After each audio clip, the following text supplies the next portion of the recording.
growl noise right behind me, and it made me audibly gasp. And I swear to God, it made me, I'm also kind of a pussy, but it made me audibly gasp. And I look around and there's nothing around. What did your gasp sound like? It was like it was a scary, it was like an animal that I pitched. Yeah, it was like a, what did you do? What was your gasp? I was like, I do that, so fucking Erica's ass scared the shit out of me. What was that, yesterday? She fucking pops out from behind corners. She'll open up the shower, and you're gonna give me a heart attack. Sometimes I get so angry because I'm just so scared. Peter told me the dog tells me to drink him. So we're just walking down a hallway in a hotel. I think it's in Detroit. Yeah. Yeah, I call it Casey. Yeah, it could have been a little. That could have been like just someone on the other side of the door just doing some like autoerotic. Could have been. Yeah, could have been. I would guess all the dudes in the lumps are dying. Autoerotic asphyxiation. Yeah. Wait, that's not really how you say that. I think I would be too scared to do that. Construction workers.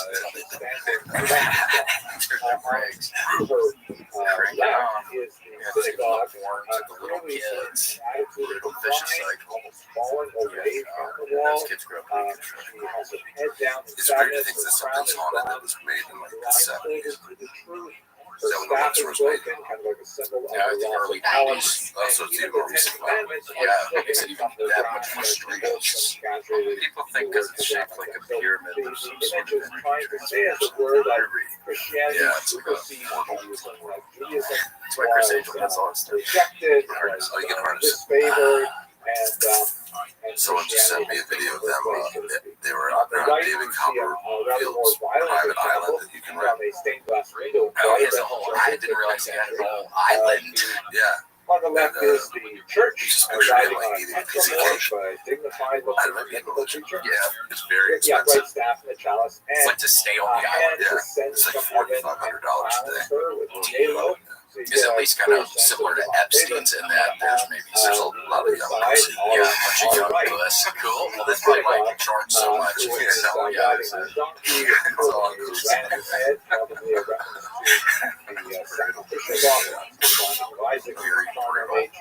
Well, I know South by is happening this time of year, and I made a little list of some of the top 3 people. There's only a couple days left of South by, and these are some of the acts I wanted to catch. There's panels, there's everything. So this is the first one. They have all kinds of movies. God, just all kinds of stuff. All kinds of. There's no telling. So tomorrow at 3 p.m., I think this guy's going to be here. It should be pretty sweet. It's Master Blaster from Mad Max. Oh my God. Okay, right around the guy's back. So he's going to be giving a talk about how the Neutrogena system helped clear up his pores. Oh my gosh. So it's the little guys, not also the big guys, just the little guys going to be there. Okay. The guy got sick, so yeah, it's just a little guy. Oh no. Is he better? Is he getting better? I don't know. Yeah, that's not in the brochure, but if you look through it, you can see, yeah, it says just a little guy in parentheses. I think he's Blaster, and the big one's X. So, okay, Blaster's going to be there, and I think, yeah, he's talking to Ed Helms. So, oh my gosh, the Hangover, Neutrogena type stuff. Yeah, it's sponsored by Neutrogena, so they kind of talk about, just the best ways to eat it, and how it'll help you get through the summer, I guess. Don't you think the little guy would be master because he's taking a host body and controls it, and that guy has the muscle. Inherently, you would think, yeah. But it's perverse. Yeah, he's literally the brains, and the guy's the bronze. And that's again tomorrow at That's at 12:30. 12:30. Okay. Yeah, it's at the old abandoned Tesla factory, so it'll be cool. Ed Helms will be there early taking pictures, so cool. Get there early, you like that. Take a picture, Master Blaster. So then there's something pretty cool tomorrow at 5:30 a.m. You can stay a couple extra hours, and this guy's actually making it talk. So it's what's his name? Mr. Pontoon. Yeah, Mr. pontoons. And that's the same universe, isn't it? It's the same universe as the Roadmaster. What's it called? What is his name? It's Morton Joe is his name. So he's going to be there. It's just total happenstance that both the Mad Max dudes are going to be there. Yes, yeah, Yeah, he's going to be there teaching people how to write books. So, At 5 a.m. At 5 a.m. It's an early bird special, and it's by the big water fountain. and they are providing breakfast for that one. Yes, they provide breakfast. It's catered by Little Susan's. So, Is he gonna dress up like her? He normally looks like this, though, doesn't he he? actually looks like that all the time. Yes. Because that's sort of messed up AI technology that helps you breathe. Gosh, I hate that for people. I know. It's like an iron lung that's portable. And rest in peace to the guy in Dallas who just died. He lived in the iron lung for 70 years. He had a photo taking smiling. I know. Or painting. Yeah, he was pretty good, huh? Oh, he painted with this map. Yeah, he was so red. Yeah, poor guy. So red. Wait, what's going on in those things? Can they Are you in an iron paralyzed? He's ripped. Just getting strong. It seems like they could have maybe made this more compact system over the last 7 years. But there's just been no research into that. Yeah, after the I think whole he's the last dude to go in there. Yeah, last one in, first one in. There's think that's like the only one still working. Was like a mechanic. It was like 90 years. Yeah, probably the keys the guy around to do the technology since it was, I don't know, rest in peace. Yeah, that guy's out of a job.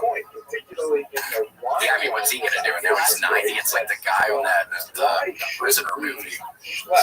He goes back and he hangs himself. Yeah, from Shawshank. Yeah, Shawshank Redemption.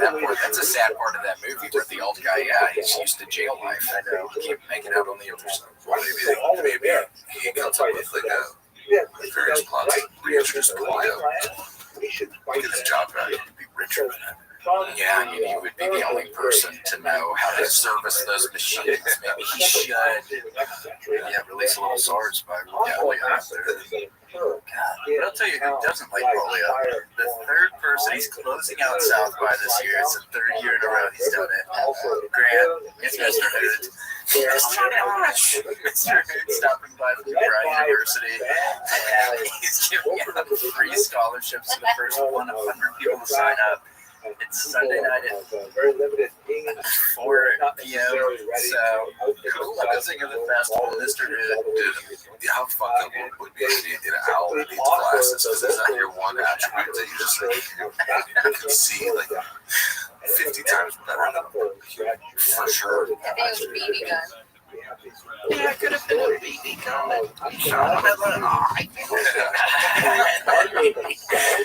But he's still really smart. Our owls are pretty smart, I think. Really is. Yeah. He's the owner of DeVry?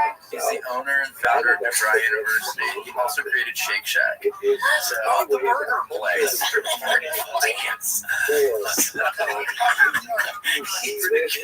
Yeah, what shows you what you can do if you are part of the DeVry family. Yeah. For sure. Well, that sounds like a hell of a South by Southwest. Should be cool. I think you can make his house. Well, yeah, you should have time for the first two again if you just stay for Master Blaster after. You'll get to, he's got a small gun that will be showing how to shoot clay pigeons. So that's kind of cool. And he's going to do an acoustic performance with Diane Ward and Michael Cera. Yeah, we're loving it. New spokesperson for Sarah V. Yeah, Secretary Michael Cera. Yeah, he does have a small firearm. Very exciting stuff.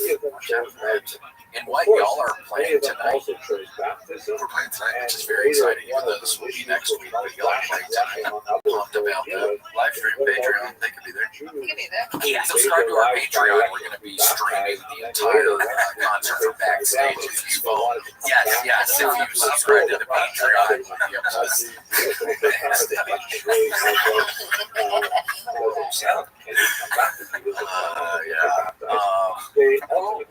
Patrick, thank you so much for coming doing on the show today. It was a whole bunch of fun. Thanks for having us. Thank you guys.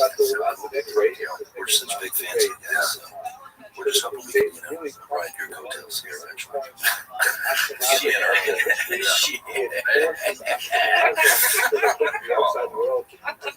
Cool. Well, thank y'all so much. Yeah, thank you. Black Keys. Cool. Thanks, guys. Thanks for joining us for this week's episode of the William Montgomery Show. Send your questions, artwork, and manifestos to the William Montgomery Show at gmail.com. Leave William a voicemail at 737-471-1098. And never miss an episode of the William Montgomery Show by subscribing to the William Montgomery Show channel on YouTube and anywhere podcasts are sold. Check out William online at william.f.montgomery1 on Instagram. For more William Montgomery, check out Kill Tony on YouTube and check him out live at the Comedy Mothership in Austin, Texas every Monday night.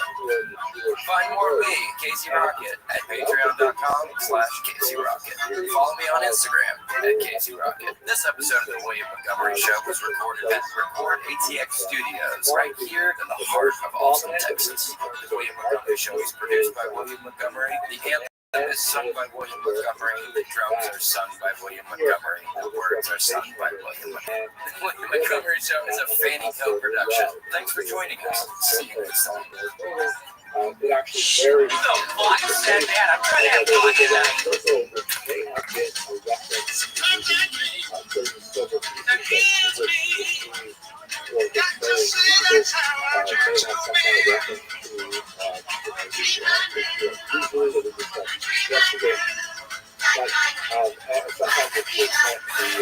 Recorded live in Austin, Texas, USA. It's the William Montgomery Show.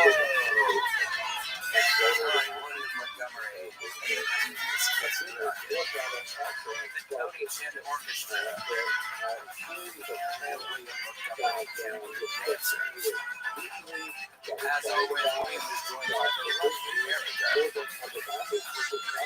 I'm Casey Rocket. And here he is, the big representative of Australia, William Montgomery. It's got us up and rolling. That's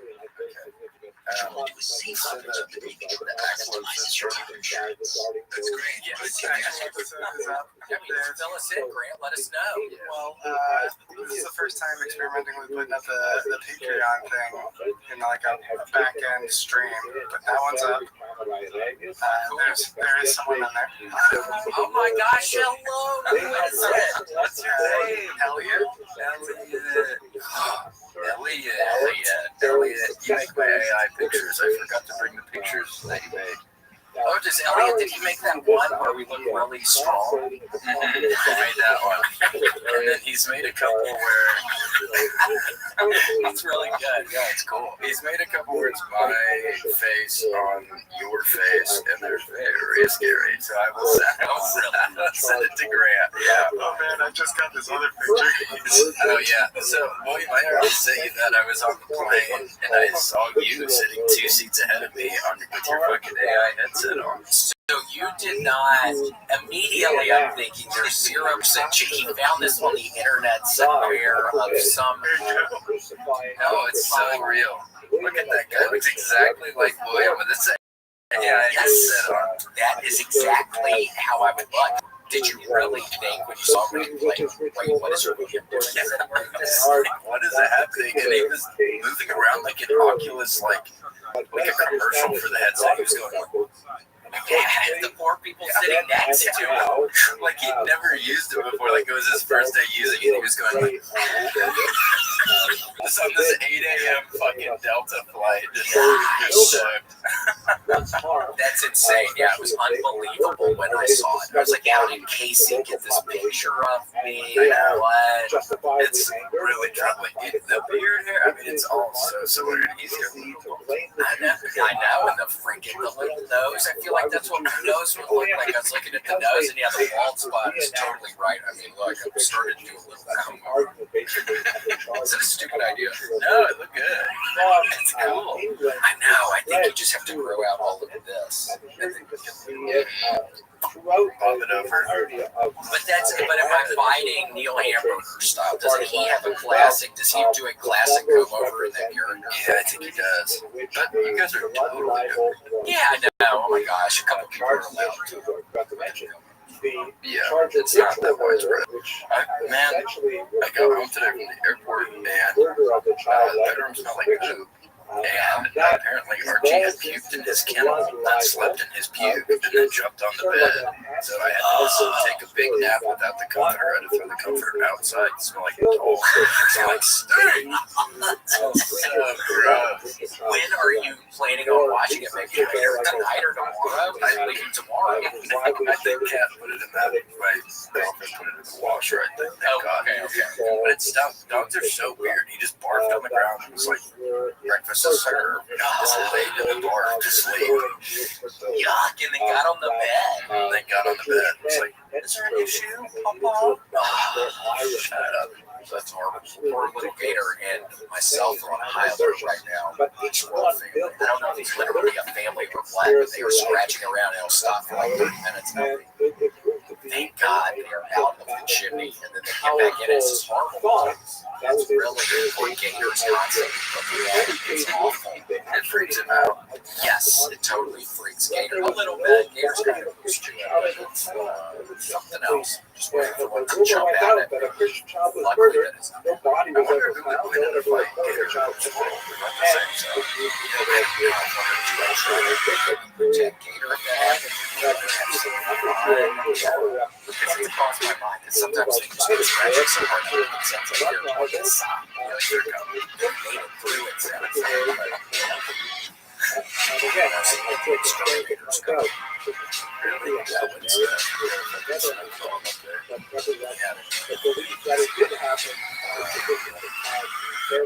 do you still play with those, Grant? Roman candles? Yeah. I don't think I ever was allowed to as a kid. I haven't done it since. Really? Don't be afraid of maintaining that childlike sense of confidence. Am I missing out? Yes. I always see the videos where people are shooting at each other and it looks delightful. You know, it struck me as the kind of kid that did play. You did it? You pour gasoline in an anthill, just watch it burn. Is that the other one I need to try out? You ever done that? Yeah, that's basically the most badass. So the blood libel. I saw somebody pour hot molten lead in an anthill one time, and then they did it up, and then it was Yeah, there's a whole part of society that makes art that way. I think there's like a whole commune, like 1,000 people who are like that. pouring the molten lead into needles. Yeah, and it comes out looking like kind of like a DNA molecule, which Yes. is this what we come from? Ants. I mean, the more the merrier. It's a bunch of them.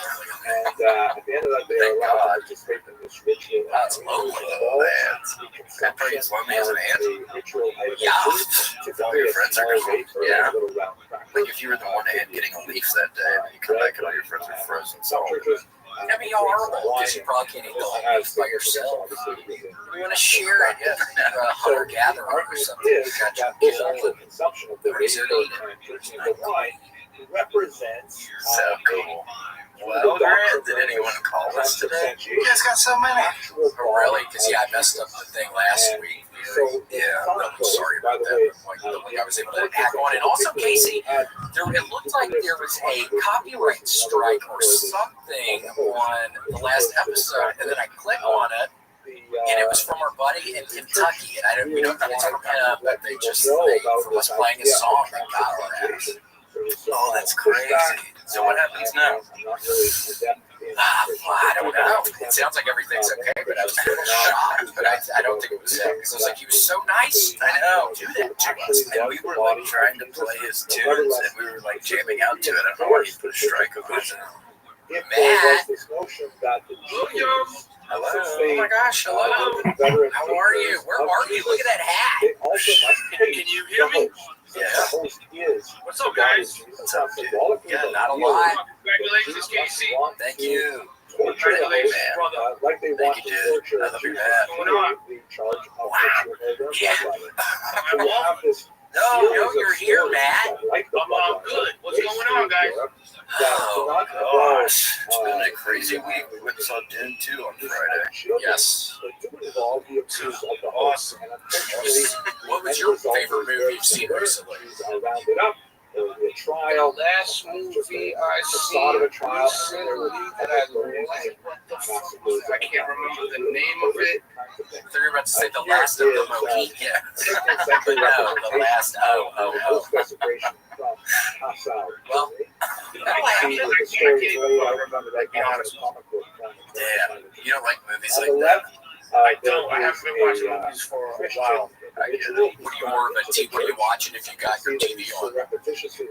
Usually YouTube, I like to watch women getting arrested. That's one of my favorite things.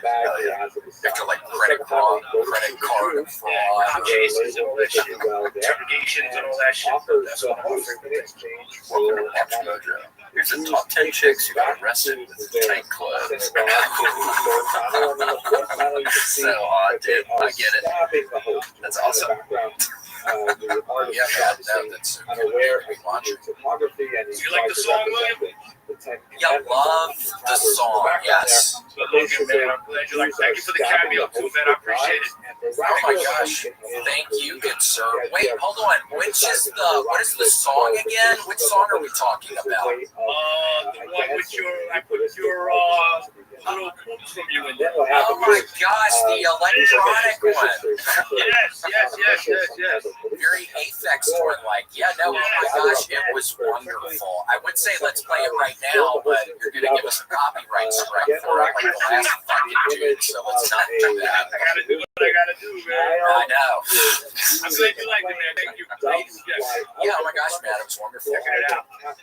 It's like an electronic thing. It is, it sounds, again, it's very kind of hardcore techno-like, and then it's, I don't know, it's just trying to give words of wisdom to me. Yelling, it's a lot of yelling, a lot of insanity. Hell yeah, you gotta give that thing a listen. Yeah, no, we'll Randall put it on. Man, you're not gonna bust us, are you? Hell no. What am I putting on? No, wait, I was kind of kidding. No, I'm already at flashbacks to last week. I mean, that guy was so nice. Granted, boot it up. Yeah, boot it up, Grant, if you can. What is it again? Yeah, you don't know. Wait, how does Grant find us? It's on SoundCloud or Bandcamp. Okay. Confiscation Go to Bandcamp, put in Black Pill Machine.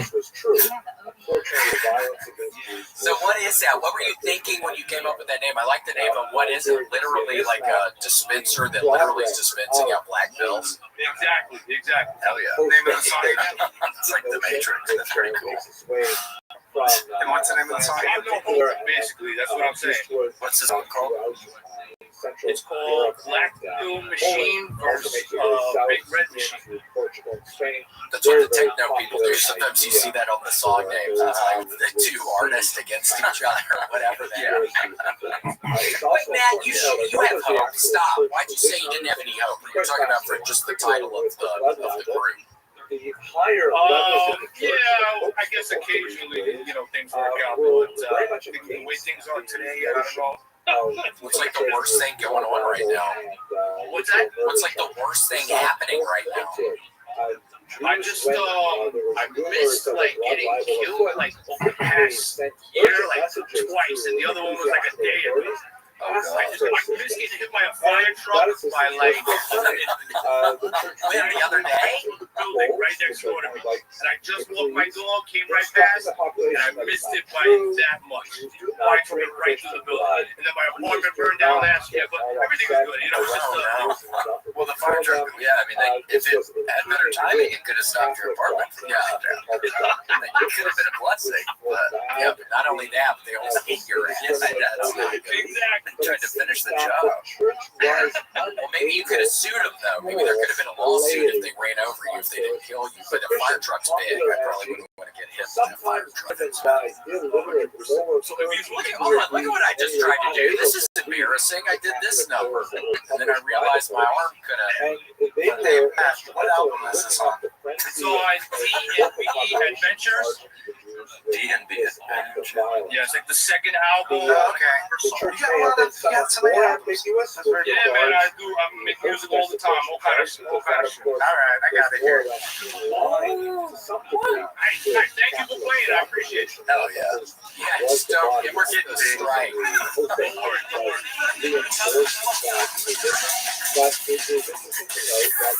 Hell yeah. The higher level of the church flows largely unsuspectingly to the Why did you say that? Why? Yeah, no. I mean, you know, So both of these developments come over. That's what I'm saying. blood rival See, it scares me though because if I ever try to run for political office, this is the first thing they're going to bring up. They're going to say, "What is this? What is this? What is this?" Oh, yeah. You can hear it.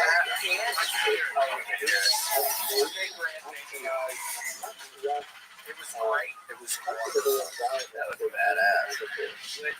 Yeah. Makes non-binary beats. Binary beats? Yeah, not non-binary. Yeah, William Montgomery makes. Yeah. Because again, it's non-binary. It's going to turn out against non-binary. It's a whole fucking smear campaign. Yeah, well, Matt, if that happens, we'll have to reach out to you. We'll have to talk sort of more of the intent behind the song. Absolutely, no problem. Thanks, Matt. We'll be very careful, okay? We need you happy and healthy. Don't be walking behind the fire trucks. Was their siren not on? Let me see if I don't know if you can see it. It was on. Like it hit another car, and then Yeah, I don't think I'm picturing this correctly. Yeah, I was picturing. So what is that? The truck about to hit you? You're able to get kind of action.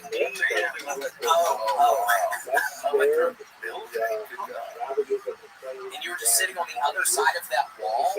just walked by with my dog, and 2 seconds with the truck just came through. So a little bit. That would have killed you. Yeah, 100%. We made it. So I don't know, maybe that's good luck that I'm just, missing these things by, an inch. But I think it's good luck. I think so too. Somebody's looking out for you, man. somebody, Yeah, the big dude upstairs is looking out for your ass, man. Don't forget it. All right, Matt. Well, thanks so much for calling. I appreciate it. Thank you so much, guys, and I'll see you guys soon. Hell yeah, man. The garden. Madison Square Garden. Looking forward to that. Oh, yeah, cool. Hey there, dude. Ready to rip. All right, guys. Thank you so much. So, Alright, in theory, have a good Appreciate it. Talk soon. Grant, did you make Trash Mountain? What is this? Why do you make Trash Mountain, dude? Don't make Trash Mountain. Yeah. Is it just me, or should he not be making No, not at all. Grant, he was sweet. It's not a metaphor. Doing Trash Mountain to Matt, okay? That's very nice. That's how he took it. What about that conversation made you think, oh, let me hit them with a fucking Trash Mountain right now? Yeah, the fire truck should have exploded. That's probably what I'm thinking. How can I really be mean and do Trash Mountain? I need some Trash Mountain. It stresses me out. Did you ever see the, I wanted to say Lion Witch in the wardrobe, another brave texture. So scary. Yeah, I know, when they're in that junkyard and that scary magnet thing. When I was born, I was too big. And my mom, she had been in labor for a really long time, and the doctor ran in and said, "What are you doing? This woman needs a C-section." So that's a true story. January 9th, 1995, and she'd been in labor for a long time. So if you're anything like me, you had a really, really big head since birth, and I've kind of grown into it, but I still got a big old knob upstairs. Yeah. Oh my! I had always wondered about the C-sections, what the deal is. So that's one of the potential problems is for the mama is the kid having a big old head. Yeah, I was 11 pounds when I was born. That's really, really big. It's a fat baby. Were you really? Yeah, I was like 10 pounds, 9 ounces or something. Oh my gosh! It's really fat. We'll show you guys next week, but I was sweating. I had a huge head. I could barely hold my head up. It was like the opposite of like a preemie baby. Like I was too big. I was like too developed. Oh my gosh! Yeah, I don't think I had. What wanted. I didn't have something, I think, because I was born too early. Hey, hold on, notice, what are you wearing these days on your head normally? Oh, this whole thing? Yeah, this is basically a mammoth headwear hat. It's the only shit I wear. And I used to play a lot of baseball, and I couldn't go up to bat because none of the helmets fit my head. I also have a really big head. Mine happened later when I hit puberty. Mine got really big. Yeah, I didn't get taller or anything. My head just got a lot bigger, and I couldn't play baseball anymore, which is really sad for me. But I found mammoth headwear probably 20 years later, and it's really kind of helped me feel better about that whole debacle of my life. Those 5 years I was trying to play baseball. There's guys out there who are like us, and some of us are doing pretty good. I know. So never forget that. I mean, you're gonna meet people at the mall. You're gonna meet people at fine dining, casual dining, different places who are gonna look at you and say, "What is going on with that head?" You don't need to worry anymore because you're not alone. And Mammoth Edward is there for you. Yeah, you can look, you tap the noggin, you go, I see you, you see me, we're okay. It's almost like a club, like a very exclusive club. You start doing the thing to people, and they know what's up. They know you wear Mammoth Headwear. You mammoth guy? Yeah, you got a little thing to do, but yeah, I mean, you know what they say about the people that have big heads? Secret recipes I would create that play and dog business as well. CBS Radio Free FM. Up out of the well, this is a very special show. This is a show I've been getting to do it since before I had a show. The rest of the story have a show, I did Fear Factor people get years very ago. upset. People People blame the Jews, and then we have mass arrests of Jews and spontaneous burnings of Jews, as we have in several we're sitting around afterwards talking, and we're agreeing on everything. We were just going through this list, and atheist, this is BS, this is BS. It's just this huge kind of bonding experience. Fast, funny, when seeing live, he's terrific. And then Joe says, kind of out of the blue, and of course you don't believe we live in a moon. And I of course say, you mean you and me, Joe? You mean humanity? And Joe says, oh no, humanity. We define this impossible. And then starts a relationship between me and Joe, where we are getting along and loving each other, and then he sends me these videotapes that are done by mentally ill people. associated with One of these days, I'm going to get you with someone who can really discuss this with you. I have here in the studio the bad astronomer, the bad astronomer, Phil Plait, and he has dealt sometimes the with expulsions are a the word result of lunatic comes isn't up very often because of its roots. So, Joe, you there? Joe is here. Phil is here. Joe, you tell us how we do it, and Phil will explain it back to you. Okay? I just want to say before you get going, Joe, that almost every sort of debate they ever do, like Larry King or are something, entirely they have fabricated, the no guy basis in reality who whatsoever, he and hosts this on. the It's always powerful, someone with a lot of powerful hold on the experience, imagination. audiences on his And then side, finally, and then the you guy have they call expulsions which they relate to disagree with is some like Hunt's who can't talk, can't do anything. We have on here someone who does like ultimate fighting, someone who stand up is terrific. So in this case, the bad guy, I believe, has more skills at talking than the good guy. This is why it's going to be so great. Tell us, Joe. This is my take on it. I am not saying that I have any information that anybody else doesn't have. I'm not saying that I know that we didn't land on the moon. I'm not saying that I know that everyone's a liar. I'm not saying that it was a total hoax. All I'm saying is, when I look at all of it, when I look at the photographic evidence, when I look at the fact we haven't been back since 1972, when I look at the fact that no humans except the Apollo astronauts ever got through the Vanderbilt radiation belt, the fact that no one's even done a flyby around the moon since then, it seems clear to me when I look at the press conference and I see Buzz Aldrin and Neil Armstrong and Mike Collins, there was this weird and obviously like being deceptive after they came back. Like, what is that? I look at all that stuff. When I look at the video footage, that Mark Zero character was really out of time for sure. It's so intimidating. I for a lot of those guys. But sometimes occasionally someone who's clearly out of time has a point. If you can sit through all the BS and look at all the crap that they say and run it through a filter, every now and then they'll say something, oh, well, this guy's wrong about almost everything, but is he wrong about that? Now, when I look at that video, and some of the video that Zebro has of them faking the distance between the Earth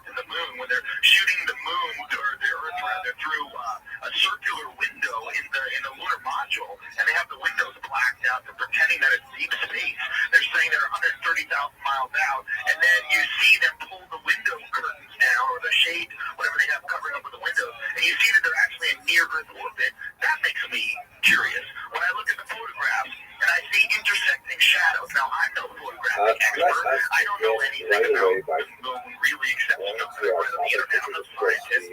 But when I see intersecting shadows that seem to show some sort of a different light source or more than one light source, it looks odd to me. When I see that those cameras, those crosshairs I want to begin with a historical figure of the moon. I have this gigantic coffee book, coffee table book, aspect and of it's all, history a NASA which book. is, It's especially in the beautiful present pictures moment, of the moon and all these somewhat different photographs. controversial and was When I actually look at beginning some of them, to they serve look a certain amount obviously of fake. reason It was for cut and cropped. replacement And I'm not saying I know they are. I'm not saying I have any special information, but I'm an open-minded person. And when I look at it, I say, look, I know I sound like a retard. I know I sound like a retard. I know saying that, the earth is hollow, the dinosaurs inside, and I'm sure.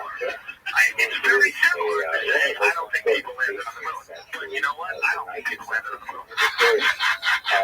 Whose approach to history is really very straightforward. A lot of people can appreciate the sense that historians should really concentrate on the famous phrase, Voss's identity of age one. Well, feel free to heckle him, Joe. Nothing I can say. We're done. Getting just the facts I let Joe rant on for a while, so now it's my a turn. little bit more complicated than All of the points you brought up there are the same ones that are brought up on all these websites. See them all the time. Yeah, and they're all wrong. Every one of them. It's a lot of them are a bit tricky to describe. Some of them are pretty easy. Like this idea that no astronauts been in the Van Allen belt. That's just wrong. Okay, who was there near the Van Allen belt? Besides the Apollo astronaut. Every single shuttle astronaut who's ever gone into space. The Van Allen belts are these regions of high radioactivity outside the Earth caused by the Earth's magnetic field. Right, but they started 300 miles out and don't all the shuttle trips go to 300 miles. That's it. No, that's not right. There is a dip in the Van Allen belt over the South Atlantic. It's called the South Atlantic Anomaly. And the shuttle goes through this every 7 or so orbits. Hubble goes through it every 7 orbits. They have to shut it down if they shut some of the instruments down because of the increased radiation. And in fact, the Gemini missions, which were the warm-ups for the Apollo, went specifically into the Van Allen belt to make sure that the astronauts could survive the radiation. So even before Apollo, astronauts had gone in, and that was into the actual Van Allen belt to make sure it worked. You can say, yeah, the shuttle astronauts think it's going to the lower bit for a few seconds.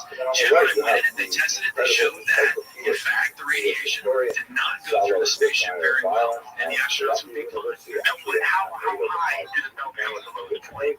I'm not sure exactly how high the surface of the Earth, the South Atlantic Anomaly is. I know it's a couple hundred miles because that's where Hubble is 250, 270, something like that. You can look that up. So it's basically the edge of the belt. Does the intensity vary between the edge of the belt and the edge of the belt? And the belt lap between, depending on who you ask. If you ask NASA, they say it's 24,000 miles. If you ask Robert Van Allen, the guy who discovered it, he said it's over 60,000 miles. Well, it's actually James Van Allen, just to make it more clear. Because it's really probably the only thing on the score today. So what the hell happened? After he was in some set. The belts are actually pretty complicated. There's the inner belt and outer belt. The inner belt has more radiation, the outer belt has less. And, you hear these claims, astronauts need an 8 sheet of lead to prevent them from dying from radiation. And that's wrong, too. There's different kinds of radiation. The kind of radiation that is in the belt is actually stopped pretty well by the insulation in the spacecraft and the suits they were wearing. There's kind of radiation that you can stop with a piece of paper. And so a lot of people just think, oh, radiation, we're going to die. But there's different kinds of belt. Different radiation belts, different belts. It's all very complicated. Has anyone ever gone through them? Not all the way, but the Gemini mission's been deep into the heart of it, staying there to make sure that these guys would be in it. And the Apollo astronauts were moving very quickly because they were at the beginning of their trip when they still had all their velocity, and they only nicked sort of the inner part of the belt. They weren't in it for that long. If they went through 60,000 plus miles, how long would that take? But it is horribly I don't know. I'd have to calculate that. It would take a while. But they didn't go through straight through the belt. It's not like they're driving through the heart of Kansas. They just sort of nicked the corner of it. So they were only in the belt for a few minutes, and they're just sitting there. That shape your history They stopped at the poles. Yeah, so what they did is they actually launched and shoot through the poles and not touch the belt at all. According to the log that I have in front of me, yes. I think you would have to go through some of them. But they're regions where the belts are stronger and regions where they're weaker. And so it is, in fact, it's sort of a donut shape. So you can go to avoid the worst parts of it, and that's what the astronauts did. Now, got an elevated radiation dose, about what you and I get for living a year on the surface, but the rest of it wasn't that bad. So when they got back, hey, it was elevated but not lethal. Now, what about Operation Starfish One? I read about that. Where they launched a nuclear weapon over the days in order to blast a hole through the belt. Is that the end? No, that was actually, there were real tests in the 1950s and 60s where they blew hydrogen bombs in lower orbit or just up above the surface because they thought this was a good thing. And it's actually a government equipment. But what happened was they blew these things up to see what would happen. And what happens is when you blow up a nuclear weapon, you get a very fast pulse of gamma rays, really high energy light waves. And these things slam into the atmosphere and they blast out electrons from the atoms in the atmosphere. These things stream out really quickly and they generate a really strong magnetic field that lasts for a fraction of a second. And this is what you hear about this electromagnetic pulse. And it blew out electricity in a lot of places. This was over the Pacific and actually Hawaii, which was like hundreds of miles away. They were getting shorts, they lost power, all this kind of stuff. And the claim is that Starfish Prime, this one blast, I don't remember the date, but it was in the early 60s, fed so much radiation into the Van Allen belt that it was elevated for years. And what happened was, yes, it did have a localized effect. There was more radiation for a while, but after a while it did settle down. And I think that the problem that people bring up about this is that solar flare would do the same sort of thing, or maybe just all the nuclear testing raised the radiation level. But in fact, it just wasn't a problem. You look at the actual levels of the radiation in there and the path the astronauts actually took. Wasn't that bad? Do they consistently monitor the levels of radiation? How do they know? Like how much damage this nuclear weapon launching into space did, and how much the radiation maintained, or how much stays up there? To my knowledge, I'm not an expert in Starfish Prime, not being a nuclear technician, or sorry, nuclear technician. They did launch a probe that went into the Van Allen belts. The reason they're called the Van Allen belts is because James Van Allen built this instrument that went on the first U.S. satellite that actually detected these high levels of radiation. And that's how they discovered these things. And that's how they continue to monitor the belts. Now, of course, we have satellites up there all the time. The radiation hardened, and they actually do measure it. They go in and out of the belts. And there are all sorts of devices on it to measure what the local radiation levels are. It's a good thing to monitor because in the case of a solar flare, that can dump a lot of hydrogen electrons and protons into the magnetic envelope on top of the site. And if you're listening in your car, you may want to take notes. And so it sort of feeds the belts, and they do get stronger for a while. And that's when you get a lot of northern light activity in the northern hemisphere. So actually, it's kind of cool. You get a solar flare, you get a pretty light show, and you think, geez, if there are any astronauts up there right now, they could be in a little bit of trouble. Now, what happened there? Now, what about the flare that occurred mostly? There was like a lot of solar activity in the solar flare that occurred while the alcohol emission was going on. What protected those guys? Yeah, this was kind of the suck factor of being an Apollo astronaut, is that when they launched these things, it was actually at the peak of the solar cycle. The sun has this 11-year cycle where it has a lot of active sunspots and solar flares and stuff like that. Right now, we're in a minimum, but back then they were actually approaching a maximum. And honestly, it was just luck that there was not a massive solar flare during the Apollo missions. There was one in between two of them that was huge, and they had been out in space, actually outside of the Van Allen belts. Van Allen belts protect you with dry stuff. They catch it like a net, and they feed it down into the atmosphere. It becomes harmless. Out in space, you get hit by a solar flare like this, you're dead. And these guys could have been on the surface of the moon during a flare like that, and they would have died a 250,000 miles away from home of radiation sickness, which is a horrifying way to go. So these guys are true heroes in every sense of the word. They knew what they were getting into. That's right. It was just probability. I guess luck is probability. Take it personally. The large man on my right said that initially, but it was just probability that that reaction to I thought there were something solar flares that supposedly occurred during the Apollo mission there was one thing you realize, of course, the missions were spread out over 3 years. They went from 69 to 72, and they only lasted about, the first one, the Apollo 11 mission was like 3 days there. They were on the road for a few hours. They turned around and got out of there. So that was only 1 week. The later missions lasted longer. They were about 2 weeks. And the flare that I remember reading about happened in 72. I think it was between Apollo 16 and 17. And it was just simple luck. But there weren't any massive flares during the actual missions. There's one of these moonwalks guys, Ralph Rade, I believe, he's a great dude.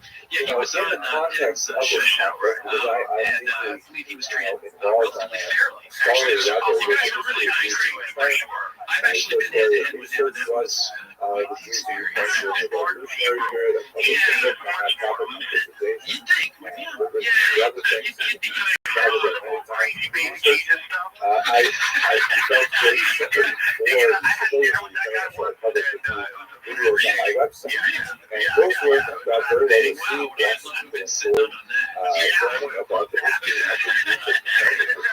got hit with him. Actually, Michael Sherman, I took him on a few months ago on a radio show. That was a riot. Oh, is there a recording of it available? I think so. It's out there someplace. You should hear it. It's pretty funny. I would love to hear it. Michael was the good cop, and I was like the gadfly, like, no, you gotta stop. Sabrell says a lot of stuff, but it really all turns out to be wrong. He's got this top 10 list of reasons we couldn't have done it, and it's all garbage. And the Russians were so far ahead of us. It's like, well, yeah, they were until we started kicking their butts. They were going for headlines. First rendezvous in space, first woman in space. Like, how does the first woman in space help you get to the moon? We stuck this woman on a spaceship and put her in space. Great, that's a real engineering challenge, and so he makes these lists and stuff, and it doesn't make any sense. And he's making a lot of the same arguments, and most of them are pretty easy to show wrong. Now, let's go through a few of the more things that Joe said. Sure. Spend way too much time on radiation. People know that when we're talking to Joe Rogan, if you can't picture him, it was a host of Fear Factor. He's the one the government hates for making people eat bugs and destroy government. The FCC just put out a thing and said, our culture is being ruined by shows where people eat bugs. Who the hell are they talking about, Joe? I had Fear Factor now. Being ruined by that. There was just a thing of the senators trying to help television culture lead people's time stuff, and that quote was done by the FCC. There were shows where they make people eat bugs. That's like a syphilis and AIDS-ridden prostitute who's leaving us themselves on a hangnail. Absolutely. There's no doubt about that. But you were mentioned by name. But I don't know, was 60 Minutes making people eat bugs? I don't know. I gotta say, watching those people eat those cave spiders was one of the toughest things I've ever sat through. That was pretty hard. That's easy stuff. The horrible stuff that smells. That would be everything else. They're just little crabs or little crustaceans, So let's go back to the thing. I'm radiated out. That's where we are. No danger of radiation. They go through a hole on the top of the donut. They're only in it for a few minutes. There's no worries whatsoever. And the only reason why other people haven't done it yet is there's no worries whatsoever. Radiation is still an issue. It's an issue with Mars missions because it's a long mission. The reason we haven't gone back isn't technical or scientific. It's political. By the end of the Apollo missions, the people weren't that interested, and NASA was already starting to gear up towards the space shuttle, which is what the government wanted, and a space station. And Apollo just started, dying off. And saying a return to the moon. So George Senior and George Junior, I don't think I wanted to let me read you an interesting quote. This is from his book. This is page 156 of his book, My Life. And it's just above talking about a conversation that he had after the Apollo 11 landing. He said, just above Apollo 11 and Neil Armstrong, they're called the Apollo Spaceship Columbia, and walked on the moon, beating by 5 on President Kennedy's goal for a man before the decade was out. The old carpenter asked me if I really believed it happened. I said, sure. I saw it on television. He disagreed. He said he didn't believe it for a minute that them television fellers can make things look real that weren't. Back then, I thought he was a crank. During my 8 years in Washington, economic opportunity back that opens up in Hillary Clinton might have said something that turned out not to be right. Oh, you should publish this. corporate structure that we described for the Rhineland, and they were set up similar communities with charters and privileges and so on, as we discussed. But it's going to take on a somewhat different character economically as we go. Here is the Polish Lithuanian Commonwealth at its greatest extent. This was a political union, really a dynastic union of Lithuanians clear that lasted for several hundred years. As you can see, with the modern boundaries that are sort of overlaid on this massive political stretching from the Baltic Sea almost all the way down to the Black Sea, encompassing several modern European boundaries. Where Jews settled were in Poland and Lithuania and parts of Belarus. And for our purposes, quite a few settled in this region of Ukraine, known as the right bank. Refers to the rivers, which more or less bisect Ukrainian ethnic linguistic territory, and the rivers to the south, when you watch the flow, you stand on the right-hand bank. That's why it's primarily how many Jews living here have been used as the rebellion, which was in 1648. The most solid demographic analysis based on the sources that we have, some of which are actually quite accurate, tax records and things like that. Just because you're president doesn't make you immune to ideas that may not be true. I believe our current president is a creationist, and he may have some other wacky ideas. So, just people who know those ideas, popular internet show the massive difference in the intelligence level of our current information. Oh yeah, they're like inverse. They'll give you that. Here is another map that talks about Dr. Sandberg's work. You can see much more clearly the specific locations where many Jews inhabited the right bank. So what exactly is going on with the Jewish communities there, and what was the cause of the uprising? Let us understand that the Jews actually continued their development During my 8 years in Washington, I saw some things on TV that made me wonder, meaning that he would distribute information like this. We've all seen some weird deception labeled propaganda, like Jessica, which essentially was, they were trying to we label call the it hero special during the Tequila structure. It was a remarkable federation of local Jewish municipalities that aimed to regulate Jewish life throughout the entirety of the Polish Lithuanian Commonwealth. It was limited by modern standards, but by early modern and certainly by medieval standards, it was reinforced. And a lot of the Jews who were a non-territorial minority, meaning they did not inhabit a single contiguous territory where they were the dominant population. They were always a minority wherever they lived. Nevertheless, they were able to regulate their own affairs, maybe Clinton was looking at his own footage of trying to find what his is, but maybe he's talking about the moon hoax. Maybe he's saying, maybe I didn't do that or not. Smart people can believe things that are dumb. We see this all the time. Even, the smartest people in the world, there's Nobel laureates who go out and quote stuff like homeopathy and all kinds of garbage. And so, I'm not saying you have to be dumb to believe social the moon hoax, not at all. I know a lot of that smart people would who have have questions about it, like parallel shadows and stuff like that. You can be, the Council of France had a I'll lot admit, I'm not going to say I'm necessarily a smart guy, but some of the stuff had me baffled. Now, you mentioned intersecting shadows. Now, the Fox moon hoax show, which came out in 2001, they specifically used the phrase shadows intersect. They were actually using footage of Art Sorrell, probably the leading hoax promulgator these days. And he said the shadows intersect. Now, I will tell you right now, if you could show me a picture where two shadows on the moon are physically intersecting, then I don't know what I'll do. You've shown me, yes, I'll kiss pen on the mouth, yeah. Now I want to do that.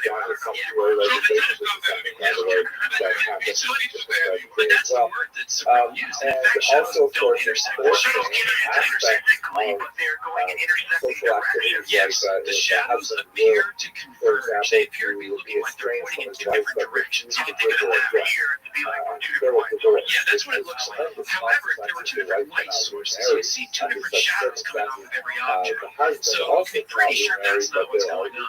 A better argument might be that if there were a light on the set, a nearby light, the shadows might appear to point two different directions because of the angles. But in fact, shadows are not parallel here on the Earth all the time, and you never see it. The reason for this, the reason they look not parallel is simply perspective. It's the same thing that if you're standing in a set of railroad tracks, the railroad tracks appear to converge on the horizon. But you know the railroad tracks are parallel, they gotta be, or else the railroad can't run on them. It's the same thing. You have two objects sitting on the lunar surface. Typically, one is nearby and one is far away. And that provides you a sense of perspective. Both shadows are, in fact, parallel, but because of perspective, they look like they're pointing in two different directions. You can actually find this on the web. If you look up, moon hoax parallel shadows in Google, you can find these. I've taken pictures myself. I talk about this. I give a talk about the moon hoax. I show pictures of lampposts in a park across the street from my house where the shadows are not even close to being parallel. Some of them are pointing right, some of them are pointing left, but they all appear to converge on the horizon. What's called the vanishing point, right? This thing you learn about in art class, right? And that's what's going on here. And it actually, you can be really fooled by this. And I will say that when I first heard this argument, I went, those shadows aren't parallel. And it took me a few minutes. I get it. And then it made sense. But you see it all the time. You never notice it. Go outside. It's a sunny day. Pick two trees, and you'll see that the shadows. I mean, it's amazing. Everybody I talk to is this thing. Wow, I never noticed that before. It's amazing. What's in front of your face your whole life, you just don't notice. Well, check that out. I've never really looked into that. I've picture on the internet. Sure, we can leave this one on, but Let's look at I was hoping you wouldn't bring this up. Not because it's a good point, but because it's really hard to explain without images. But basically, the argument goes, if you look at the Apollo astronauts, some of them look like they're standing in a spotlight, like there's somebody literally standing in a spotlight, beaming a circle of light on these guys. And this is actually a fairly complicated physical effect. It's got a German name. It's called Heiligenschein. And basically, it is, how to explain this on the radio, right? Part of it has to do with the fact that when you're looking straight down the beam of light, when you're looking, there are no shadows on the ground there. If you look off to the side, you see an object's shadow stretching behind it. But if you have light shining on your head and you turn around at the shadow of your head, the light looks very bright. There's a spotlight effect. I have pictures of this actually that I've taken in the infield of a baseball diamond. The dust has this peculiar property that sort of throws light back in the direction it comes. So if you look at your own shadow, you're sort of seeing the sunlight reflecting off the ground. They're stronger than around you. See again, and people are in their cars thinking the science guys are nuts. It's not making any sense. But this is what's going on. And in fact, if you get up early in the morning and there's dew on the grass and the sun is shining, you can actually see what looks like a soft glow around your head as you're walking down the street, and it looks like a halo around your head. It's really cool. Yeah, that's probably a bad point. I'm sorry. Well, I got that. There you go. So next time you're like slouching home, give that a shot and do it. There you go. But you know what? It works in dust really well. And it's really cool because I've got pictures of myself like that where I took out a camera, turned around from the sun on a baseball field, and there's a strong glow around the head. I love showing this when I give talks. But that's what the spotlight effect is. You would get done in the dark and visual anomaly. Yeah, it's like like an optical illusion, like a halo around the sun or something like that. It really is just that. It's really cool. All right, now recently the Apollo 15 landing site has been spotted. They believe that Yeah. seen that. Yeah, that was cool. It wasn't.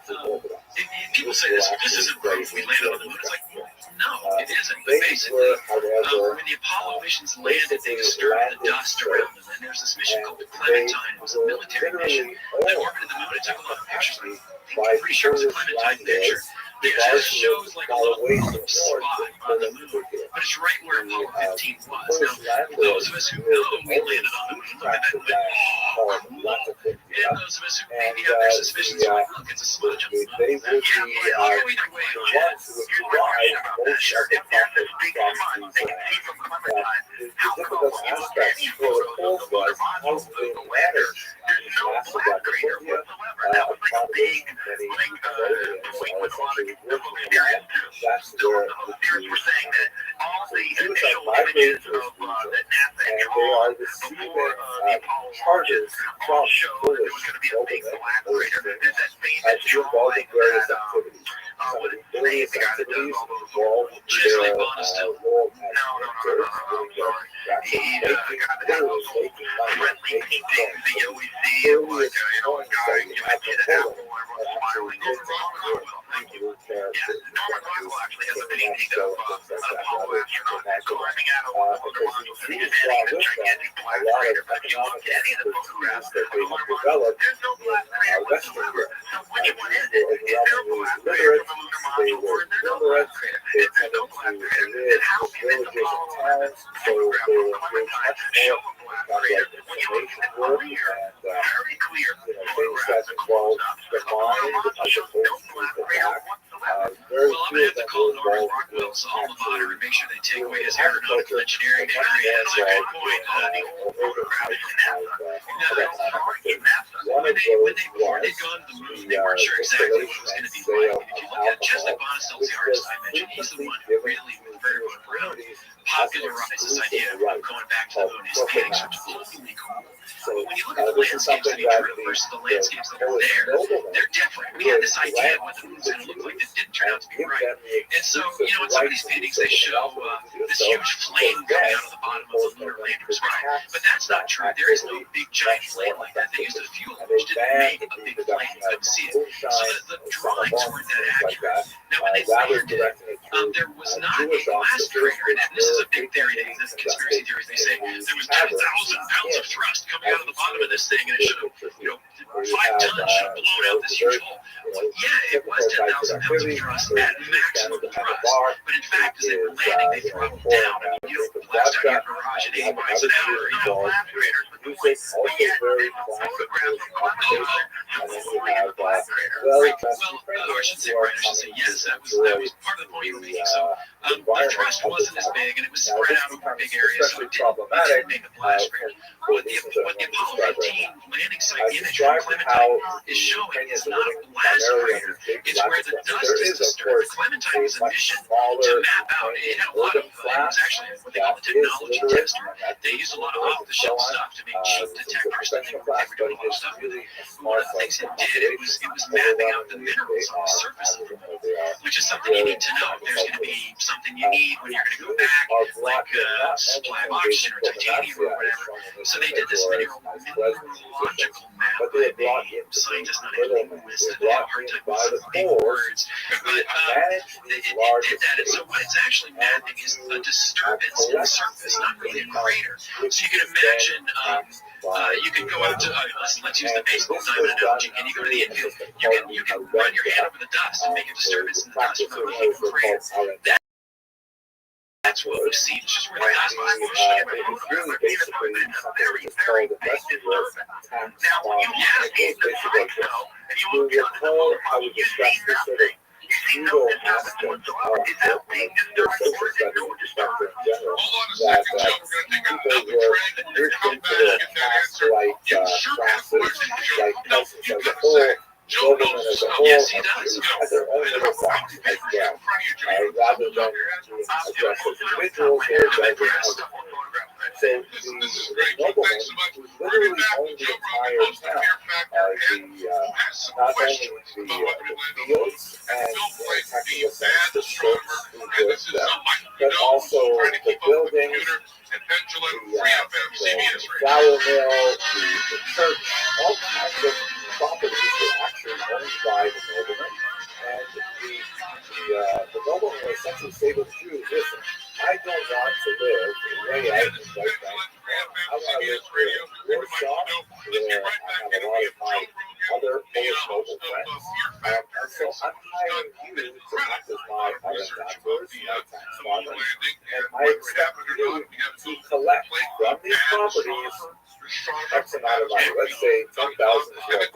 I expect you to collect over the next year 10,000 zloty from my lot of family. This would be something that could be delivered as a demand to the entire community. They would have a representative of the Kahal, of the ruler, who would be negotiating with the nobleman, the Paris, and the nobleman would say, okay, I want 10,000 zloty from the territory, collect it any way you want. If necessary, I will back you up with my sources, but that's what they would have to do. So right, trying to negotiate that amount, 10,000. They would go back and then they would have to find the way to collect 10,000 from the Ukrainian peasants. Obviously, a large portion of that would be in terms of agricultural output. You would see disturbance in the surface, and but they could collect it in all kinds of other ways. For example, by imposing pushing the dust around. So directly underneath the land, the dust was blown outwards, sort of in a radial pattern, just out in 360 degrees in every direction. And it went a long way. It was carried out by and so over a large area there was disturbance in the dust, but it was really only cleared out directly below the lander because there's no air on the floor. And if you take a blow dryer and blow it in with a pile of baking powder or something like that, the curly cues, that makes a huge disturbance in the land.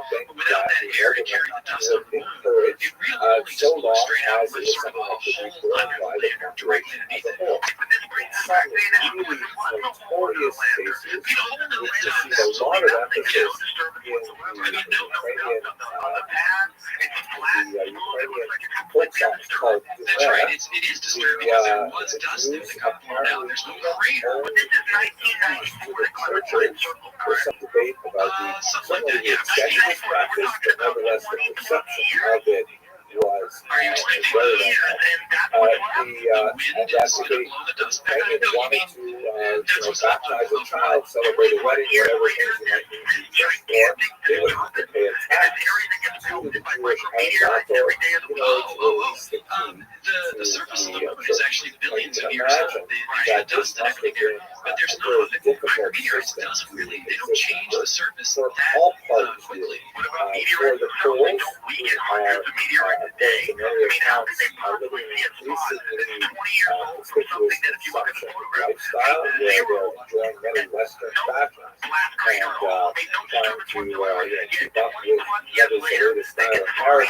They're demanding ever more every year. We know where they landed. The reality is that large more and the Ukrainians have to deal with a greater debt load. Who are the tax collectors essentially have a difficult situation of trying to exact that amount from the local population and then transmit it to the local. By the way, I should mention one fact about tax farming. The Jews have to pay as well for their services, and the way they are paid is whatever above and beyond they are able to collect the taxes, that's what they can use for themselves. So if the community, if we involve a large number of people who are engaged in various forms of tax farming, if the community is supposed to transmit 10,000 zloty, and then they will strive to collect 12,000 zloty, and 2,000 of that would be preserved for the community as a whole. The agenda, in other words, was an exploitative economic system that was directed by the whims of the noblemen in Michael is precisely right, and he is the said what was front-facing I was aspect really of stumbling the over. entire Yes, enterprise. that's my And very fault. Sorry. difficult job to master this. Well, I hear really So see you Bill breaking Miller NASA news. described this as being caught between hammer It's and not. anvil, It's because just it's where a the very dust comes apt blown around and metaphor. mixed up. The hammer being, of course, the forward command, the anvil being the containing residue, and the Jews are sitting in this very difficult situation. Now, what ends up happening is there will be a massive, as in before, literally the 70%. No. And that When test you will actually look at a lot of the directed pictures, of course, you can't take a against picture of the three landing main spot before they targets. landed. We don't have that technology, so we The only have rebellion pictures after was the lunar led lander by was a there. man named And when you look under the landers, you here can see that his sort of these followers black were the radial so-called streaks from the surface being scorched a little bit by the. Who were By these the Cossacks? that's in one of the pictures, I believe. I've seen it. I might be wrong, but I do know that the dust was blown out from underneath these things. And without air, our sort of common sense ideas of how things behave on the moon get a little confused. And so you don't get dust billowing up in the air and then settling down in the pads, for example. It just blows straight out. By the time the lander actually touched down, the exhaust had been blowing out the dust for several seconds. They were essentially a type of outlaws, and they engaged in a variety of recreating manufacturing life activities. Some of them were directed at Turks nearby, who were confused before. This is going to be great. The rovers were actually, they were driving away from the lander, so there was still dust relatively undisturbed on the surface. And when the wheels would pick up the dust, what's really interesting is that if you think about it, if you were to drive through a big pile of dust on your car, what would you see? Well, the big particles, the pebbles and stuff would go up and come down, and that would be it. But the finer stuff would billow up, and you get these big dust clouds. I see that in movies all the time where somebody peels out right near the dust cloud. You don't see that. You see all the dust goes up and it goes down. Beautiful parabolic arc. But you have to be like gravel on the earth because this stuff on the surface of the moon is. I mean, I've actually heard it described as like gunpowder. It has that sort of very fine powdery texture to it, or actually gunpowder. The particles themselves are like grains of sand, but they're extremely slick. Those trained in the Western who had adopted this new deviate Well, it's kind of hard to tell. to some degree under Polish pressure, we were looked at the conversion of some of these Orthodox Ukrainians as a way of in fact, if you speed up the video of the Apollo astronauts, to me it does not look real. It looks like they're moving at the correct speed, things are falling at the correct speed, but if you look at their arms and their legs, it looks like they're so what happened is this individual that John Kowalski, who was one of the minor Ukrainian noblemen, gathered around him a large number of followers from places like the Zaporizhzhia Siege, which is one of the major locations where the President was living, and he led them on a massive series of attacks against those Polish noblemen. The attacks, of course, had to make their way through right side Ukraine up towards Poland in order to achieve their objective, and they actually ultimately achieved their objective, defeated their own state at the time. But of course, on the way, tremendous havoc against the this became referenced with the Zayat Pact, the decree of 1648, there were these big heavy spacesuits in the back.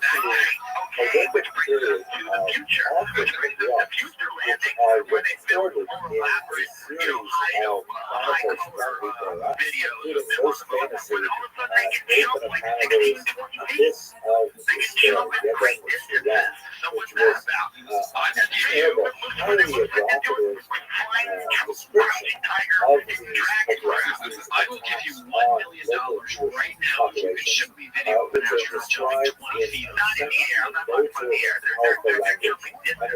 And it might not be $1 million right now. And anybody who shows me video on videos of them making great jumps. But surprisingly, They just, the best they would do is skip around. They tried doing some jumps and they kept falling down. The problem is the spacesuit has this big backpack on it, which makes them really off balance. And they kept falling trying to do normal stuff. It was really hard for them to do stuff. But none of what they fall down, they catch themselves in the way. The uprising like they're being suspended on fire. Yeah, they're in lower gravity, so they bounce funny. Even if they bounce funny, when they're suspended on wires, like they're being suspended from a point to their back, their legs kick up, and then automatically come back down. I've seen video of them like fighting themselves, where they're literally, their whole body is 45 degrees forward, and they manage to right themselves. And Wise brain this is astonishing. I can't even rebut you if you want.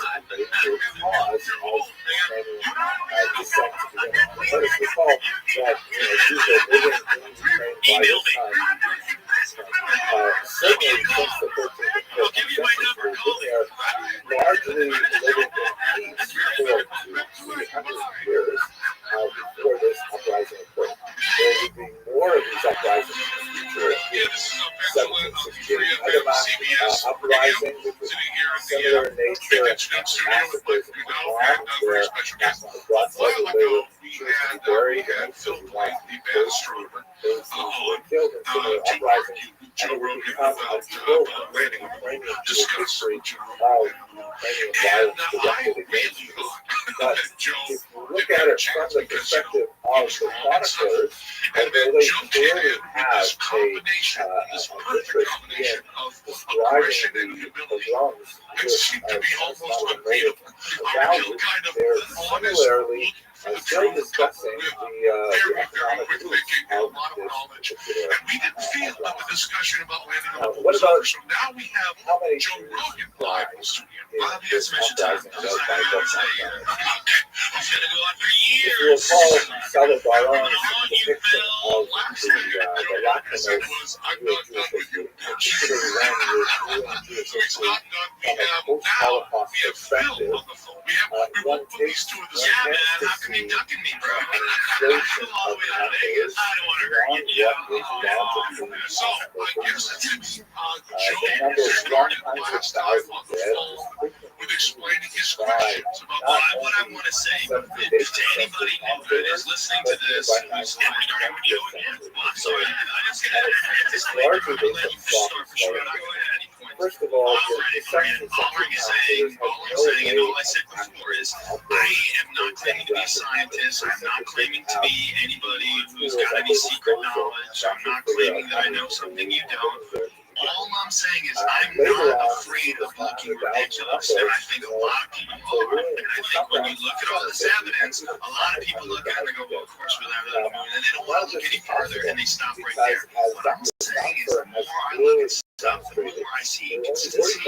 I see all kinds of weird behavior. I see astronauts. I see all sorts of weird photographic anomalies. I saw all sorts of weird stuff with radiation. There's a lot of weird stuff. And one of the reasons why I wanted to come on the radio with you is because I wanted to be able to ask someone about these things. Because all I'm getting is what I'm getting online. And I know you run a debunking website, right? I mean, that's what you do for a living. That would be badastronomy.com. No, I don't do it for a living, actually. I create educational activities Have you ever worked for NASA or employed by them in any way?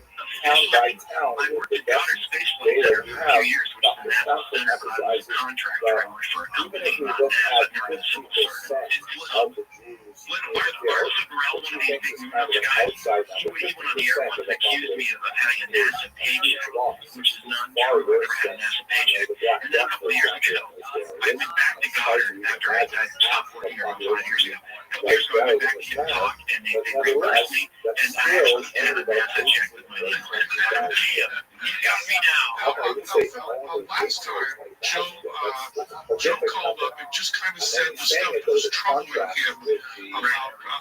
about the program. Since you're on the phone this time, you're going to go first. I believe is the harder position that Joe did last time. And just tell us to start out why you think what the big signs are that we land on. Right. It's a funny position to be in because, say, prove that this happened. Wait, how do you do that? How do I prove that you exist? I can't even do that. You're just a voice on the other end. So it's, you have to just say at some point, there's overwhelming evidence that this stuff really happened. It would be silly to deny it. And I think with the moon landings, you're sort of in that category. And that is, we have all the pictures, we have all the people who worked on it, we have all the historical documentation. And what's going to happen is in any project of this magnitude, I mean, this was one of the largest projects ever undertaken. I've heard different estimates, but something like 100,000 people involved with it. And then there are going to be things that you're going to scratch your head and say, how could this possibly happen? Typically, that stuff just comes into, why did somebody behave this way? Why did that really happen? In the case of the people on the other side, if I can say that, they had what they call photographs and all that kind of stuff. And we talked about that before. We can get into that again if we want. The question is then, what is it that I can present? And one of the things is that there is hard physical evidence to this there. For example, the astronauts over the course of 6 missions brought back 800 pounds of rock and dust from the moon. And this stuff is really weird. I mean, it's clearly not formed on the Earth. You can go through scientific analysis and say, yes, this stuff clearly was formed in a low gravity, waterless environment. It has all the telltale signs of that extent time and atmosphereless. That even makes sense in airless environment. This stuff's been looked at by scientists from all over the world, and they all look at it and say, yeah, that's from the moon.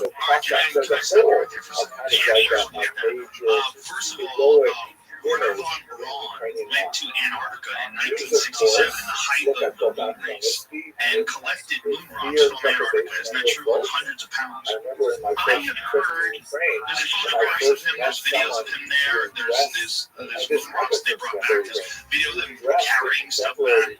He went in 1967, 2 years before Apollo. I have not seen the documentation for this, and I looked around. You haven't seen the photographs of him in Antarctica? You haven't seen, I mean, that's very clear. That's all right online. I can look at it now. Somewhere. I can't believe you don't know that. You haven't heard that argument that Werner von Braun is in Antarctica. Why would he go to Antarctica in the middle of the most hated technological race in human history? And he's at the helm of it for the United States of America. And he's going to Antarctica and he's bringing back rocks. I've heard the story too, but I honestly have not found a lot of stuff about that. That's ridiculous. It's all over the internet. It's all over everywhere. It's been documented. Videos, no, not conspiracy sites. It's all over legitimate sites. I've seen it on a bunch of different sites. It's documented. Werner von Braun was in Antarctica in 1967, 2 years before Apollo. And he was bringing back rocks. Okay, now he was a Nazi, a huge Nazi war criminal who, by the way, the St. Wiesenthal Center said would be prosecuted for crimes against humanity if he was alive today. For sure. He worked for the Nazis. I don't think he worked for them. They worked on a program in the rocket factory where they hung the 5 slowest workers a day in front of the rocket factory. There's people that talked about it. There's guys that showed their tattoos and discussed it. And yeah, Werner von Braun walked by as they were working. Von Braun is just to jump in here, totally separate from any rogue site. I just pulled up with a quick search, many pictures of Werner von Braun in Antarctica. Yeah, it's kind of weird that you would dispute that. I don't understand. I'm not getting it. But here, and now that I see one here, there's actually a picture of on ground in Antarctica on the Marshall Space Flight Center site, which is NASA site. This is a photo was made on or about January 7th, 1967. But I have a question for you. If they were to fake moon landings and there were some people in there and they were going to do this, why would they send Von Braun to Antarctica? Why would they take pictures of Von Braun? Then why did they say, look, Von Braun went to Antarctica?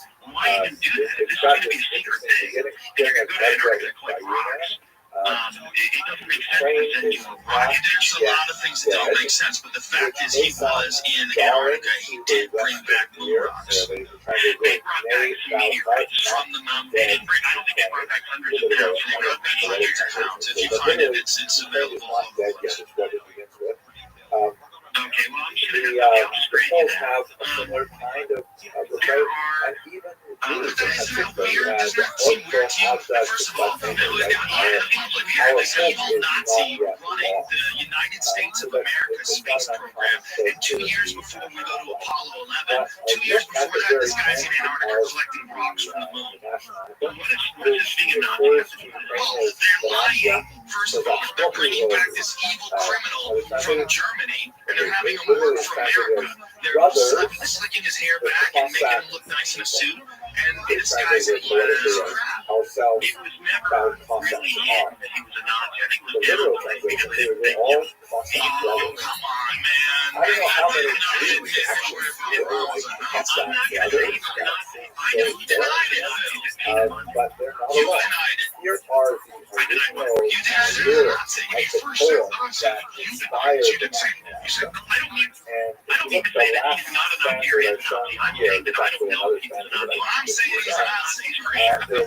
I'm saying he's a Nazi. And their rocket plant, he was building rockets for the Nazis. B-2, which was used to bomb London. Well, dude, he worked for the Nazi uniform. What do you have to do to be a Nazi? Do you have to actually have to have video of you cutting a Jew's head off? What do you have to do? No, but there were Jews who were working in the rocket plant, and they were Nazis, and they were slaves, dude. This guy was a slave. He was the head of the program. I'm saying that Von Braun's history is, well, I don't think it's that clear over whether he agreed with Hitler. I don't think it's Are you a Von Braun apologist? No, this is getting weirder and weirder. But what you're doing is you're sort of poisoning the well here. You're going, no. What I'm pointing out that the government did something really evil. They brought back a criminal, a horrible person, and they had him run America's space program. Meditate upon this 17th century. That's a horrible lie. They rescued all of these rocket scientists and brought them here, and they were all really, really happy to leave from what I've read. Well, they were not having any either. It was either get killed in war or come over and live nice in Cape Canaveral. But it doesn't matter. The point is, that does matter. That's a huge point. Oh, I don't agree. I think, you don't agree that doesn't show massive amounts of deception on the part of the United States government. The U.S. government has massive amounts of deception every day. It doesn't mean that everything they do is That's part of it. That's part of the whole point. Let's move off the Nazi thing. We got Phil Graham from badastronomy.com. We have Joe Rogan, who's the host of Fear Factor, one of my favorite comedians. Have you ever seen Joe live somewhere? not live, no, I've seen two clips on Twitter.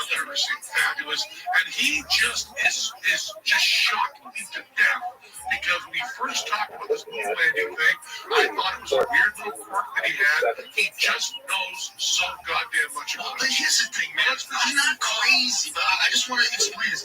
I don't look for stuff like this. I didn't want this to come up. I'm not like the guy who's trying to find, like, you know, I see all sorts of retarded arguments in these conspiracy theories. I see them left and right. I see retarded arguments in any kind of conspiracy, whether it's 9/11 or who shot Kennedy, a driver, he turned around. There's all sorts of retarded stuff, but there's stuff that makes sense, and you can't throw it all out. And when you look at it all, when you look at the giant picture, there's so much wrong with the Apollo missions. There's so much wrong. Massive amounts of stuff that doesn't make sense. That's why I'm a busy person. I'm not looking into this because I'm bored. I'm looking into this because I was really disturbed. And the deeper I went, the more I realized there's something really wrong going on here. Okay, so we covered the moon rocks. Now we got an explanation. We got an actual explanation. We got a little sidetracked with what's not. The argument against Von Braun. You brought it to Von Braun retired. Why would you send your rockets? I don't know. He was there. I don't know about rocks. Second of all, he was there in 1967 or 1968. 67 until 1969. the Japanese scientists first identified Antarctica as having a lot of meteorites. So it doesn't make sense that he went there 2 years before it was even understood that meteorites went there. I don't know why he went there. I don't think it was to pick up meteorites. And even if he did, that wouldn't have been enough time for them to prepare these rocks and get them. How do you know, like, Neil Armstrong, because the rocks that come from the moon look very different than the lunar meteorites that are found on the surface of the Earth. Right, but didn't the Soviet Union bring back lunar meteorite samples, and didn't they do it with an unmanned craft? And didn't the samples that the United States government sent out for independent verification, those are very small samples, tiny, sugar cube sized. You can get bigger slices than that. You can, where are they? You know, it's a federal crime to be in possession of moon rocks. What do you think that would be? Because there's only 800 pounds of them. They cost $6 million to get. If you want to examine bigger ones, you have to go to NASA to know where they've got these things stored in very, very scientifically controlled conditions. Oh man, no. They don't let, flunkies like me in there. They let rings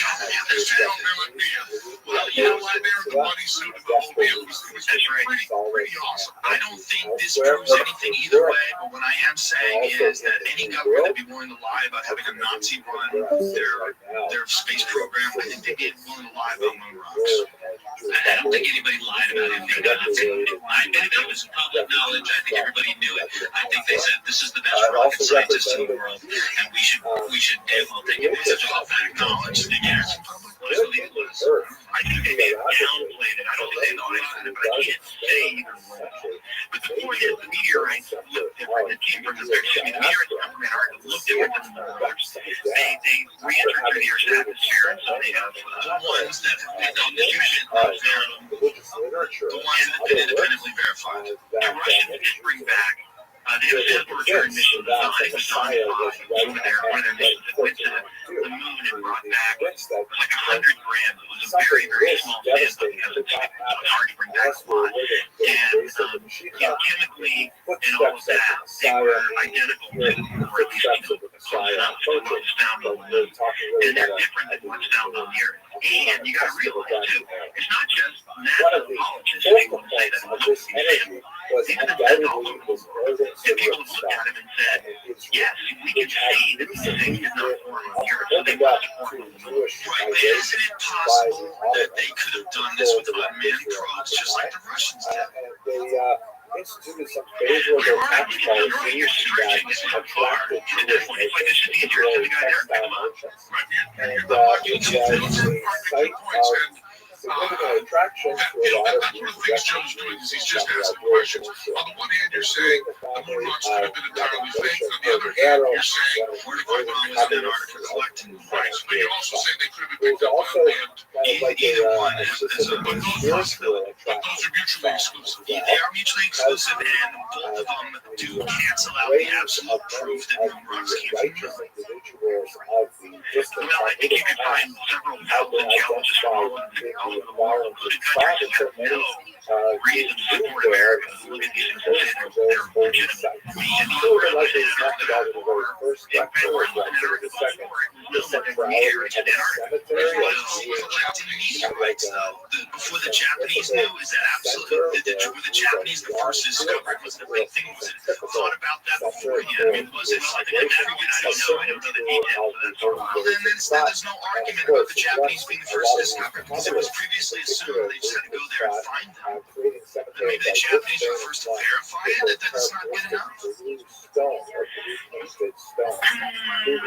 about that, this is a direction of argument I've never really considered before. I can't give you any more details because I don't know the story. Okay, but either way, I'm saying that's not proof enough. That's not proof positive. But I think at some point you should say, Werner von Braun, Antarctica, it's ridiculous. You're a high-profile guy. It's public knowledge. You go in there, get your stuff. I'll tell you what's ridiculous. We're going to Antarctica in the middle of the moon race. I don't know. That's when they had an expedition to see what it was like. I mean, they traveled all over the world in different conditions. I believe that if you're going to plan a gigantic deception such as this, you do it in advance. And I think it's entirely possible, if you wanted to look at it from that point of view, that they were doing that. And again, I'm not saying that they did it. I'm not saying that they faked anything. I have zero idea how you'd have to even if we do that, though, it would not sit on the water. Maybe you would. Maybe he's hands-on. Maybe he wanted to be there. Maybe he insisted. Who knows? There's no argument. You have some guy. No. You don't know who he is. You don't know his personality. You don't know what he's like. You don't know what he insists on. He easily could have. Once again, the discussion between Phil and Joe is astonishing to me. It just goes so much different than I think it's going to. It makes such different votes. Because you thought it was crazy. I thought you were completely crazy. But it makes sense the way you're holding it. What was really You don't have to be crazy to believe in the We have Joe Rogan, the host of Fear Factor, great stand-up, terrific guy. We have Phil McLean, also a terrific guy. And this is the definition of a marketplace of ideas. He would mention that on CBS Radio Free FM. As I mentioned to you when we were talking about religious history, he's kind of like a foundational figure in China and the academic. He was also CBS Radio Free FM. I'm Benjamin Montiel is also here. Let's get right to it as quick as we can. Joe Rogan from Fear Factor asking questions on the plate about landing on the moon. Did we do it? Did we do it? Joe's just got questions.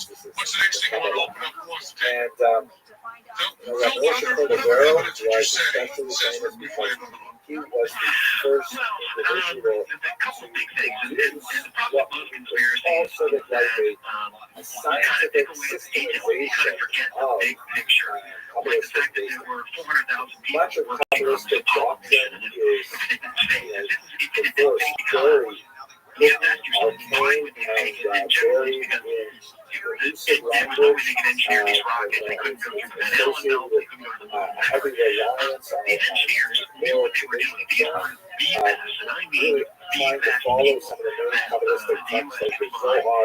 It's really difficult, even if you are fluent in Aramaic, it's still really hard to do. You've got to have a teacher there to walk you through it. One of the major contributions of the Ramah, they said, okay, let's explain all of this from A to Z, working from general to particular, and released a book which was published in his lifetime. We are now talking about a period where publishing is a reality. There's an actual printing, very important improvement in terms of initial sort of like introduction to Kabbalah, like Pardes Simonis, the Orchard of Pomegranates, was incredibly popular, cemented his reputation, even during his life, and he went on to create many other movements. One of the things that he describes in the Pardes Simonis is this chart that I set up here, which is essentially part of what they call I would say that this is, to me, the most compelling, which is sort of like a is how metaphor you shut all for those how people up. What God bothers you about that? Well, it is very reality compelling. to What the bothers me about it is that I Take know just a that in moment to government explain it. and especially in something as huge as NASA, things are very compartmentalized. You're not privy to all the information about the entire project that you're working on. You are given information on a need-to-know basis. If it's your job to design O-rings, you are designing O-rings. You don't get the data and the blueprints for the entire Saturn V rocket setup. You don't get all that information. The very people at the very top of the food chain who knew about it. And isn't it a little odd that a couple of days before Apollo 11 launched, the head of NASA resigned? You infinite and finite, find that a little how do odd? they reach that form of abyss? So the idea in Kabbalah is that God, first of all, trusts himself across This is his a monumental technological achievement. They're about to limited put a person on another planet. This guy says like a vacuum of God That in was the universe.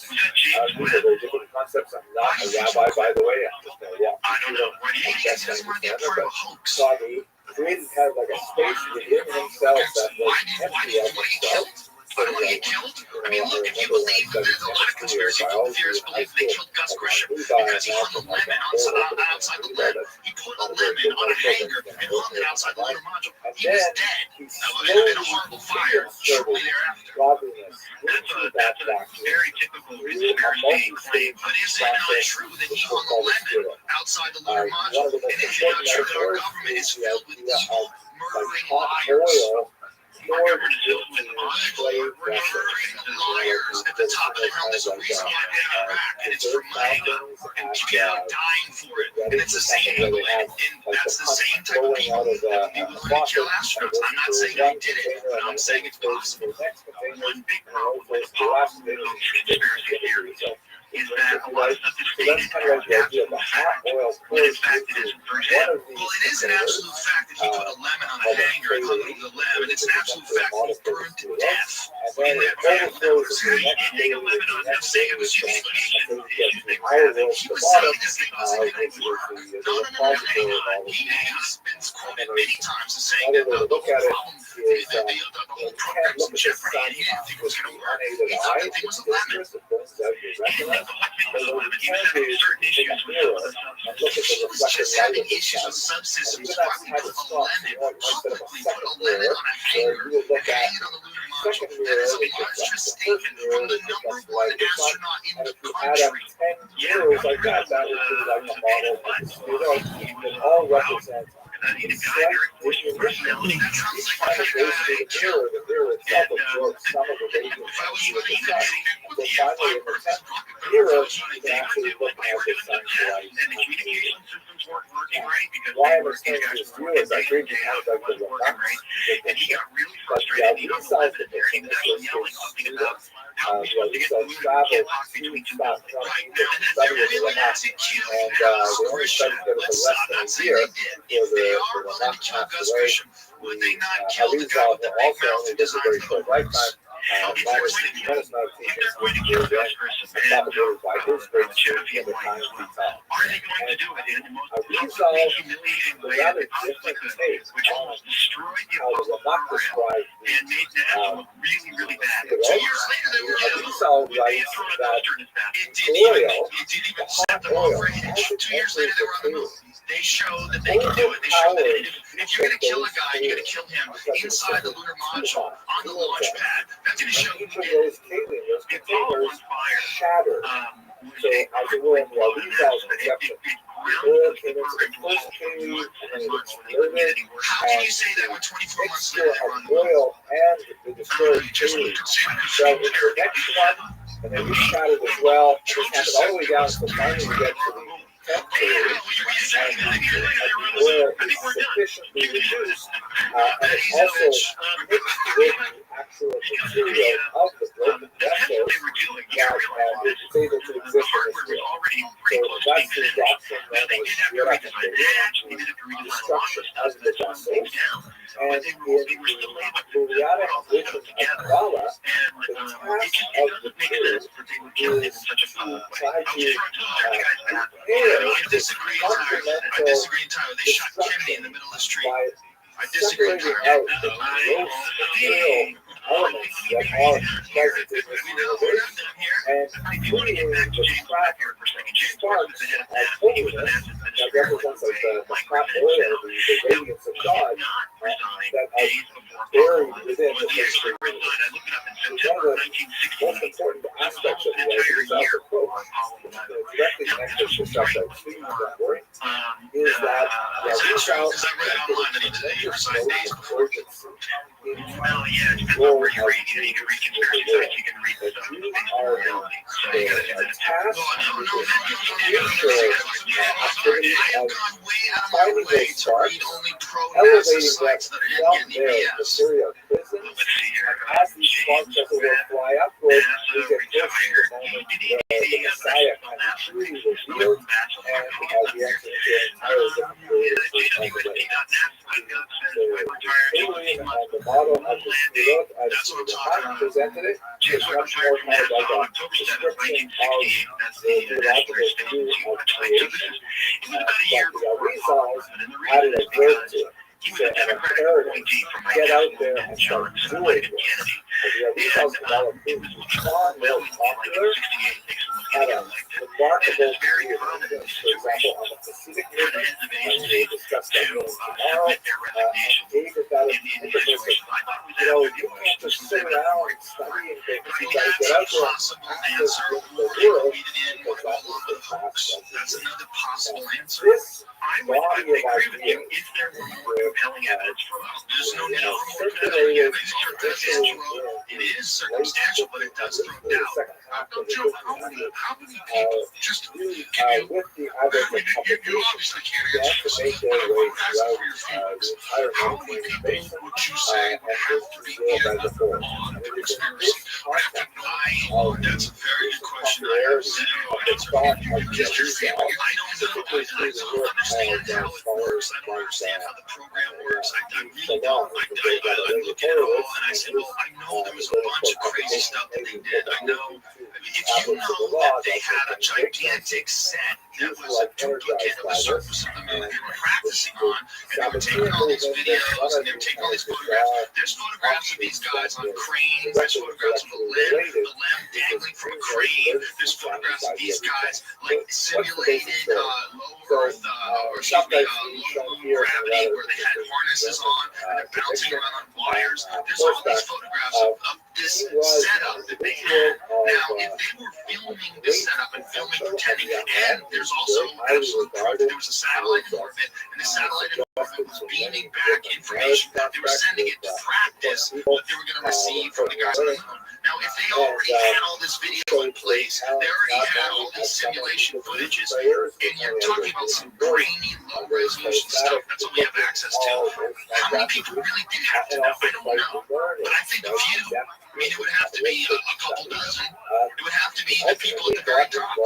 Would they be able to keep their mouth shut? I don't know. I go back and forth of what people are capable of, and then I go back and forth of what people are capable of in government. But there's got to be a ton of people at the very top of the CFR, at the very top of the World Bank, that know what's going on with globalization, that know what's going on with, the push by these banks for one gigantic global government so they can control everything. And that's an absolute fact. That's what's going on right now. How many people know about that? How many people are blowing the whistle? Very few.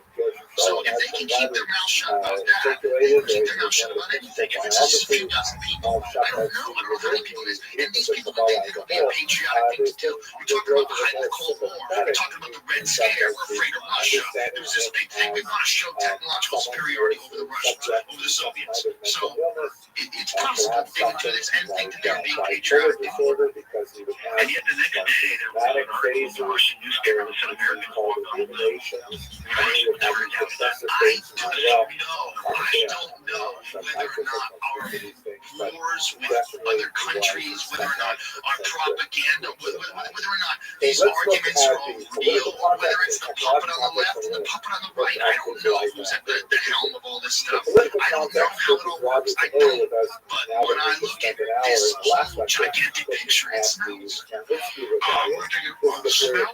We're taking on hearing said the word smell. That's Joe Rogan. Of course, the host of Fear Factory, great stand-up. This great guy. And Phil White, latest strong workers on the phone. We're talking about Blue Light and Blue sitting here. My name is Rachel, and we'll be back with more of this because I think clearly we're not done with either of these bitches. This is Rachel at CBS Radio, Free FM.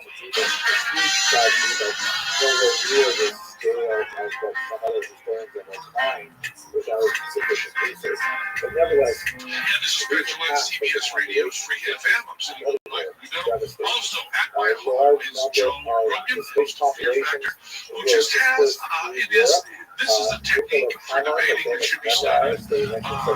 Joe has the most aggressive and humble style I've ever seen anyone use. It's really terrific, and he's talking to Phil White, who has said to me many times when I've talked to my friend Joe Rogan, the questions he had, just let me talk about it, clear this up quickly. That's what we're trying to do. Phil, I want to give you a chance to kind of lead this, because Joe's got books open here. I'm just warning you. Joe's got books open. What topic would you like to deal with on the way you think? What's in their mind? Right on your site. which is something that One thing about this is that a lot of conspiracy theories, the evidence is always circumstantial, and so you can say what it is, and you can sort of what it yourself right into the corner. But with the moon landings, there is actually objective evidence, and that then the movable type is a key element to the technology necessary There are levels of conspiracy theory where they say but rocket although that particular threat is not actually yet already developed, developed, one of the guys was we actually know a that by producer the of Fox late TV show, 20th century, the conspiracy we theory show that already came out in published 2001. titles, He said that. He said the rocket never novel, went into space. and in the And I 60s laughed century, that there were people Venice who in stood on their particular front porches and publishing watched just the Apollo exploded satellites passing over rush it to when it, they did that. and So it was that great, doesn't right? It work meant so that well. all of But a in sudden, fact, all of the these Apollo works missions, which like had Apollo 8, previously only existed in as they went to manuscript, the moon, they were tracked by they could only be ground-based copied telescopes. If you go on the web, look up laboriously, Apollo 8 expensively by professional you will actually scribes, find pictures and then of they these were very things. fragile, easy to lose. Jam radio operators were actually able to If they were seized track by the these church, missions to that the moon. happened several times. And They the could thing easily about those burn is that's a parts directional of the signal. place. If That would the have machines been didn't actually go all of to a sudden, the jam radio drops out the operators, bottom, and and they no longer are we talking about I don't understand the technology. I don't either. I'm throwing this out there. You don't understand it. Well, What do you mean? whereas you can go to a neighborhood store and buy the same You have to take up a website. for Yeah, $10, you're $15. That's where you So get a lot of stuff. fraction of That's the where you regular get cost. these people that And also you track by don't Australia. There's a very cute movie called The Dish, So which over is the next few not centuries, usually historically accurate. It's like a collection of a bunch of different things that really happen, like all kind of stuff. And you feel like it's not there. Aliens and their telescopes see like that. And you could say, well, maybe this just means that we sent rockets to the moon because we did. and works like this appear to stay with But the breeze. then it's a little bit more complicated because one thing that is the Apollo Ideas circulate, and they did this on Apollo 11, is accelerated they let things on the moon like these retroreflectors. So do the Soviets. The Soviets did it twice. Well, Locomotive and Locomotive This 2, also has unmanned lunar impact probes. on the They left two laser reflectors. You can send a laser up to right now. One of them's functional, one of them doesn't work so well. I think one of them got covered with dust or didn't get placed correctly or something like that. And so that's nothing. It's the same thing as the Rothschild argument. Hang on, when you are putting one of these things on the moon, if you know you're going to be putting it with a robot, typically then much you more have to literate design than it so that non-Jews it has a historically, fail-safe, but so that generally it not gets as put in there literate correctly, as or you have some so. ramp on something.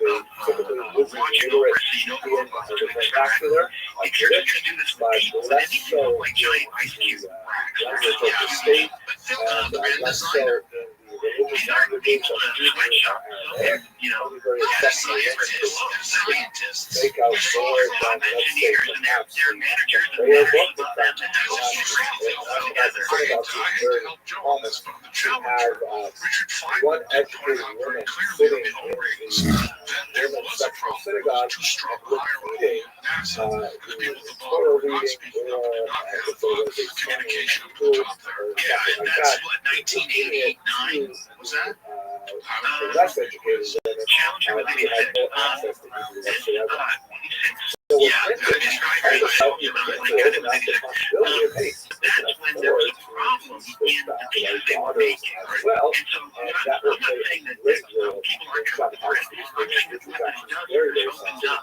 all of these managers who are in charge of this thing would have been able to see that there was a problem. So what exactly happened with An this? So upwards the basic blowing story hierarchy is that that stifling you people have to this talk about. individual It's shop just that type you're that involving is more born in people Smyrna, into the this conspiracy. And at some is point, conspiracy is all part of where everybody. Now, Joe, I want to wanders ask you a around question that you touch upon all the time, and you the jump right to evil and wars and this kind of stuff. is But on a little more lower level, experience what is the really emotionally the motive unstable here? I mean, if you moments. have Whereas I nuclear mentioned bombs and bomb back in the Stone described Age, periods all of these great missiles, euphoria, why show followed up later all by over some disgustive episodes. I think to win the And Cold War, although to he try was to very highly give some sort regarded of as a perceived victory in the Cold War, against a perceived period victory of of technological wandering. superiority of the And Soviet while Union. he was engaged in And this I wandering, don't he know was whether also or not quite it an happened. I educated still young am man, not studying convinced one way or Kabbalah another. and But making a you couple are of certainly ideas. not convincing me that we wouldn't not by any stretch of the imagination, especially since the last time anybody even did a flyby of the moon Nathan was of Gaza 1972. recognizes the potential That's merit silly. in That was Apollo shop 17. because That's silly. not Phil, only how much would it his cost? I mean, just sidekick, how but much would it also cost his now major in propagandist, 2007 publicist, to who send Joe to the moon? ultimately would If we get reveal together with his the Amazon friend guy and all that, as genocide, Well, I as can the jack you long-awaited hit him redeemer about of the Jews. I don't know. I mean, the people who put together these rockets, Jeff Bezos with Amazon and Barronson and Spaceship One, these are all rockets that are being designed to go into low Earth orbit. And it takes a huge amount more to get to the moon. You basically have to double the energy you get to the rocket to get it from low Earth to the moon. And that means a vast amount more fuel. And that's why I took a rocket like the Saturn V, which is an enormous beast, to get up there. And so, to do this, we're basically starting from scratch. Maybe it's time already. Let's see Into all that. The technology is a lot better now, so it's better to start from scratch.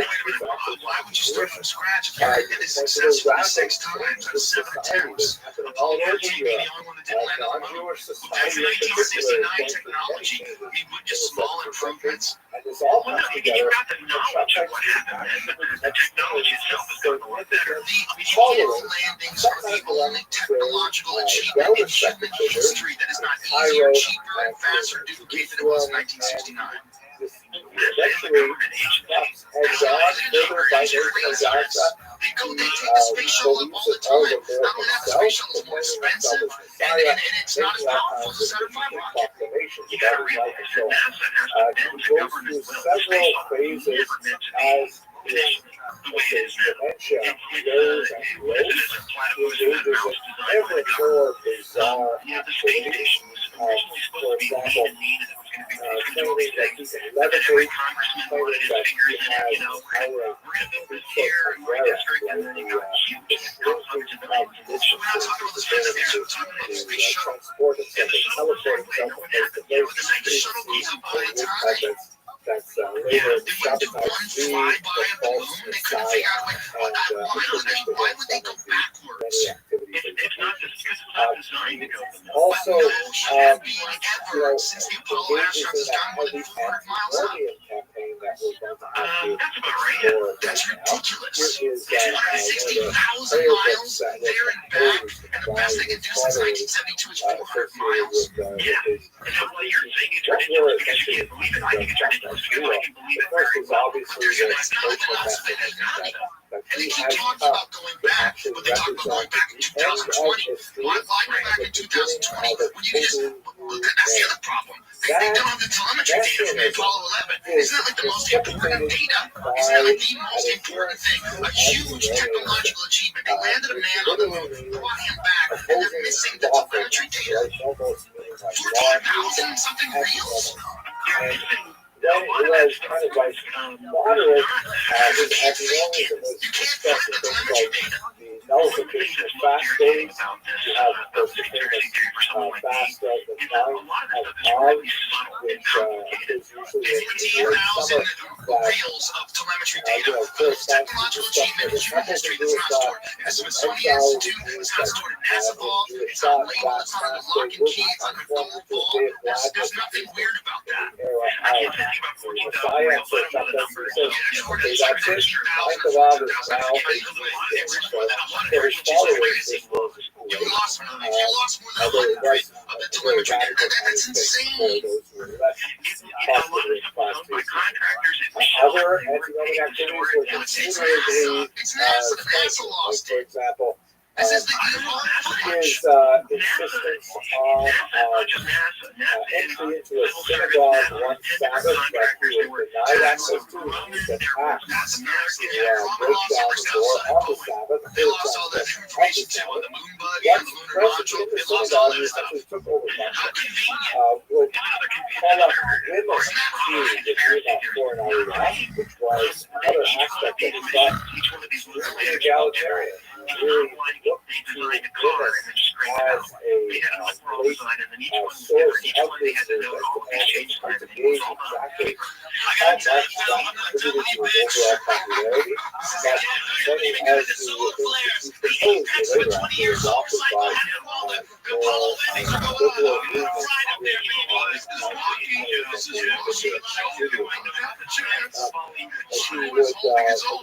he was actually married several times, it's quite likely that the first 2 marriages were never consummated, that may have something to do with his mental illness in one way or another.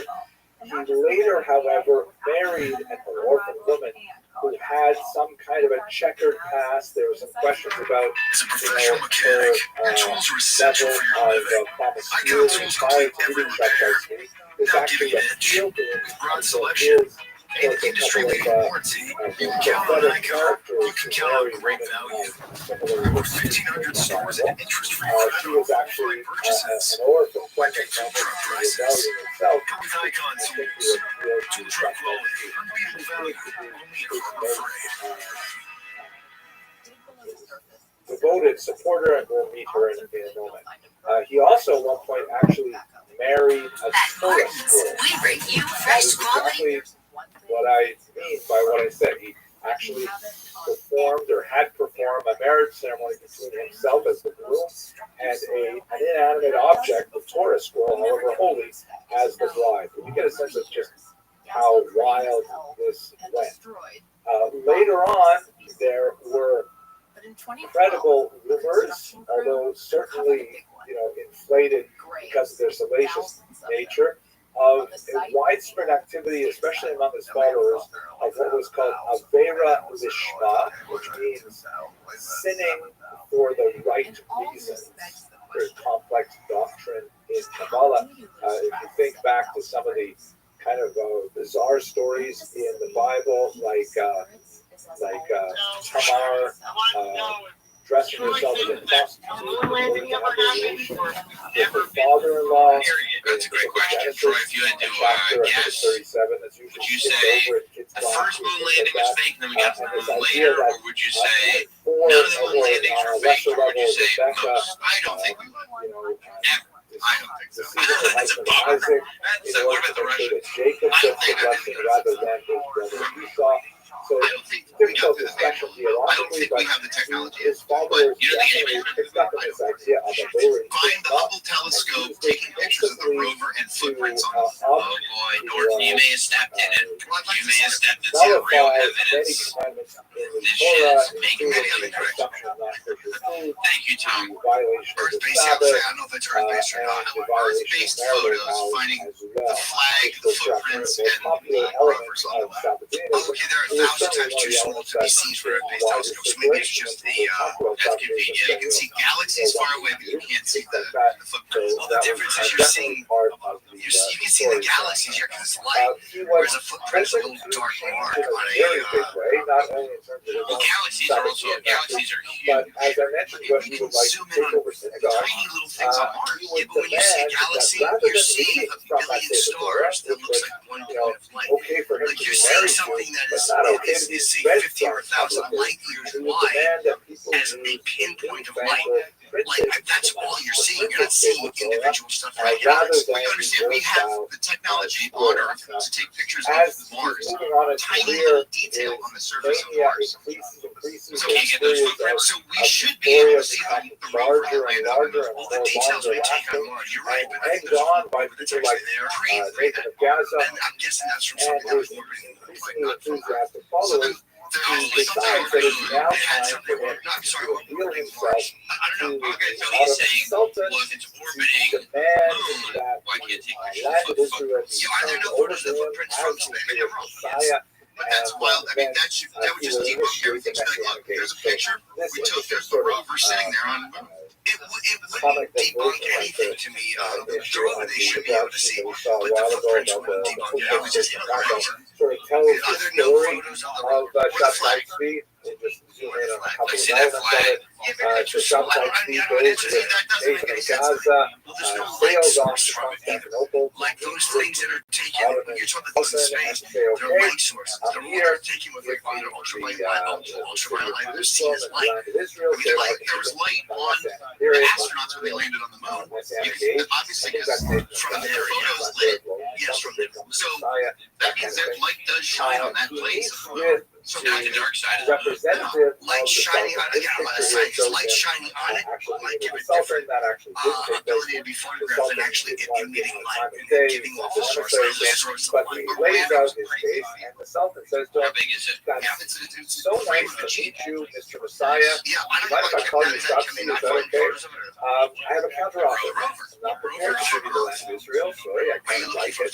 But By the way, will a allow you universe to is remain way bigger than a alive. Jeep. Yeah, I mean, I know what I you're have a saying. Jeep.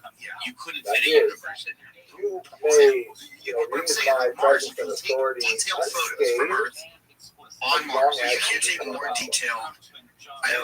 What detailed photos of Mars are people taking from Earth? Well, you can whatever. You can even other planets. Jupiter. You can get what are they looking at there, Travis? In 2011, these are photos taken from NASA's It's lunar thousands of reconnaissance followers. There's a lot of observatory. debate over exactly how The large the sharpest phone images was, ever but taken it's from certainly space very of the Apollo significant 12, 14, all 17 across landing Europe. sites. Okay, so you can't take They the photo. are The video was wrong.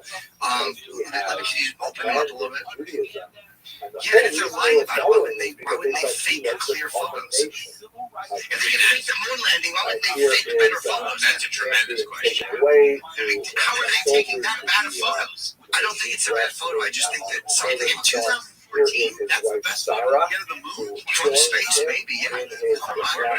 belief in democracy. What, they got an And iPhone? I find Yeah, Sarah maybe from especially space, it's a connected tougher with photo to a take. great You book didn't say written that. by It's Anna wild how Rothschild detailed Albert, these photos can get from anywhere, but women Austin and, is South Well, I haven't seen anything that's the size of a Jeep on I Mars. know that she was early I at haven't seen Center it. What looked are at some of herself. Earth-based Doesn't photos look of a Mars? lot like Galaxies are bad Amidala, examples because space is Star black. Wars. They're light, It's also huge. and you're also seeing something that's 1,000 light years wide as a pinpoint of light. That's how our telescopes are good. What But ends you're up seeing happening? something that's a The billion falls thing, apart. a giant Vast bigger than our majority of sun. his followers You're seeing it one are perfect kind of place. like limped back That's the home. best Many of them Earth-based have view already of Mars, and it's the their whole planet. belongings, It's their the least, properties, it's the and least, values, it's and have to terribly start all undetailed over photo. again. But are there, But there do is you have the a capability of taking minority of photos his followers of the moon from double space? down. And Yes. So why can't we get a detailed photo of the land rover sitting? My guess is that they haven't spent a lot of time doing it. Like for what? Like whenever they take photos, whenever they take photos from space, they usually aim a camera somewhere and they have a reason to do it. And there's a limited amount of time And for then everything's there's moving. clear So evidence somebody that said, it was why don't we not take photos as they from saw space? it, rather The moon than landing site, somebody would go, to why? logic and say, wow, I was wrong. Why we did it? Like, I wouldn't do that. There's no purpose. It's like they're like, people saying nobody landed. Let's just show them that, look, there's the shit we put. But maybe scientists know it. Maybe they're not looking at it like, let's get a very small segment of people who don't believe it anyway to shut up and we can actually use this for scientific purposes. That would be Why not just get a filmmaker and take a picture of the rover?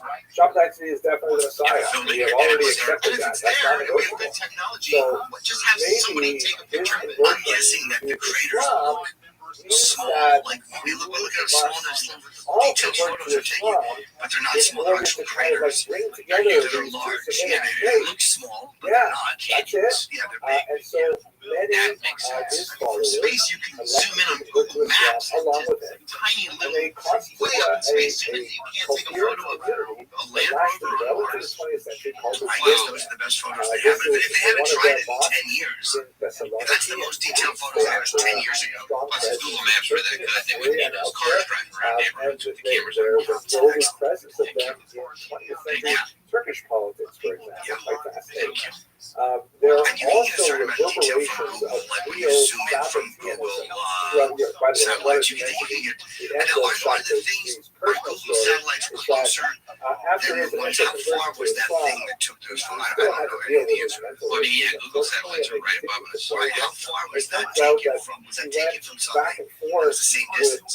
even his conversion and This with is where a you lot of need, the things he had Dr. said, Tyson. it proved to be a bit of a Or any thorn in the physicist. side of the Ottoman authorities, who Let's see, 40 years found it later, recent, for flags remain example, was unknown. constantly How they giving out post-messianic authorities to many people, okay, Yeah, you can probably. be king No, of it says Africa, flags remain in you can be quotes. the vizier of Europe and things like that. It was creating a certain amount of disruption among his followers and among Jews in general. Okay, So let's see what Tom ultimately in, he was let's see what in Tom in prison. Connecticut has to say.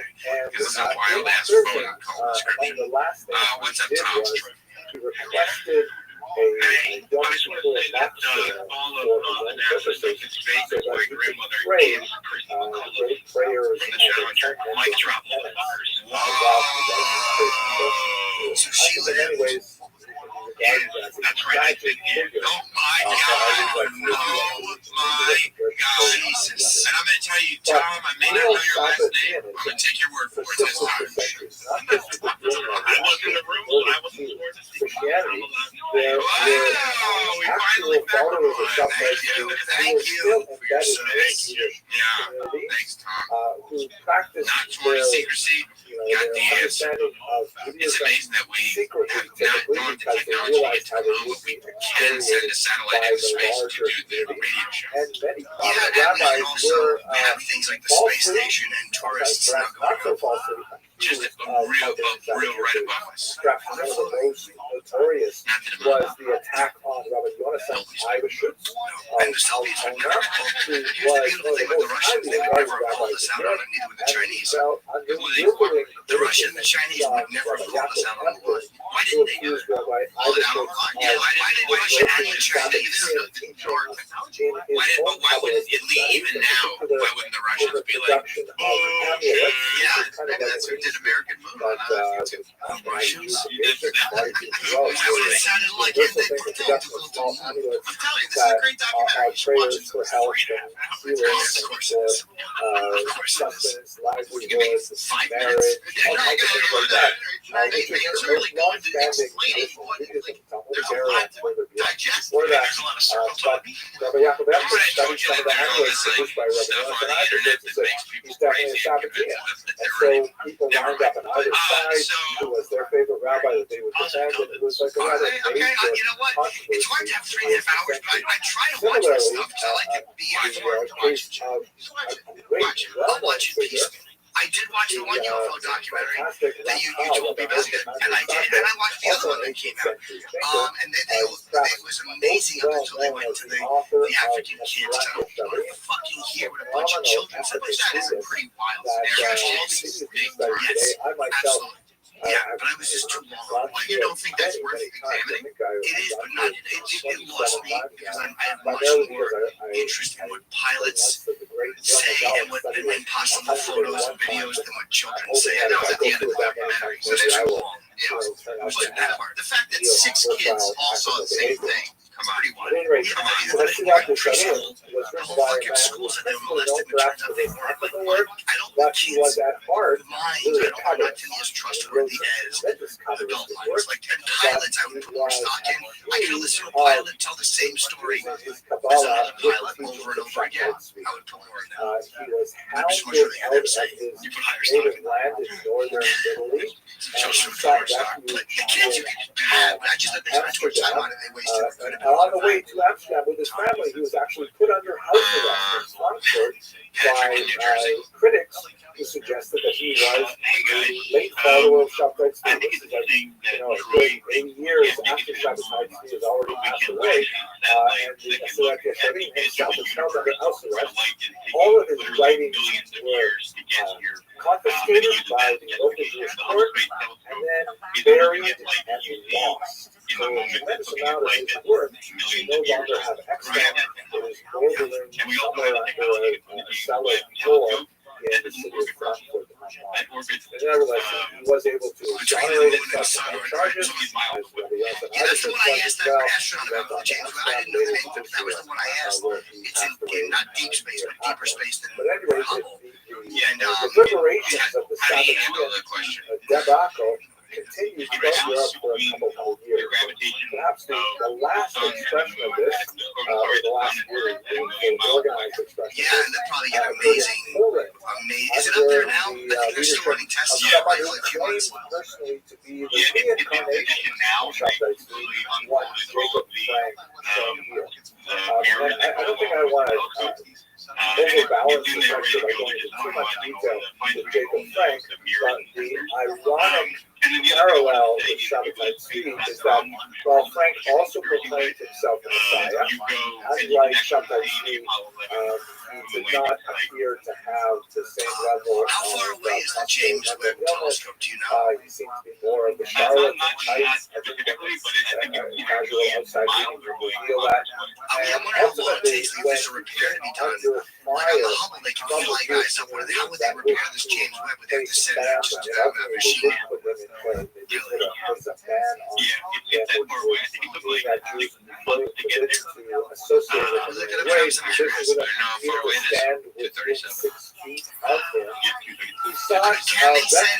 Is there any type of like an automated chip they can send to do repairs on it? If they had to, there's got to be a way to fix something. One of the great criticisms leveled against him was that he did not follow the dictates of the Talmud. Thank you, Patrick. A little while ago. This is something that the bishop Location and orbit. This is the James Webb Telescope. Its actual position varies between about 250,000 kilometers and 832,000 kilometers, which is about 517,000 miles from L2 as it orbits. Jacob Frank obliged and actually converted keeping it out of both Earth and Moon. That's 500, and the Hubble is 550 kilometers. This is way further. Largely for opportunistic reasons. Is it a gravitational thing between the Moon and the Sun? And in so doing, resulted in the confiscation and destruction of some 10,000 Talmudic volumes. The gravity of the Sun balance the orbital motion of a sun. It's like a weird place between two points of He gravity. later went on now as a nominal Catholic, but still presenting his vision of himself as a Messiah, traveled through Europe. His daughter Ava, shown here, I thought it was a million miles towards the sun. I was wondering, wouldn't that fuck up the picture also with that both of them bright light? involved with similar activities. I tell you, if all this is true, what Troy's saying, that's your third rock from the sun. Sexual aspect of their practices. You know what? With the Earth, Moon, and Sun behind it, the spacecraft can get a clear. Okay, that makes sense. I thought it was between the Earth and Sun. I think the light from the Sun, but the Empire State Building fucks up a photo because of the light. Because of the Sun not doing it. It's a million miles in space with all those behind it. Readiness for the Messiah. That can they do repairs on it or no? Jewish followers of both Shabbat and of Jacob Frank. That kind of like sums up the intellectual, spiritual warriors that have tremendous impact on the Shabbat field of most of Europe. Is Travis the most James Webb designed to be serviced? That's where I think I'd like to leave it for today. He might be the most heavy-fingered typer all for that I've ever encountered. I thought we were landing on the moon. Is out of reach. Just out of reach. That is a fucking. You just gotta hope. I mean, what if something doesn't open up right? You can't. There must be some checks and balances on it that can kind of self-repair a little bit. There has to be to adjust. Holy shit, man, here it broke right when it went up there. Oh, man. Fucking, or if a little piece of moon debris or space debris hit it. Knocked it. Oh, nerds. Dude, there's fucking space debris all over the place. Little rocks. Yeah. Things the size of this microphone flying around. Oh, yeah. Oh, you bet there is. Charles in Chicago. Particular. How about we just look at the other countries' landings? We keep concentrating on the U.S., but there's several other countries. I didn't know if there were or not. I honestly didn't know. Okay, well, how about if from China? Well, if we faked it because we can't get there, and then China was like, hey, we went to the moon, wouldn't America have been like, no, that's bullshit. China didn't go to the moon. China say like they never went, just went there and checked. Yeah, and if China did go to the moon, they'd be like, guys, this is crazy. Not only did we go to the moon, there's not shit up there. Do you know what dicks they could make us look Oh, no rover, no flag, no footprint. I mean, it is untouched. And there's international cooperation between I mean, I think Russia just ended between the Soviets, and even in bad times, we kind of always cooperated. Yeah, that's a great point. How many countries have gone to the moon? I didn't think to that point. There is astronauts on the. There are other countries that put astronauts on the moon. Or rovers. No, I'm not saying you can't send a rover. Then why wouldn't they point out the fact that we haven't? We're 7 countries. They go there, be like, oh, look, here's the American rover we found. For what? Like, for them, you and I having this fun chat, scientists don't need to do that. Like, they don't discriminate. Scientists don't go, okay, let's prove to people that we're here. Like, they just, for what? That doesn't make sense. I don't know why somebody just doesn't, from Earth, take a picture of the moon where we landed. We didn't land on the dark side. Even like Luxembourg, they would have said, hey, there's no flag. So just take a fucking picture. You see it. So wait, countries which have landed or orbited the moon by number of missions: U.S. 30, U.S. SSR, Russia 23, China 7. So you think there were 30, 60 between 1990 and 1990. So by then, you think there are 60 missions with different countries, different astronauts, and different control rooms full of people, all of who are silent and none who are tattling on each other. But again, sworn, astronauts. Just America is the only one that's national. But again, the other ones not knowing that this was fake. Like, if Russia's gone so many times, just send an astronaut or a cosmonaut to the moon. Maybe they figure there's nothing to be gained by it. Maybe they can't get to the moon. You think we're secretly in Russian China? Very possibly. Would you be surprised if we were? Yes. I would be. As a matter of fact, I'd be 100% surprised. Yeah, it's interesting. Sure. We have to break. We have Mark Norman coming. We're late for more. Also ready. The Shneir Zalman of the is essentially the foundation of Chabad. I would include, I think it perhaps more appropriately, as the Bob Trump show.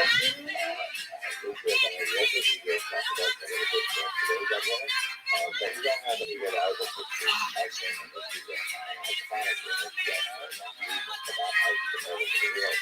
And the Shneir Zalman, I think, is really a third generation with weight loss by Hims, customers report losing over 11 pounds in just the first month with compounded GLP-1 injections. Through Hims, you can get a personalized weight loss treatment plan 100% online, prescribed by a licensed provider and delivered to your door for as little as $165 a month.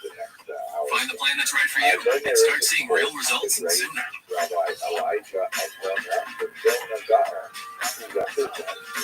Get started today at hims.com. He is the acknowledged head of the movement known as the Mitznagdim, or the Mitznagdim, as it's Ashkenazi pronunciation.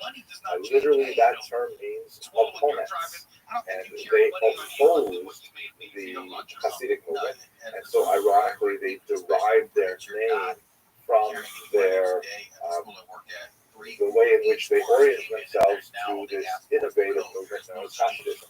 In reality, they could have called themselves, let's say, the traditionalists, because the Mitznagdim represented the sort of follow-through of the earlier Talmudic tradition, which obviously predates Chabad by centuries, if not millennia, depending on how you want to define the traditional text-based Talmudic culture, but nevertheless the term Mitznagdim stuck, and so they're a very important element in our discussion of the three major intellectual movements of the era. Finally, we have the Haskalah, which is certainly well typified by Rabbi Moses Mendelssohn, also known as Moses of Dessau, and he was the first really significant Jew to articulate a new way of identifying with modernity that did not view the outside world as necessarily toxic and dangerous, but rather one in which Jews were expected to engage, one in which Jews could fully connect with while respecting the boundaries of their own ideologies and beliefs, and yet they could contribute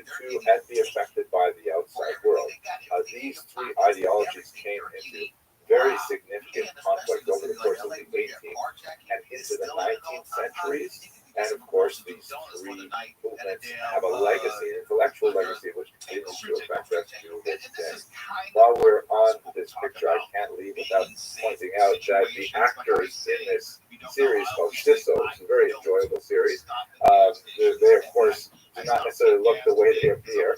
Here's Shulam Shiso, the character, played by Doug Glickman, rather brilliantly, but rather different physical appearance. And here is his son, Akiva Shiso, played by Michael Aloni.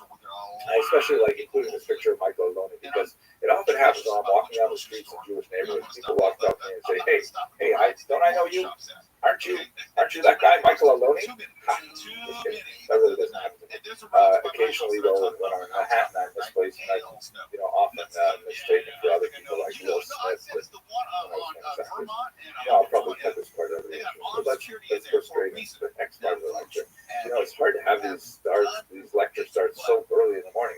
It's 8 a.m. here, and I can't see any of you in this webinar, so I'm just talking to my own face, and I'm tempted to cheer myself up with stupid jokes. Okay, so what I'd like to say about the three movements is I'd like to phrase them in terms of rebellion, because even the traditionalists, even the Misnagdim, who lay claim to be following through on older tradition, they also have rebellious elements because they are forced by the birth of the Hasidic movement to redefine themselves in opposition to something new. So that requires a certain amount of repositioning, as we shall see. So all three of these movements represent significant intellectual rebellions, upheavals. Let me explain what I mean. First, let's start with the rebellion of discovery, which is chronologically the earliest of these three rebellions, and that refers as a term I've used for the Hasidim. Here's a wonderful picture of Jews dancing at the spot, Hasidic Jews. Now, there are some Misnagdim scattered in here as well, by the way, maybe a few spartan. They are rebels of discovery in the sense that they're certainly traditionalists, as we shall see shortly, in terms of their orientation to the basic theological and practical tenets of Judaism, theory and practice, but they claim to be energized by something new, something innovative, something which has been discovered in the tradition, which it has ancient origins, but has recently come to flourish and find new expression in the 18th century.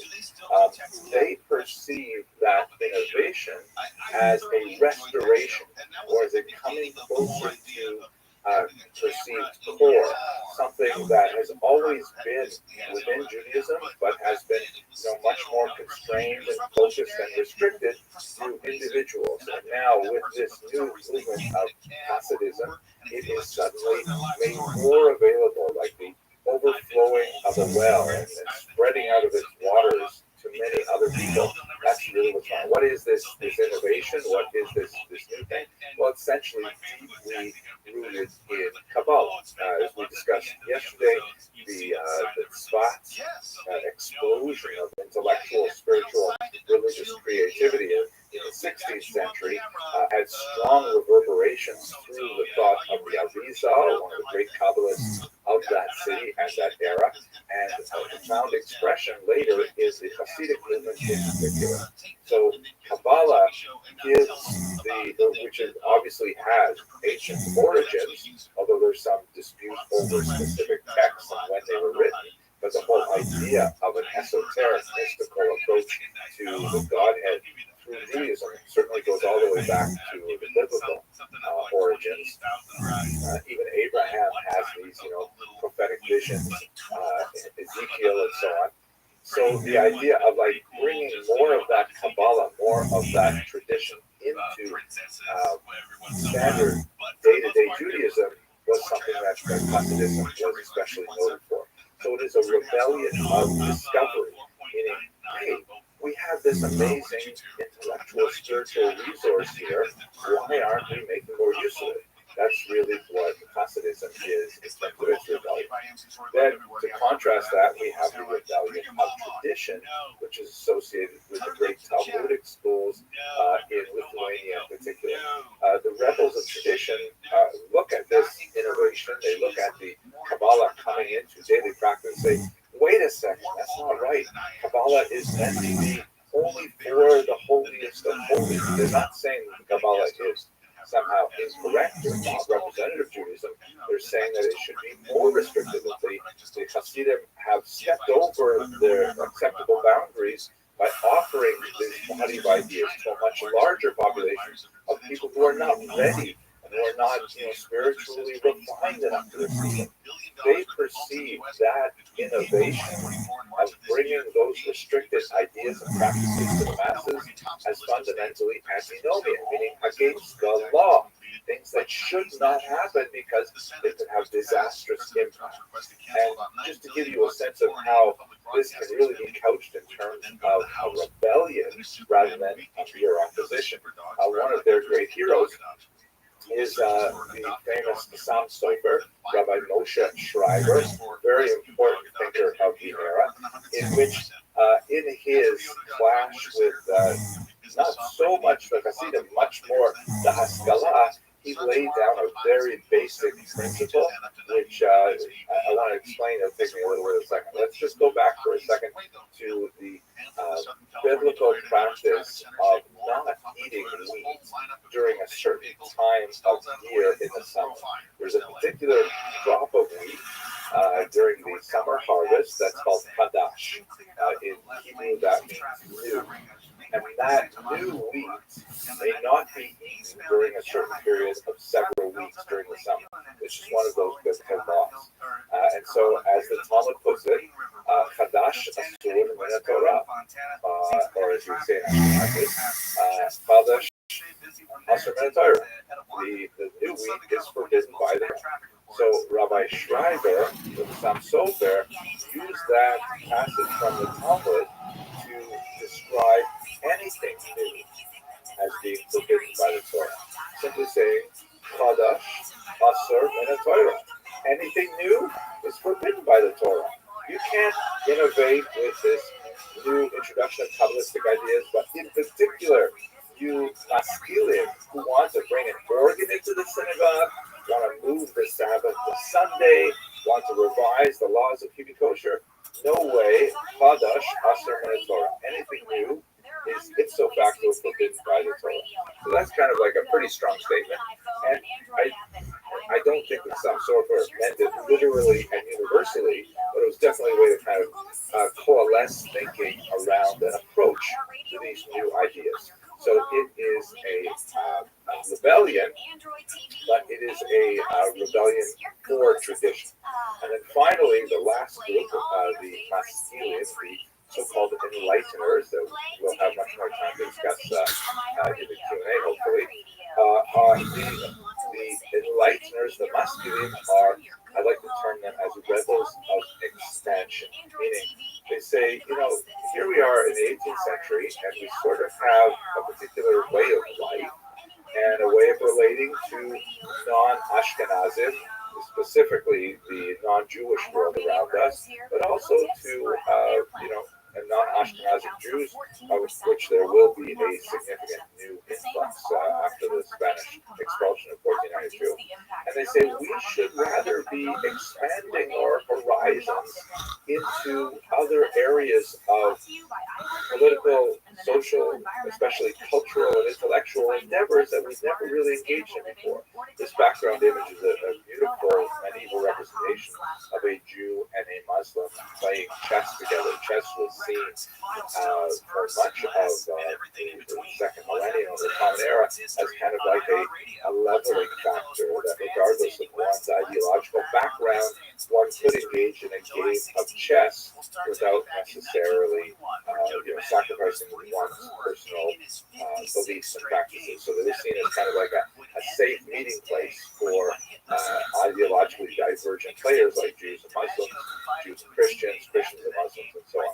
This rebellion of expansion sees innovations in the tradition as corrections, as ways of addressing artificial phenomena that had developed over the centuries that may have been intrinsically harmful to the advance of Jewish civilization and thought.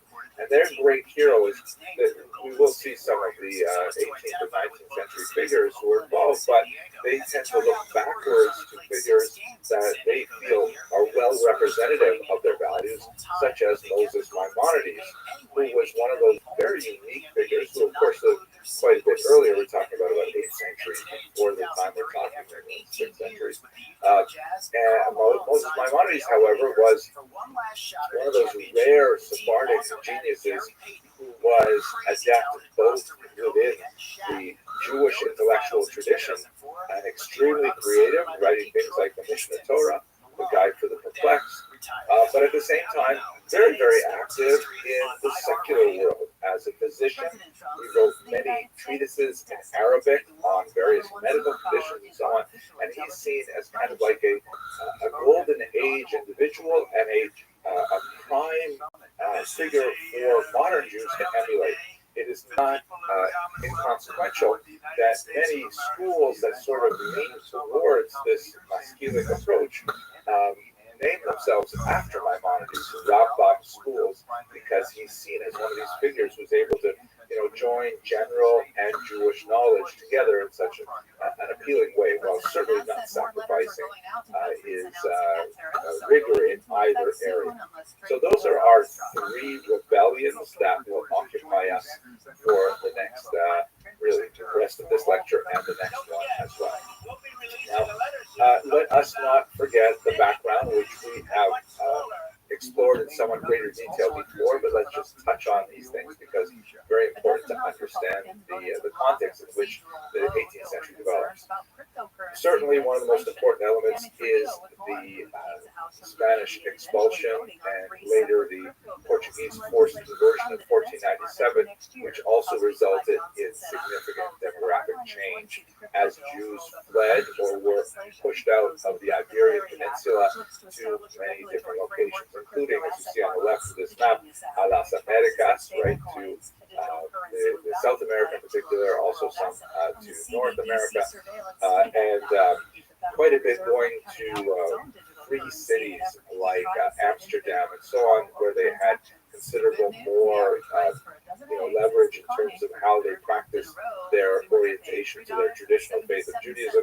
Many of them had already been converted forcibly or otherwise to Christianity, and they brought with them to these Ashkenazic lands an unusual intellectual flexibility as a result of their very divergent range of experiences with regards to faith. Let us look, for example, at the tragic case of Uriel da Costa, someone upon whom I meditate frequently, actually, and I've spoken about it in a few different lectures. He is shown here in this fanciful image as the dark, brooding man who has the young boy on his lap, who's supposed to be a figure, a representation of the earlier Baruch Spinoza. In many ways, they are quite complementary to each other. Uriel da Costa, very briefly, was a Portuguese man, Portuguese Jewish man. He was raised without being told his Jewish origins, and he actually pursued a career. He was a brilliant student. He pursued a career and received ecclesiastical honors at the University of Coimbra in Portugal. Then his mother revealed to him, Uriel, I got to tell you that maybe your name moved away, but we're actually Jews. We've been crypto-Jews since the Spanish, the expulsion, the forced conversion of 1497, and even the Portuguese Inquisition that was started in the early 16th century. He was initially delighted. He said, wow, that's great. I'm so fascinated. By the way, crypto-Jews typically did not tell their children when they were very young about their Jewish origins because there was a tremendous danger should they reveal it to other kids in the neighborhood. So they were typically only enlightened as to their true status when they were young adults. His mother and he managed to leave Portugal, and they ended up in Amsterdam, where Da Costa was thrilled to be part of a real Jewish community, and he was so excited. However, the weakness that he carried with him was that his perception of the Jewish people was entirely entirely based on the documentation he was able to access in Portugal, which was basically the Bible. And so he's reading about great figures like Abraham and Isaac and Jacob and Joseph and King David and so on. And he's saying, wow, these Jews must be remarkable people. And when he gets to Amsterdam, he finds that, you know what, they're not quite as remarkable as he thought. You know, there are some that engage in, inappropriate business practices, and some that engage in intellectually dishonest activity, and he finds himself in a situation where he is a kind of a Baal Tshuva, right, a penitent, a newly religious person, but he finds that regular FFBs, religious from birth individuals, that's a contemporary term, from birth, meaning religious from birth, they don't necessarily behave with the standards that he expected. He gets into a lot of conflict with local authorities. He actually writes some books which are critical of the Jewish tradition. His intellectual genius was coupled with, unfortunately, a mental instability, and he is excommunicated several times. He actually moves to another community, tries to set in there. The same kind of thing happens. The end of the story is he went back to Amsterdam with kind of a resolution that, as he put it, I have to live in a community, so I agree to live as an ape among apes, meaning he will give up his personal view of what Judaism should be and what Jews should believe, and he'll live within this regular community because he simply can't live all alone. He's terribly attached to his mother, he wants to be near her, and so on. In the final excommunication, the Beit Din of Amsterdam decided that if he were to be accepted back, he had to undergo a ritual humiliation. They said to Oriel, we've done this several times, you say you're sorry, and then right away you go back and do other terrible things. You'll have to view my video on this to understand a little bit more of the practical details. But specifically, they said, if you really want to come back, then this is what you've got to do. You've got to come to synagogue, you've got to confess in front of the entire congregation. You will endure a symbolic flogging. It's not a flogging like, to draw blood and things like that, God forbid, but it was nevertheless in the middle of the synagogue to be flogged, to see such a public, visible sign of public condemnation. And then he would have to lie down on the steps outside the synagogue and have the entire congregation walk over his prone form. Terrible humiliation. He goes through with it, then he goes home. He sits down and he writes a 12-page suicide note called, which has been published later, called Exemplar Humanae Vitae, the example of a human life. And then he pulls out a gun and he kills himself. Very, very tragic story relating to the question of identity, layers of identity, his earlier Christian identity being added, underlying his newer Jewish identity, the disconnect between his imagined Jewish identity and the identity of the Jews of Amsterdam among whom he lived. Very tragic, and I think quite relevant to the modern day. It's actually dramatic versions have been staged multiple times in a very popular opera, which is a very popular play in Europe. Anyway, he's a great example of the kind of intellectual yeast that was brought into Ashkenazic lands by the Portuguese expelled Crispellis in particular because of their earlier Christian status.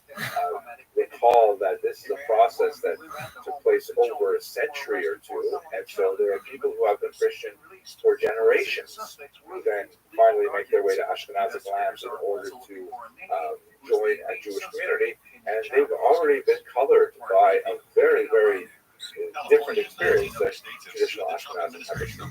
Of course, the figure on the left here of Baruch Spinoza, who is shown by a brilliant painting by Hirschenberg as being so different from the brooding, dark Acosta. He's in light clothing, blonde, and holding on to flowers as they both gaze at a book. Acosta with this penetrating 1,000-yard star, but with Spinoza with kind of this casual, offhand glance.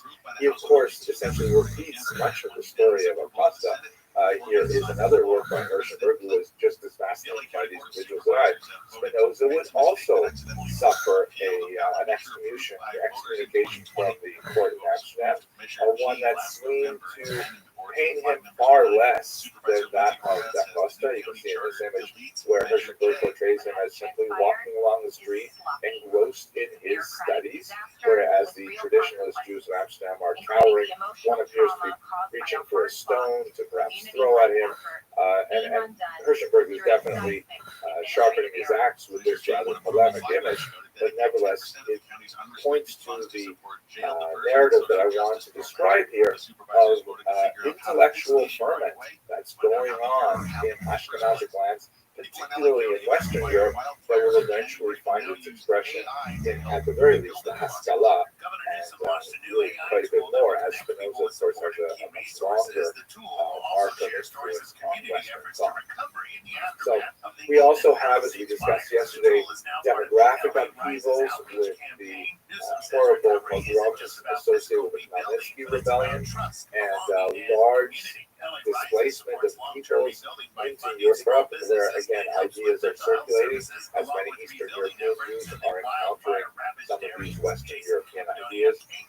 And then we are immediately following the Magnitsky Rebellion with the whole Shabbatai Tzvi debacle, which we discussed also yesterday, and that's followed up by Neo-Sabbatianism. This is one of the amulets that we mentioned yesterday, in which Rabbi Yonasan Eibeshitz was accused of being a Neo-Sabbatian, and even figures as phenomenal and as important as Father Moshe Chaim Sato were accused of heretical views.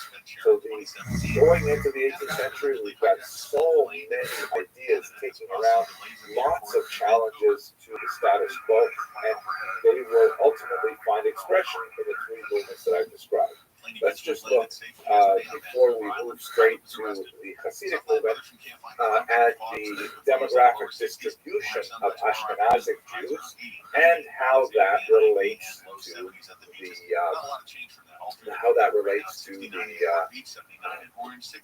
three movements that we're talking about today. This is a great map that gives you a sense of the demographic shift that we described earlier this week of Jews from the Rhineland.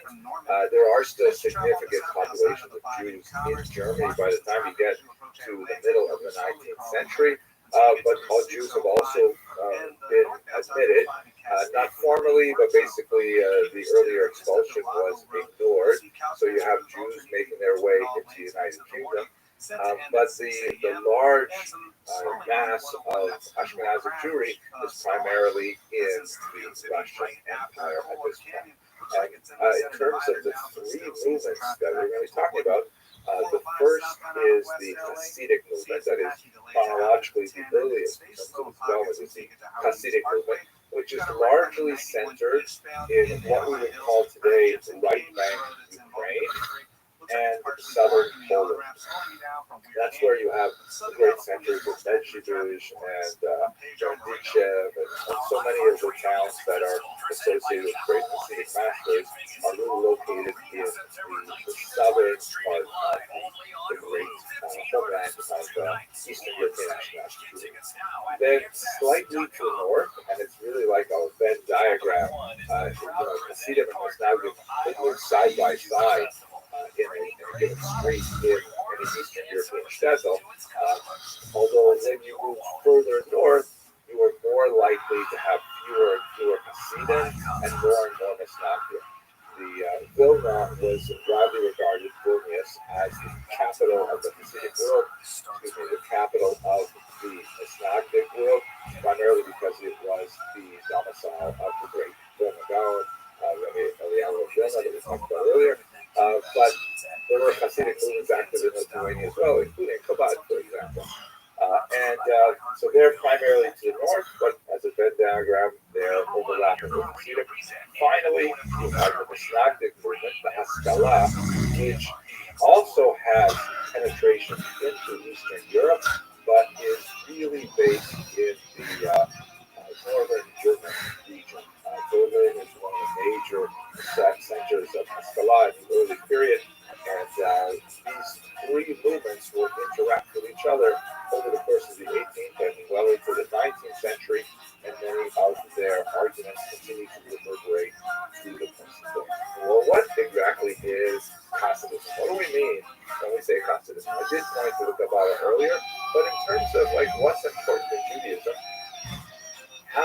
does Hasidism differ from the traditionalists? I will remind you that one of the elements of Judaism that distinguishes it from its daughter religion, Christianity, or its granddaughter religion, Islam, less so Islam, is the notion that while Judaism has some key tenets, like, for example, the idea of monotheism, the idea of life after death, these are all classic elements of Jewish thought, the anticipation of the Messiah, but these basic ideas of belief, of intellectual commitment, can be summarized in, a very small number. You can use their various counts, depending on which of the medieval authorities you look at, but you can basically count the key things that Jews must believe easily on one set of hands. It's a small number of mandatory beliefs for Jews. On the other hand, we've got a huge number of practical requirements. Judaism is in many ways much more about practice than it is about belief. Like, what do you do with your day? Judaism, traditional Judaism obviously, has a highly regulated set of rules codified in 613 commandments, which dictate, how you're supposed to live your life. So, if that is the more important measuring stick for what is Jewish, how does Hasidism stack up against Islam? So, if we put this little chart together and we look at the practices or beliefs of both groups, let's say first, one of the key ideas is, do you believe that there are 613 commandments, meaning that the Torah comes from Sinai, from God, and that it defines these 613 commandments that the rabbis have articulated in the oral Torah, through the Talmud in particular, the Jewish law? It's not going to say, well, absolutely, that's our bread and butter, that's what we do all day, is study those commandments, and the Chassidim also say yes. So, okay, right, that's a really clear distinction. This, by the way, to jump ahead to the 20th century, certainly I'd say in the 19th century, this is a key distinction with modern movements, which are now called denominations of Judaism, that might not necessarily agree that there are 613 commandments. And even though among the Orthodox there may be some discussion of, well, this particular commandment, number 82, isn't really a commandment, it's just a rabbinic enactment, but you forgot one other that I included to make 613. That's perfectly par for the course for traditional Judaism. But in the 19th and 20th century, then there are people who would say, in the name of Judaism, that no, we think that there are only 10 commandments, or we think that there are even no commandments. That is all, later creations. This is not characteristic of 18th century Hasidism or Islam at all. Let's look at some of the key parts of it, like the observance of Shabbat. By the way, the next three, this one and the next two, are really sort of like when a person wants to convert to Orthodox Judaism, these are, in my experience, limited experience with it, these are the three things that they really concentrate on. Because, learning and practicing Judaism in this traditional form is a lifelong endeavor. Study of the commandments itself is part of the whole package. So it's something that you really get better at as you get older. So if someone wants to convert to Judaism, they can't be expected to know and practice everything right away. They might have an attitudinal approach, saying, I'm willing to practice everything, I just don't get it yet. So the three areas that rabbis typically concentrate on are observance of Shabbat, observance of Kashrut, and observance of the laws of family intimacy. So looking at Shabbat, right, which has this very complex set of rules with 39 forbidden behaviors that are essentially created or manipulative of reality, like, wonderfully no cell phone use and, concentrating for I'm not going to go into it. So Shabbat, it's not going to say yes, absolutely. And it's going to say, oh, Givaldic, we love Shabbos, it's great. So they're the same. What about keeping kosher? Oh, yeah, the Misnagdim, they love kosher chicken. They detest non-kosher chicken. Hasidim also, yes. As we shall see, they will debate the particular details of what makes something kosher, but the concept of keeping kosher is sacrosanct for both groups. And finally, the laws of family intimacy, which we discussed in a previous class, very basic to Judaism. The Misnagdim say totally we're down with this, and the Hasidim as well. They will argue over things like what's the appropriate way to construct a ritual bath, a mikvah, which is essential, of course, to laws of family intimacy, but they all agree that it is basic to Judaism. So, wait a second now. If we want to say that the primary intellectual religious commitment of believing that there is a Torah that comes from God at Sinai is the same for both groups, and all of the key elements of practice are the same for both groups, so what's different about them? Why is Hasidism something new? In large part, it is a matter of style. All of the elements of Hasidism are familiar to the Misnagdim, but there's a question of what they emphasize. Certain aspects of this very rich millennial tradition receive far more attention and energy in the Hasidic movement than they do in the Misnagdim movement. And that change in emphasis is something that really makes us a distinct group. Very, very closely related to the prior, its origins in the Misnagdim movement, but nevertheless distinct. So one way to try to understand this is that Hasidism is kind of like Jewish, but even more so, right? Like Hasidim go beyond what is required. Of course, they're going to meet the minimum standards. They want to go to beyond standards, and we can see this in all kinds of ways of life. I am personally most familiar with Chabad, and I think they're a great example of this, right? The fact that there are young people who are willing to dedicate their entire lives to move to some remote part of the world where there are hardly any Jews and set up a Chabad house just to serve the tiny number of Jews that may be in the environs. And they dedicate their entire lives to this. That's a phenomenal level of commitment that you do not see in a similar way, in my humble opinion, experience with the Hasidic or the Misnagdim world. But to give you one concrete example that we already looked at earlier today, the case of payas. So payas literally means corners, and it refers to the corners of one's face. The biblical law, as understood through the traditional Talmudic tradition, is that one, and based on a verse in the Bible, one may not use a razor to shave one's temples. Referring specifically to men, men may not shave their temples with a razor. So, as you notice, the hair on the side of my head, maybe I need a haircut, a trim, but nevertheless, they're certainly not long. It's more or less the same length as whatever hair is left on the rest of my head. And that's because I'm a litvak and just have the traditional approach, which says no razor. Okay, fine. But the Hasidim say, if we can't take a razor to that part of our head, we're not even going to take scissors to the part of the head. And we're going to let that part of our head just go wild and free. And that's going to be kind of like an outward statement of who we are about. We are Jewish, but even more so. Now, it's not to say that it's forbidden to trim one's payos with scissors. But in Hasidic practice, it's highly discouraged. The idea is, no, you gotta live your life. What do they say today? You be you, and your you-ness is in the Hasidic tradition. And we see this with a lot of Kabbalistic-oriented movements, because there is a Kabbalistic element to the payos and to the beard as well. And we see, for example, here, although these are actually fake payos, that they're applied, as we saw earlier in today's lecture, by a makeup artist, nevertheless, it's a very distinct external feature that is readily recognizable.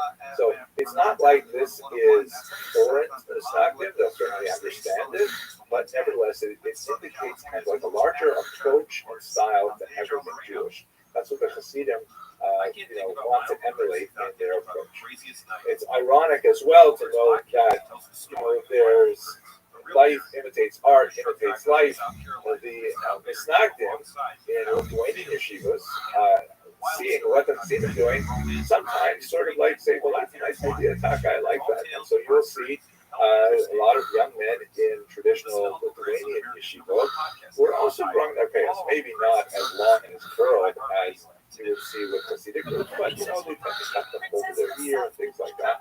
So that kind of like shows how there's an ebb and flow and a mutual influence of previously hostile groups. So let us look at how Hasidism has been understood by historians, and specifically look at the question of how did this movement, which in many ways has some kind of extreme elements to it, like the payas look extreme, especially if you've never seen them before, how did they successfully capture the masses? So if we look at the great historians, the major historians who have looked at Hasidism, we've got to begin with Heinrich Gretz, very important 19th century German historian, who has a traditionalist Lithuanian background, and then he kind of moved into the Haskalah, which would be the subject of our lecture after the break. And he tended to look down on the Hasidim.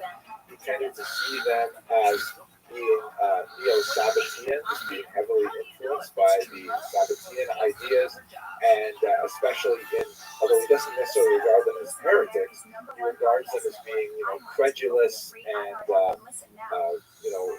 poorly rooted in the intellectual tradition, buffeted by the horrible tragedies of the Magnitsky Rebellion, and influenced by the leftovers of Shabtai Tzvi's movement. And he says, this is something we really have to extirpate, and it's not the kind of Judaism that represents really the great tradition, and hopefully there won't be too many Hasidim moving over here to Germany where I'm writing in particular.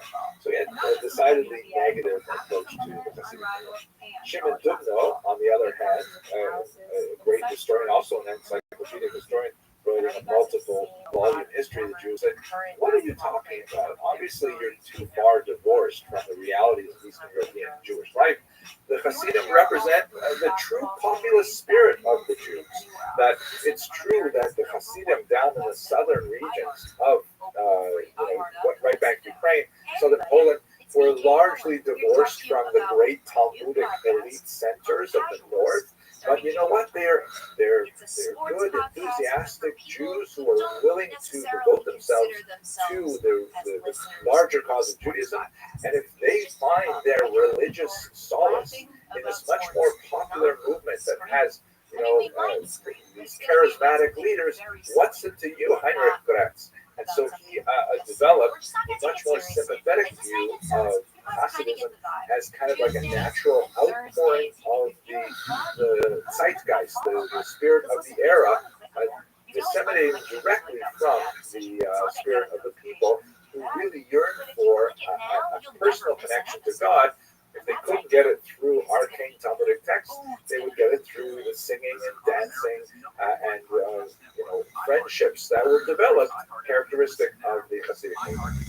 This is especially noted in the work of Martin Buber, who is not strictly speaking a historian. He's a philosopher, but he was instrumental in working with the Hasidic stories themselves, the tales of the Tzaddikim, the great leaders of the Hasidic movement, translating them into German and greatly popularizing them in the western part of the world. His treatment of Hasidism was not really as systematic as you would see with Heinrich Gretz or Shimon Dubno, but it was decidedly sympathetic and emphasized those philosophical elements of Hasidism which he felt were especially appropriate for the early 20th century, and wrote some very meaningful works based on those. Then you get to Gershom Scholem, who sees them much more as a new iteration of a Kabbalistic movement, really emphasizing the intellectual origins of Hasidism in Lurianic Kabbalah. But perhaps one of my favorite analyses is that of Ben Zion Dinor, a fascinating Israeli historian, who essentially looks to the Hasidic movement as an economic rebellion. There's a lot more to say about this than I have time for, but the basic gist of his argument is that if you'll recall when we spoke about the Arenda, the Chmelnytsky lecture, there, basically noblemen owned entire towns in the post-Lithuanian Commonwealth. And that also meant that they actually owned the right to name the chief rabbi of any particular location. It was not a right that they necessarily were, especially interested in until they started receiving bribes to name one candidate over another. And so what ends up happening in the 18th century is that you have these local rabbis who receive their position largely through lobbying efforts with the nobility, the Polish nobility, rather than through, genuine pastoral work with their congregation. Why would someone want that? Well, there's a certain amount of what's in Hebrew called kavod, of prestige, honor associated with being the town rabbi. But there's also an economic incentive because that way you would receive the benefit of the local taxes imposed on the Jews for various services. Called the karovka, sometimes called a candle tax, a basket tax, tax on kosher meat, all these things. So in exchange for a steady income, which is a pretty easy income, you would sit back and just let people eat kosher meat, and you get the proceeds from it. They would essentially bribe the Polish nobility to get a position like this.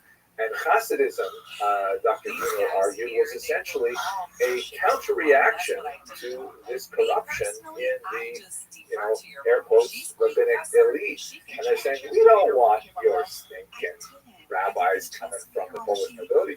We want the rabbis who actually care about us, who will actually, cry with us and console us, and will advise us and will inspire us. And so these Hasidic groups develop as kind of like a counterbalance to the dry and uninterested rabbinate that may hold some of its positions to really a corrupt, perversion of authority.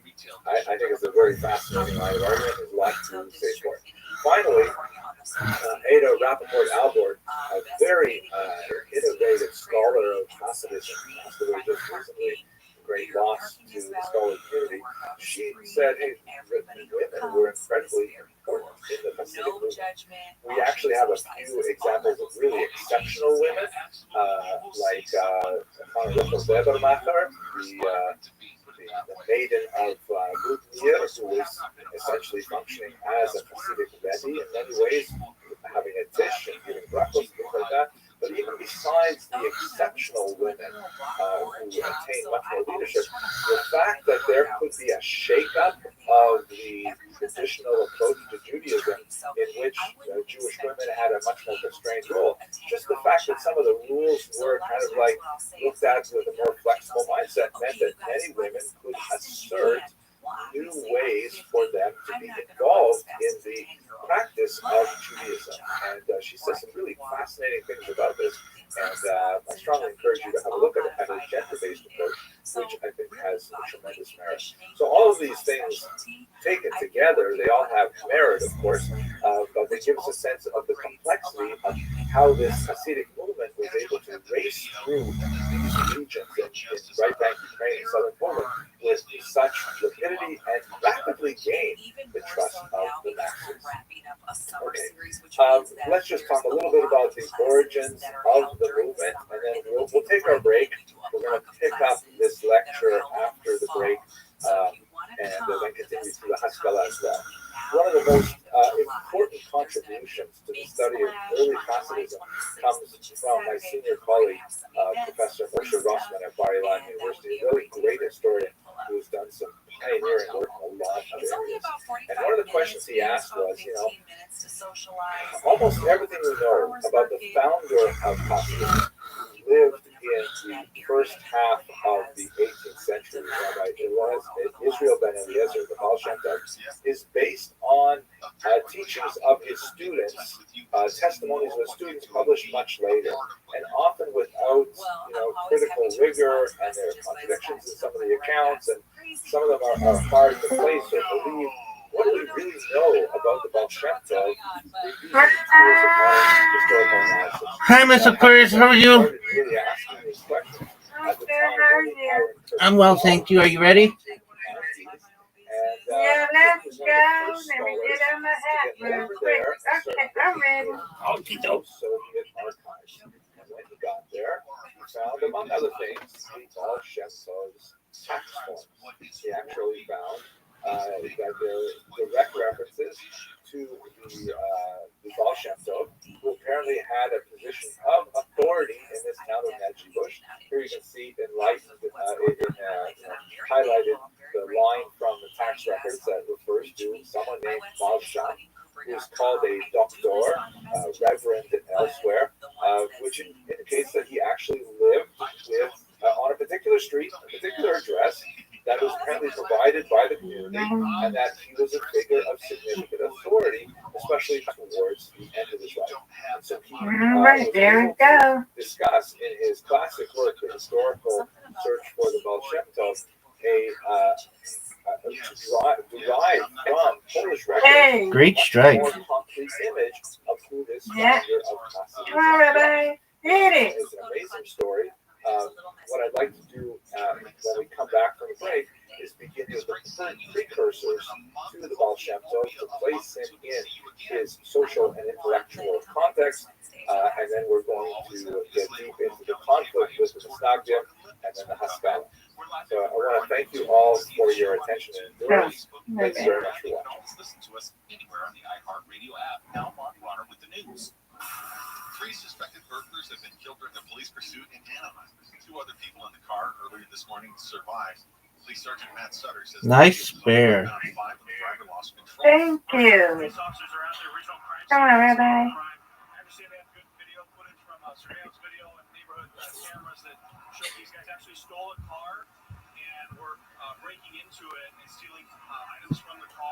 Good spare. Thank you. Welcome. Governor Newsom says Republicans in Texas are trying to rig their congressional representation. Nice strike. That is great. Thank you. Let us pick up from where Come we're on, at Rabbi. now. You can do it. Yeah, the precursors to the Hasidic movement. What I'd like to do over the next hour is to No. from the early Hasidic movement to Oh, their no. It's Misnagdic okay. opponents, try to understand a certain element of the clash between these two groups, and then we're going to round it out with the third post in this triangle, which was, of course, the Haskalah, the Masculine. So we left off discussing the historical role and the historicity of Rabbi Israel ben Eliezer, known as the Baal Shem Tov, phenomenal research done by Professor Moshe Grossman. But in this context, to understand the Baal Shem Tov more appropriately, we really have to go to some of the precursors to think about how he emerged as a figure. Thank you. One of the most significant figures in pre-Beshtian research, Besh being the acronym for Baal Shem Tov, is my colleague Dr. Yochanan Stern, who is, of course, a great scholar at Northwestern University in Chicago. He's done some phenomenal work on many different areas of history. Come on, Rabbi. Won the National Jewish Book Award for Got his remarkable work, The Golden Age Shtetl, which I highly recommend. But some of his early work in Jewish history of Eastern Europe. There you go. Whoa, wonderful there. Thank you. Scholars who are called the Balei Shem. Let's just explore that term for a second. By the way, this is a rare archival photograph from my personal collection. Boom. I first met Dr. Stern in Kiev. Nice job, Mr. Aquarius. Thank you. You too. Thank you, ma'am. The Soviet archive, when he was working in the bowels of the Vernadsky Library with a remarkable collection of Pinkasim, which are communal record books going back to the period we're discussing today, the 18th century, of individual towns scattered throughout right-hand Ukraine. Absolutely fascinating work. Come on, Rabbi. You gotta win one now, okay? I'm trying. One of these Balei Shem in particular, Hillel Baal Shem was his name. And as you see, the name There you Baal go. Shem reappears. So here's Hillel Baal Shem, and there's the Baal Shem. So Get it. who were these people? That's what I'm talking Hey, about. Rabbi. Straight. So basically, the word Shem means What the praise, world? and Baal Shem That means was the crazy. master of That was the quick. name. Go ahead, Rabbi. This is Right. the Didn't I just get a strike? for an No, I didn't see it. My thing That glitched. is, Yeah, it did. I just did get a strike, and it took it away. Amulets are a very, very old Okay. tradition. It's No. Hold on, let me go back. This thing is glitching. It's glitching bad. Material cultural. Where did you do it? Because I don't see it no more. My thing is messed up. Practical Judaism, where Yeah, it's your people turn. go to a, Yeah, something's wrong with this. Hold on, I gotta refresh. Okay. having such difficult time. Yeah, there's something wrong with it, Rabbi. Something wrong with it. Getting my livelihood together. Something wrong with it, for real. So go ahead. I can't. Something's wrong with it. It's your turn. Something wrong with it. And one of Yeah. Okay, just rejoin the game. remedies, which again has I did. legitimate intellectual I did. roots in the tradition. Okay, I'll close and reopen myself. It's something which is right Yeah, there, we're gonna have to do something because something ain't right. inappropriate activity. All right. Is, the rabbi or the miracle worker will write a small Think it's Oh, it's- something not right. slip of paper, some kind of Yeah. what would look like a magical incantation. And we have many examples of these. We have the Aramaic crucibles of Babylonia. We have small devices. Right, In man. fact, I don't know what's going on, Rabbi. I don't either. You might have to start it over or in the something. original writing of a biblical passage. Okay, do you see it's your turn, Can Lisa? you do? Can In 7th Yes, it's your turn too. Israel was discovered in Oh, a very small little I can't send another invite because You might have to start it over again. Bible that was okay, I can't send another invite because we're in a game. So these amulet makers were not necessarily. Okay, I'm gonna resign. I'm gonna resign because something's wrong. Yeah, I'm resigning. Okay, There we no. go. You won. All right, no, we both won. Try to do it again. Yes, ma'am. Charlatans would get involved and would take people's money without producing anything that would have There ain't no glitch here. merit, That's other than perhaps as a placebo. Beyond the scope of this short class, talk about the metaphysical import of these documents and to what degree they are efficacious. But essentially, there is an industry Yes, that I got persists one. to this Nice day job. All right, of, Rabbi. producing amulets Thank for you. people who have specific needs.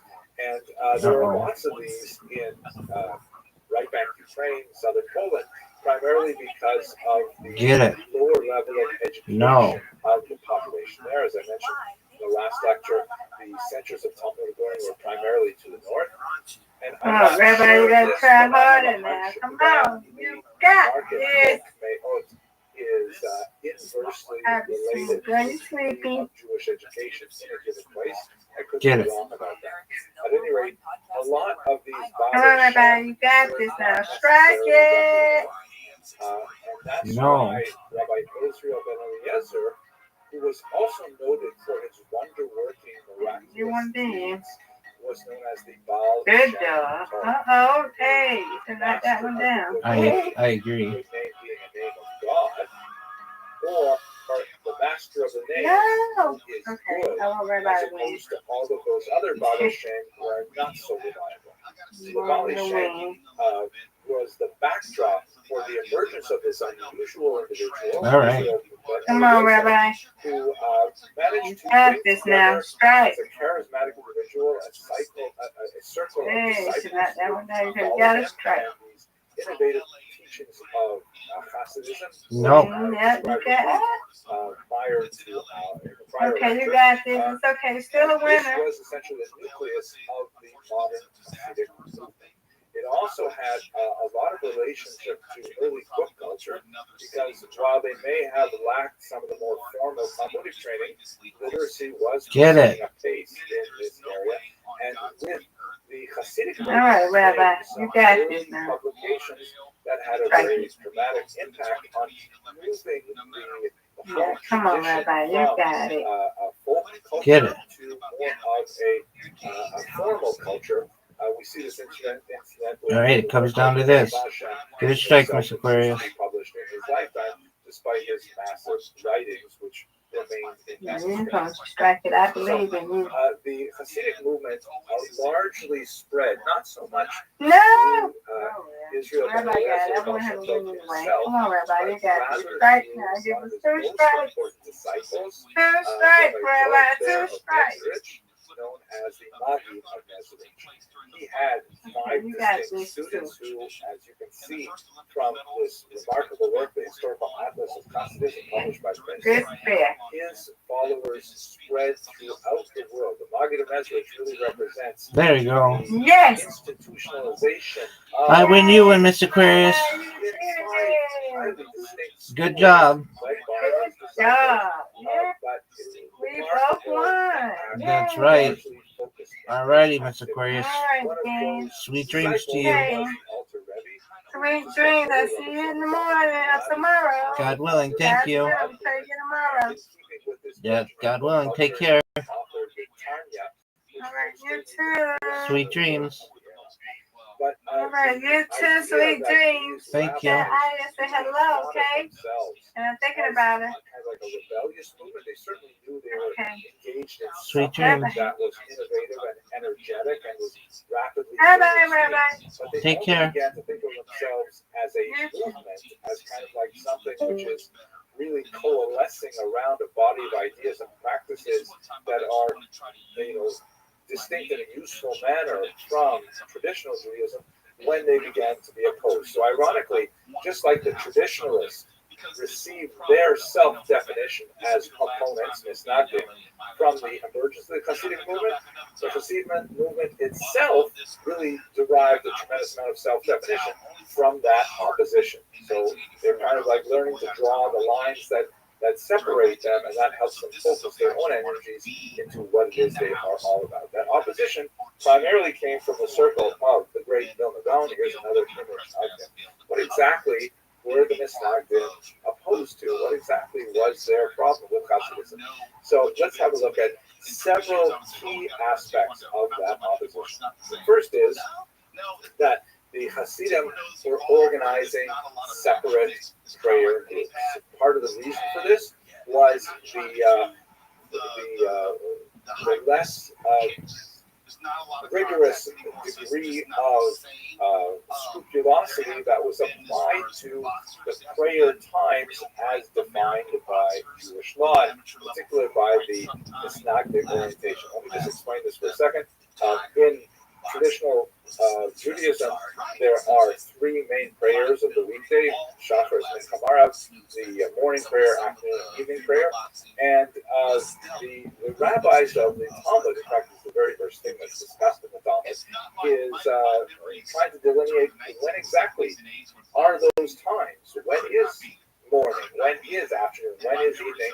When do we schedule these prayers? So the Lithuanians, the Misnagdim, tended to have a fairly rigorous definition, a fairly confined definition of the window of opportunity to represent, particularly the morning prayer. The Hasidim, however, argued that what's more important, the adherence to those details, which, by the way, particularly as you move further north in Europe, the higher level of latitude really changes the times in which those morning prayers may be recited. Do you really want to drag yourself into this kind of prayer? In the summertime, it can be really super early, too. So if you really want to drag yourself in where you're not even awake and mumble these words without any contemplation as to what they mean, perhaps it's more valuable to God to, wake up refreshed, to spend a little time in contemplation, maybe even eat a little breakfast to revive yourself, and then go to synagogue and pray like a mensch, like a human being. And so the sometimes overlapping, sometimes distinct times of prayer meant that, a specific community had to have a separate prayer house, a Hasidic prayer house. And this level of division within the community was regarded very negatively by the Misnagdim, and they took issue with it. And so related to that is sometimes they're just ignoring the mandated prayer times. By the way, Hasidim would counter, of course, that no, we're not ignoring the regular prayer times. What we're doing is we're making sure that the minimum requirement of certain prayers, like the Shema prayer, are actually recorded and actually recited within the mandated time. But the fuller prayer is really only recited perhaps a little bit later than the traditional time, but it's recited with kavanah, with intention and with meaning, and that's far more valuable. They argued that another element that contributed to this separation, this fissuring, fracturing of the community, was that the Hasidim were adopting a different prayer rite, that of the Ari, the great Arizal, who we discussed earlier, Rabbi Isaac Luria, the great Kabbalist of the 16th century, and this was distinct from the prayer book that was used by the Mishnah. Again, if you were a Martian landing on the planet, and you ask someone, can you please explain to me what's the difference between Hasidim and Mishnah, and you would show him, we assume he's Martian as a him, I don't know what pronouns they would use, but you show him the regular sitter and the Ari sitter, and he would say, well, it's not like there's a huge amount of difference here. The percentage of words that are different or in different places are I'm guessing, single-digit percentages. Is it really that huge difference? Then, of course, they would say the Martian heretic, right? Because it does mean a lot. But the Misnagdim has an issue with the Hasidim for changing the writer players. Here's a more significant issue. And by the way, I'm not going to make a big deal out of this, but Ben Zion Dino really did dig deeply into each of these issues to look at the economic roots of all of these shifts and how that had implications for the revenue streams that were generated by the Jewish population. And more significantly, did those streams flow? Did they flow to the traditional rabbi who may have received his position there as a result of bribing a Polish nobleman, or did they flow to this charismatic, popular Hasidic rabbi who received his position by popular assent, particularly in the early 18th century? So one of those most taxed issues was kosher slaughter, right? When you have a kosher meat produced, then there's taxes that have to be paid to cover the supervision and things like that, and also that not all animals, when they're slaughtered, are slaughtered correctly, or they turn out to be healthy enough to be consumed for kosher stipulations. And that means an element of loss for the kosher butcher. What is he supposed to do? So that's why there's a huge tax applied to try and offset those costs. So the Hasidim and the Misnagdim differed on a fairly fine point of Jewish law regarding the sharpness of the blade that is used to slaughter the animal. If it is too dull, then it requires the slaughterer to forcibly push on the animal's neck with more pressure than is appropriate, and that causes the animal more pain. But the thing is, if you make the knife too thin, you sharpen it too much, that even the slightest thing, if it hits the table incorrectly or something, that can cause a tiny nick, which would rip the neck of the animal rather than slice it. And as a result, that would also cause the animal pain, and these have implications for whether or not the animal is kosher. So the Hasidim and the Misnagdim disagreed on to the degree of which the knife was owned, and therefore Hasidim said, well, we really, since we differ, we need a separate showcase, we need a separate slaughter, a ritual slaughter to prepare our meat. And that, of course, has implications for the revenue stream. One of the charges laid at the feet of the Hasidim by the Misnagdim was that they disregarded the study of the Talmud. They were so deeply involved in the ethereal wisdom of the Kabbalah that they weren't studying the Talmud as deeply as they should. This is probably true for the early period, especially because, as I've described, the nature of the distribution of higher education in the Jewish world at that time. But certainly as you go through the 19th century, it's no longer true. And Hasidim are just as likely to be deeply involved in the Talmud as Misnagdim are. But related to that was, instead of studying the Talmud, they're studying Kabbalah. And as we mentioned the last, this was like, oh my gosh, the Kabbalah is like super advanced study. We respect the Talmud, the Kabbalah, say the Misnagdim. We consider it the Holy of Holies. But it should only be studied by a very, very limited coterie of highly advanced students who are highly qualified, who have already completed the entire Talmud and all of the commentaries and things like that. What are you doing giving the Kabbalah to regular people like this?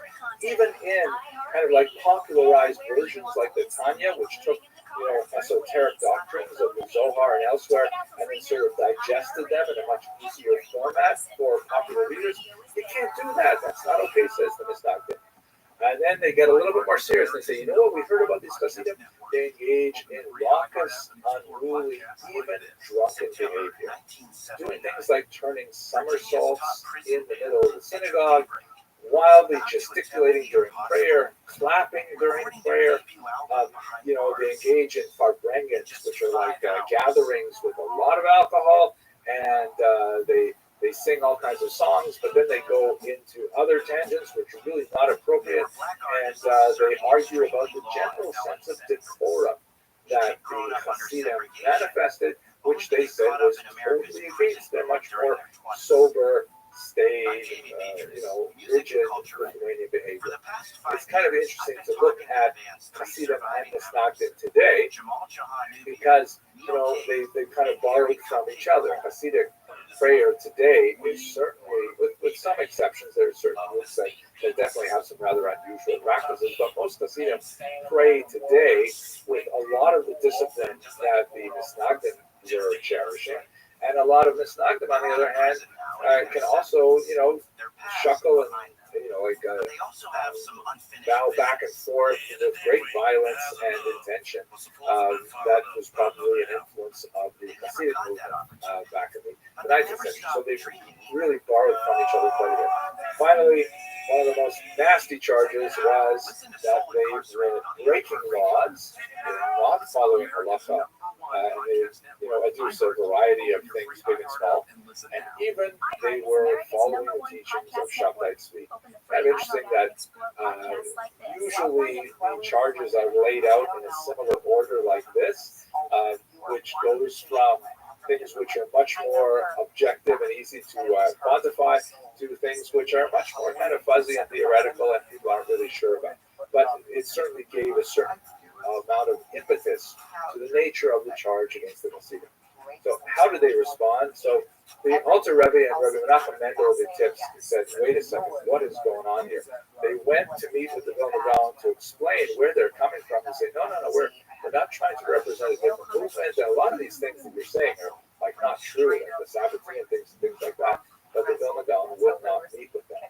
The Misnagdim pronounced a formal ban in 1772 and even burned some Hasidic texts in consequence of that ban. This is, by the way, something that will happen quite a bit in 18th century Eastern Europe. They'll be banning a lot of the Maskilic texts shortly as well.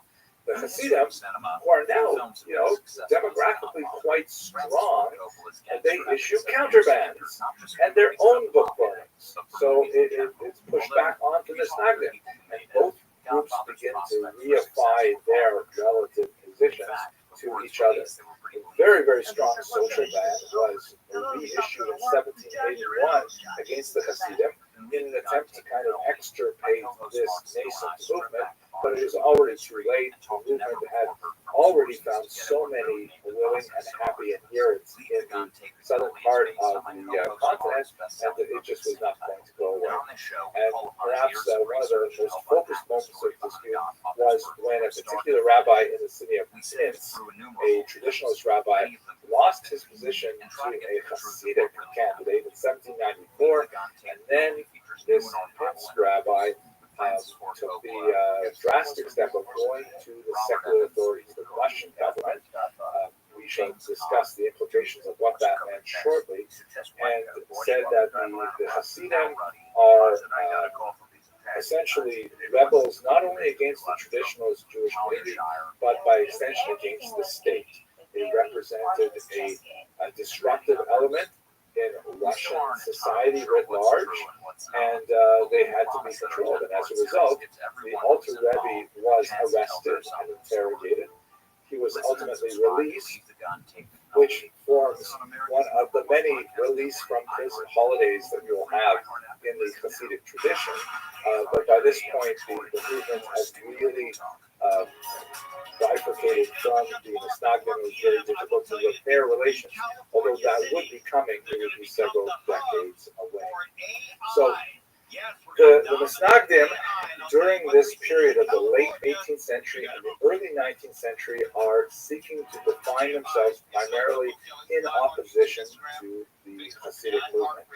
This is one of the great centers of the Misnagdim movement. It is the yeshiva of Volozhin in the northern part of the region in Lithuania. It is perhaps the greatest of those yeshivas. It was founded by the principal student of the Vilna Gaon, Rabbi Chaim of Volozhin. So what did they emphasize? The Misnagdim said, okay, we have to define ourselves well in our revolution of tradition, our rebellion of tradition. We have to refine ourselves and define ourselves against these sinners. So what do we believe? First of all, we believe in text, right? They said, you know what? All this stuff, these stories, these maisalach, these drinking parties that are disguised, say the Misnagdim, as religious gatherings, that's not for us. We're all about what does it actually say here in that book. So a tremendous amount of emphasis is devoted to really re-emphasis, re-energizing the emphasis on the Talmud itself, on its commentators, and so on.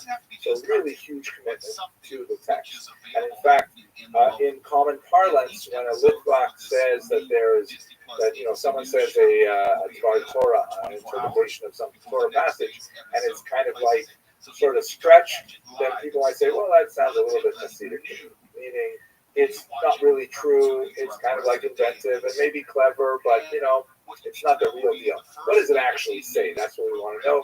That's kind of more of a Lithuanian cultural orientation. The Talmud in particular is elevated as the text bar none of the Lithuanian tradition. But that does not mean, and this is not something new, this is kind of a reinforcement of something which was true prior, but it receives even more emphasis and much more strength in the community. Things like children are taught the Talmud earlier, are expected to reach higher levels of Talmudic study as a result of this cultural orientation and so on. But that doesn't mean that the Kabbalah is ignored. As I mentioned, of course, the Lithuanians revere the Kabbalah. So they say, okay, yes to Kabbalah, but very, very carefully. And in one of the most fascinating books of the Misnagdim tradition, something that really affected my life deeply, Rabbi Chaim of Volozhin writes this book, the Nefesh HaChaim, the soul of life. His first name, of course, is Chaim, so it's also the soul of Chaim. And this is, in many ways, the Misnagdic response to the Tanya. The Tanya, deeply dipping into the wells of Kabbalistic wisdom and offering a book for a wider reading public, proved to be an extremely popular work then and now. And so the Misnagdim countered by saying, hey, don't think that there's no Kabbalah in our Misnagdim movement. Have a look at this book, which is a truly amazing book. Let me just tell you one personal story about it. I remember when I first went to yeshiva in Jerusalem, and I came to it as an adult, so I did not have a strong childhood background in Talmud.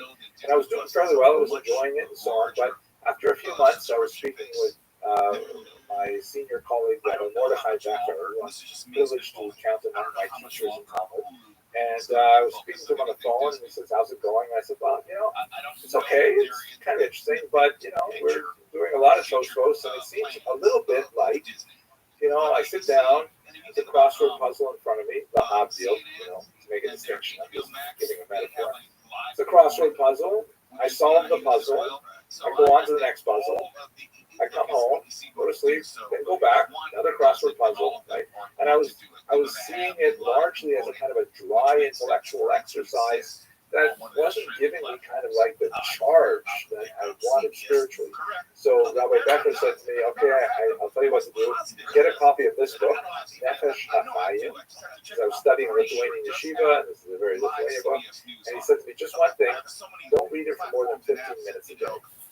Just focus on 15 minutes, read it deeply, but don't get too crazy about it.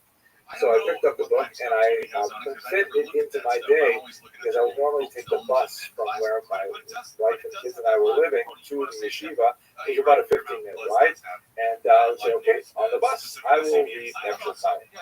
And I read it and I was so engrossed, and it was impossible to tear my eyes away from it. It was so impressive and continues to have an impact on my thinking today, that I frequently rose way past my yeshiva stuff, and when I finally looked up, I was like in the middle of, Shuafat or some distant neighborhood in Jerusalem, and I had to get off the bus and then get on another bus going back the other way because I was so engrossed that I could not stop when I was at 15 minutes.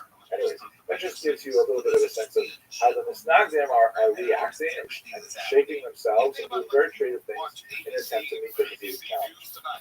And they are also, as we mentioned several times now, carefully borrowing from the Hasidim. They were loath to accept the idea of the tzaddik.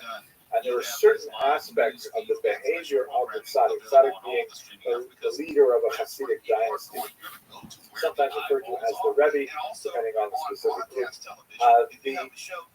There were some aspects of the behavior of certain tzaddikim, the establishment of large courts, sometimes quite lavish, almost royal in flavor, with conspicuous consumption. They were skeptical of the practice of writing kvidla, of individual Hasidim writing a little note of petition, and then paying a small fee to the Rebbe, a pidyon, which would then be used for charitable functions and things like that. That was the theory. And then having the Rebbe include that kvidla somehow in his prayers. All of these things were viewed with great skepticism and frequently disdained by the Misnagdim. So they weren't prepared to go that route. But they did really value the level of adoration that the ordinary Hasidim would lavish on their intellectual spiritual leaders. And so the Misnagdim movement also began to move more in that direction, where the Rosh Yeshiva was someone, the head of the academy, was someone who began to receive an inordinate level of veneration compared to earlier periods in Jewish history. So there's again another borrowing from the Hasidic movement. So we've had a chance to look at the Misnagdim and the Hasidim. There's a strong degree of conflict that deals with the spirit, but now we've got to go to our final section, the third pillar, as it were, of this conflict.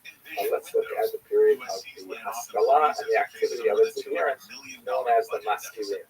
So this particular picture is a famous one. It shows on the left the great Moses Mendelssohn, the father of the Maskilim movement, and he's engaged in a game of chess with one Father Lavater, who was in a very sad moment in European Jewish history. They had maintained a personal friendship in which they spoke freely and openly, and then all of a sudden Lavater came out with a publication that scandalized Berlin in the 18th century, saying that Moses Mendelssohn has basically indicated to me that if he had his way, he would abandon key elements of Judaism and maybe even convert to Christianity. And so therefore he charged them publicly. He sort of claimed to be outing him and said that he demands that he either convert to Christianity or submit to a debate.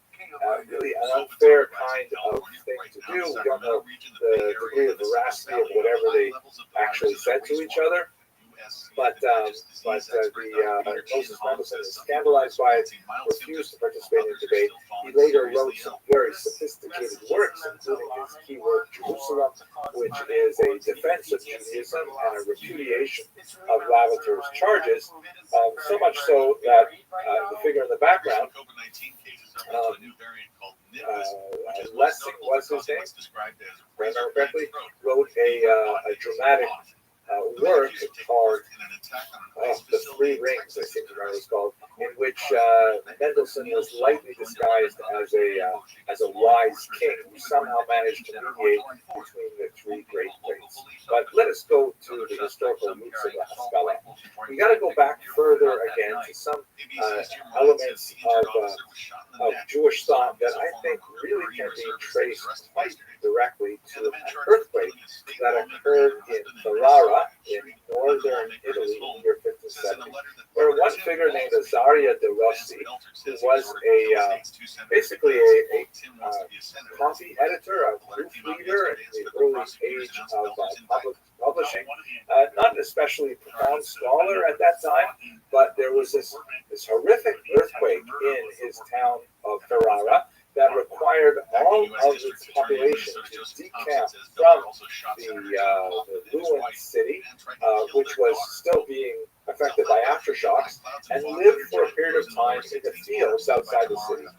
Outside these fields, a lot of populations that didn't have a lot of time for open-ended conversation suddenly came into enforced contact with one another, and Del Rossi had some remarkable meetings with some Christian monks. And in that context, he learned a lot of really cool things, was able to identify that they had access to the letter of Aristeas, which he was able to identify, really some phenomenal things, and they had very, very effective conversations about a whole range of scientific, theological, and other aspects. And he kind of like worked into the way of thinking that we see in Maimonides of accepting truth from whoever speaks it. He came out then with a great book called Meo Enayim, which is in many ways the first really maskilic book that advocates for the greater appreciation for what non-Jewish culture has to offer, and this will prove to be an extremely influential book. Then we have to add to it the Portuguese Jewish diaspora, which we discussed in the previous lecture. Jews who had already been soaked in Christian intellectual traditions and had ipso facto a kind of flexible view of identity and varying perspectives. And when they finally reclaim their Judaism in their far-flung diaspora, they bring a very different ways of thinking to both the old world and to the virtually new world, where there are a lot of Portuguese Jews living as well. So by the time you get to the 18th century, you have figures like Moses Mendelssohn, who personally, he represents kind of like a formative liminal figure between two periods. He himself was scrupulously observant. He was a halakhic Jew in the full sense of the term, and he never deviated from what we would call today, the term is anachronistic, but he never deviated from Orthodox status. However, he managed to attain unprecedented heights in Enlightenment culture in Germany. He mastered the German idiom of the day, which was not that common among Jews who speak primarily Yiddish, very closely related to German and can be understood by a German speaker, but kind of has the patina of a medieval peasant dialect to German of the era. And not only that, he mastered to the level where he was actually able to engage in high-level literary discussions.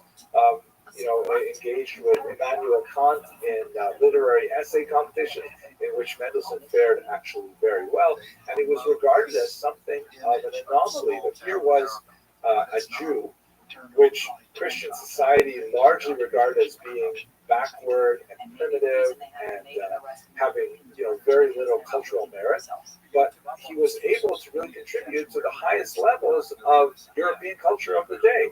And so he was widely regarded and celebrated by German liberals in particular, adherents of the Enlightenment tradition. And one of his principal arguments, both in his own person and in his writings, was that the artificial boundaries and limitations that are placed on Ashkenazic Jews in Germany should be lifted. The term that would be used for this is emancipation. That's an American term that's widely used in historical literature today. It isn't really emancipation like freedom from slavery, because Jews were hardly slaves at this time, but they were laboring under a huge body of varying restrictions, some of them which were quite anti-Semitic in nature, restrictions on residency, restrictions on what fields they could enter, economically, restrictions on higher education, numerous, sometimes humiliating restrictions like the requirement to take a special oath, because if they were called to court, their word was not accepted and they had to have a special special texts, sometimes with humiliating rituals that went along with it. And so Mendelssohn argued that all of these things are backward and irrelevant and should be dispensed with. For our purposes, because we're really focusing on the question of engagement with larger society and the intellectual exchange, he argued that Jews should be accepted into the intellectual streams of discourse of his era, and that was his principal thrust of his raison d'etre. Now, as the movement progressed, many of his followers would not accept the bargain that they could remain in the traditional Orthodox lifestyle and still be accepted by general society, and they argued for greater adaptations to Western society, which included jettisoning of Jewish beliefs. One of the principal proponents of that approach was Solomon Lyman, a fascinating individual who left behind a really entertaining autobiography. In many ways, he was Mendelssohn's peer in terms of his mastery of the German idiom. But like Mendelssohn, he chose to abandon his Jewish roots. And although he made a career essentially out of being an ex-Jew and what he had to say as being an ex-Jew, he could describe with ridicule the Jewish experiences that he had. And when he was a youth, he was quite a bit of an intellectual seeker. So he actually spent time in the Hasidic court of the Maggid of Mezrich himself. He actually portrays somewhat of a sympathetic portrait of the Maggid, but nevertheless he moved on from that and he went to Germany. He never had the same degree of acceptance or of success of Moses Mendelssohn, but he represents kind of like the different direction that the Haskalah took, which represented a moving away from Judaism. Mendelssohn strived with limited success to create a movement that absorbed some elements of Western society without abandoning Judaism, but there's a very strong movement, the Maskilim, who simply said, you know what, it's too difficult. If we really want to get into Western society, we have to give up our Jewish identity. So in Western Europe, this was perhaps most well illustrated by a fascinating moment in the late 18th century, which really brought Mendelssohn to the fore. And it was the premature death controversy of 1772. Basically, a number of figures, including a rather unusual non-Jewish individual and an early Maskil, and I have a separate lecture on this, so if you're curious, go have a look at my YouTube channel for the premature death controversy, and you'll see the whole thing discussed there, approached the local Duke Friedrich of Mecklenburg-Schwerin and said, there's a horrible problem. People are being declared dead and buried before they're actually deceased. And the Duke said, that's terrible. Are you kidding? I can only imagine the horrible fear that would result from such an event. And they said, and you know who's the worst out of the Jews? Because the Jews have this custom, which is observed to this day, that it's considered respectful to allow a body to remain in state longer than necessary. And rapid burial, in Israel, for example, within 24 hours is considered the norm, is much more preferable, largely from a philosophical and Kabbalistic reason, because the rapid decomposition of the body is believed to be associated with the process of atonement, and so therefore it's considered a kindness to the body to bury it as soon as possible. But that means that the Duke said, if this is happening, then Jews are being buried without proper, supervision of their death certificates. He therefore made a public health decree that Jews may not bury their dead until they wait 3 days from the moment of expiration. They've got to wait 72 hours before they bury their dead. By the way, the image that you're looking at here is part of a whole host of really unusual devices that were sold, not only in Europe in the 18th century, but into America as well throughout the 19th century, of like emergency signal that you're not dead devices, like this coffin that shows on the left a man lying in his coffin in some kind of deep coma. But when he wakes up, as you see in the picture on the right, he squeezes a little bulb and his flag goes up. In other versions, there's a string and he can ring a bell, and people will be alerted to the fact that, hey, there's someone who is prematurely buried and they will go dig them up.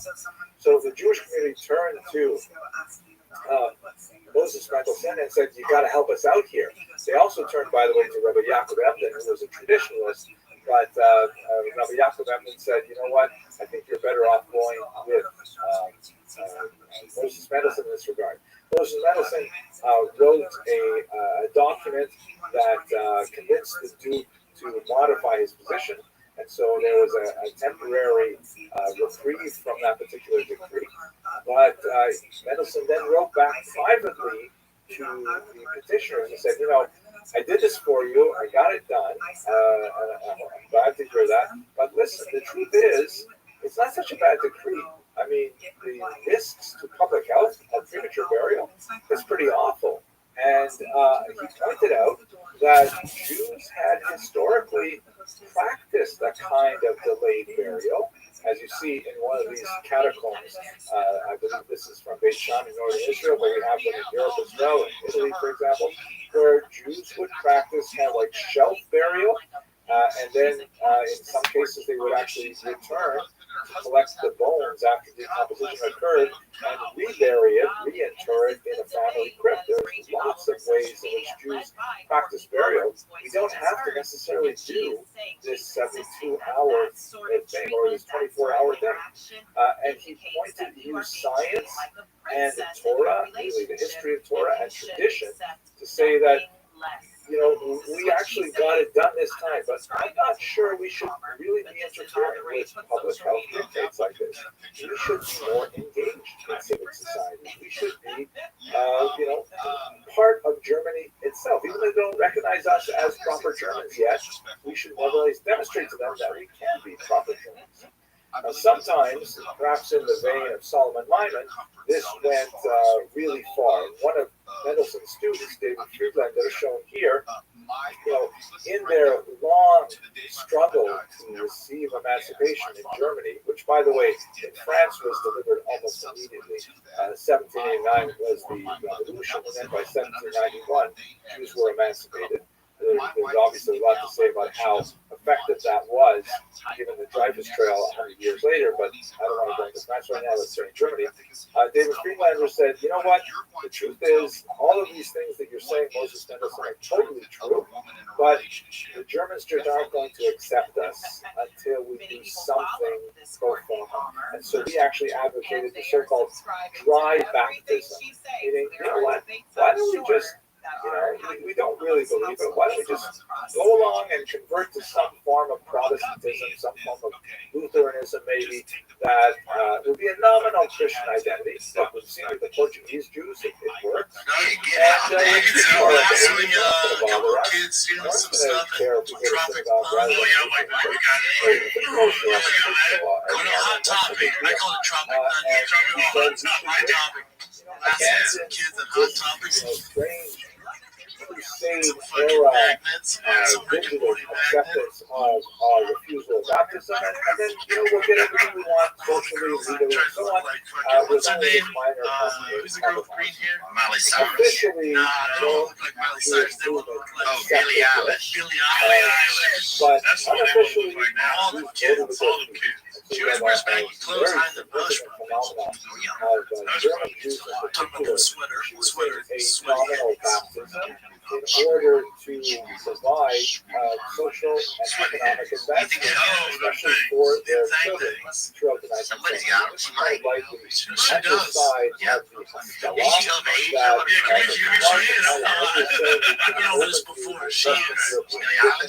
it's hard to kind of draw the line and say here and no further.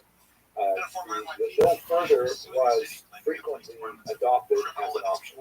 Some people, like Rabbi Samson and Flora Hirsch, a very important thinker who influenced, by the way, his teacher Heinrich Gretz that we discussed in the last lecture, he said, we can't stop this train. It is overwhelming. There's too much of value in Western European civilization to hope to keep the Jews boxed in. And so therefore he argued that what we should do is rather articulate a clear set of boundaries. What are those things that Jews may sacrifice in adapting to Western norms, and what are the things which are sacrosanct and must be maintained? And so he actually developed a form of what will later be called modern orthodoxy, meaning it was both modern, Western European, and engaged in society and so on, but at the same time it was orthodox, keeping fast to the core tenets and mandatory behaviors of Judaism, carefully shaving off those practices which were felt to be purely customary in nature and historically determined and of little theological value, but steadfastly defending those elements which were nevertheless mandatory for Jews. By the way, many felt in the era that Samson Raphael Hirsch, Rabbi Hirsch was looked a little bit too modern with this image, so you'll see versions of the same picture where he has a much more healthy kind of like, that's really an Orthodox beard there, don't go with the other one. That's basically what's happening in Western Europe, right? The Ashkenazim of Western Europe are having difficulty finding that space where they can maintain their Jewish identity without completely submitted, sometimes in a very slavish way, to European norms, including conversion. And a smaller group, and sometimes with great internal dissent, separated from the larger group. It's better be up front. Is it though? Yeah, I think so. Just buy them a perfume cologne. Not take too much time. Yeah, you just smell yourself. Make it about you. Very big difference in the population density of Jews in Eastern Europe. In Western Europe, it's a fairly thin number. You can see lots of yellow numbers here, which is 1 to 4% Jewish population. But as you move to the east, you're seeing 5, 10, more than 15% Jewish population. That big purple blurb there in Podolia, Bessarabia, is really the heartland of the Hasidic movement, especially in northern Hungary too. You can see more purple over there. So the dynamics of the Haskalah shake out very differently as Mendelssohn's ideas move to the east. There's also a huge difference in the political context. Whereas in Germany, where much of the Haskalah activity was happening, there was the potential that Jews might be accepted. There was a strong movement of liberal Christians who advocated for that. Christian Wilhelm von Dohm, for example, who said that, the way we're treating Jews is not really appropriate. We should move forward with this. So there was political possibility for an advance of Jews, kind of like the carrot just dangling in front of their eyes. There was a lot in German culture that these masculine Jews revered.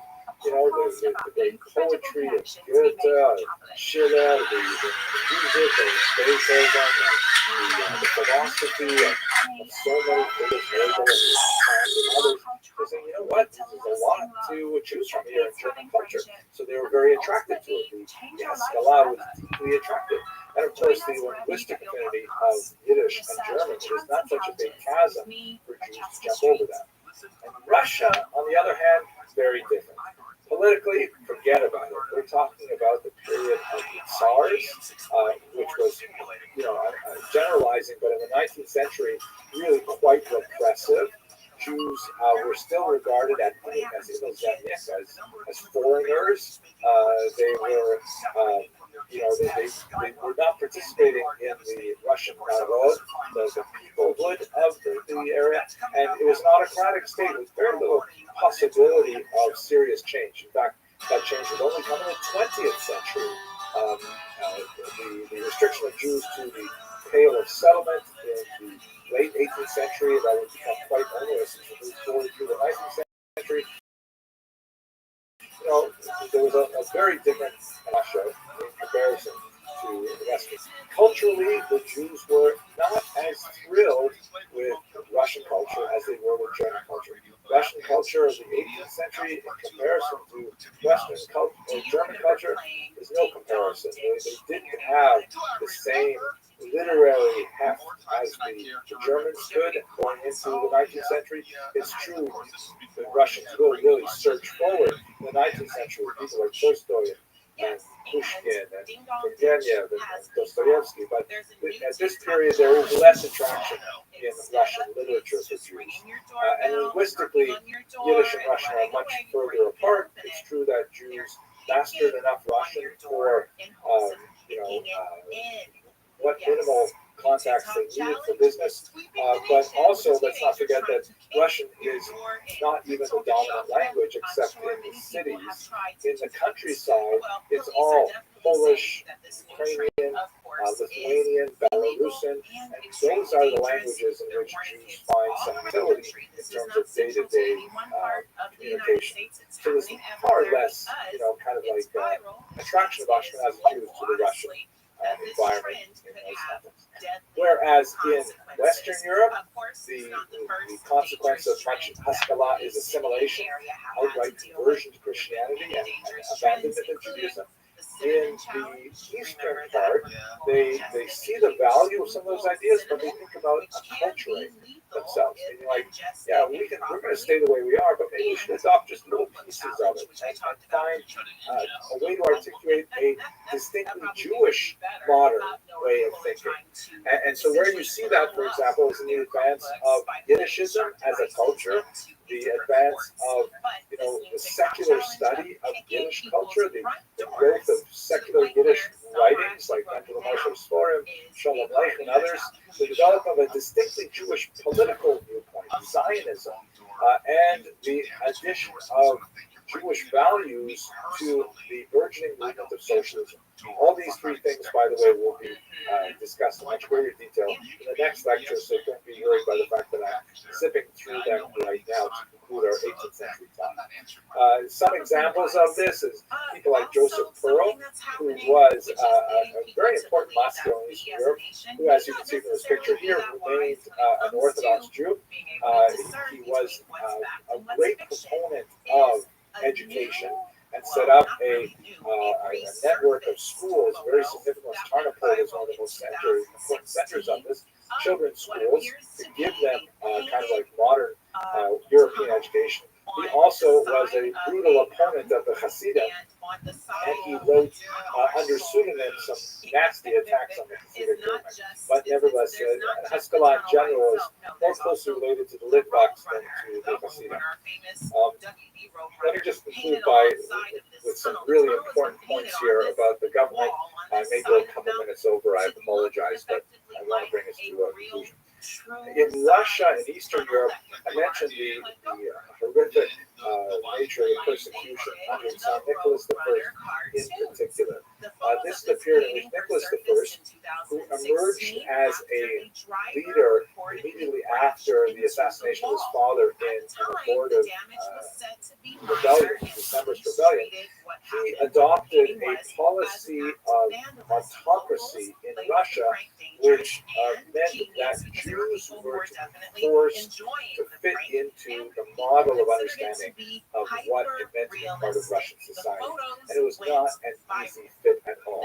There were several policies that Nicholas I adopted, including the destruction of the Kehillah, that we discussed way back in the second lecture in 1844, and especially the notorious Cantonist decree.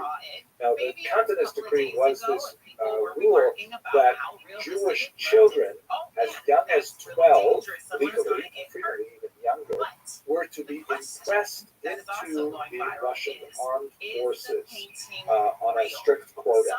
Prior to 1837, Jews could pay a different tax and then would be exempted from conscription.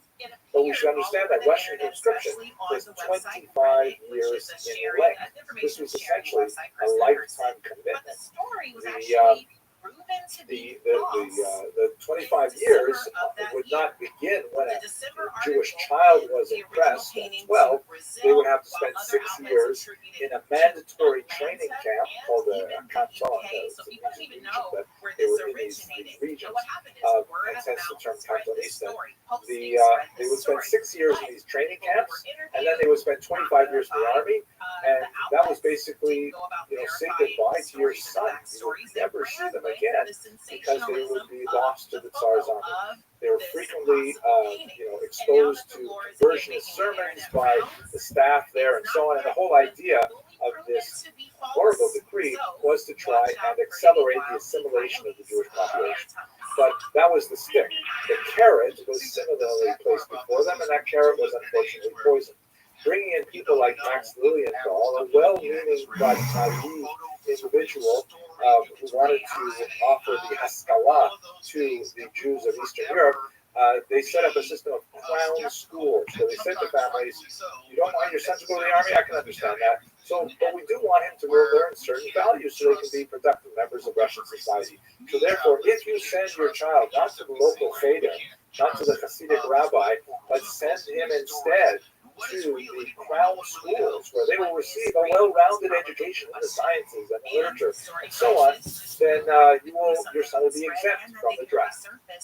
But these schools, as Lilienthal himself found out to his dismay, were also very thinly disguised efforts to expose the children to Orthodox Christian propaganda and conversionist efforts.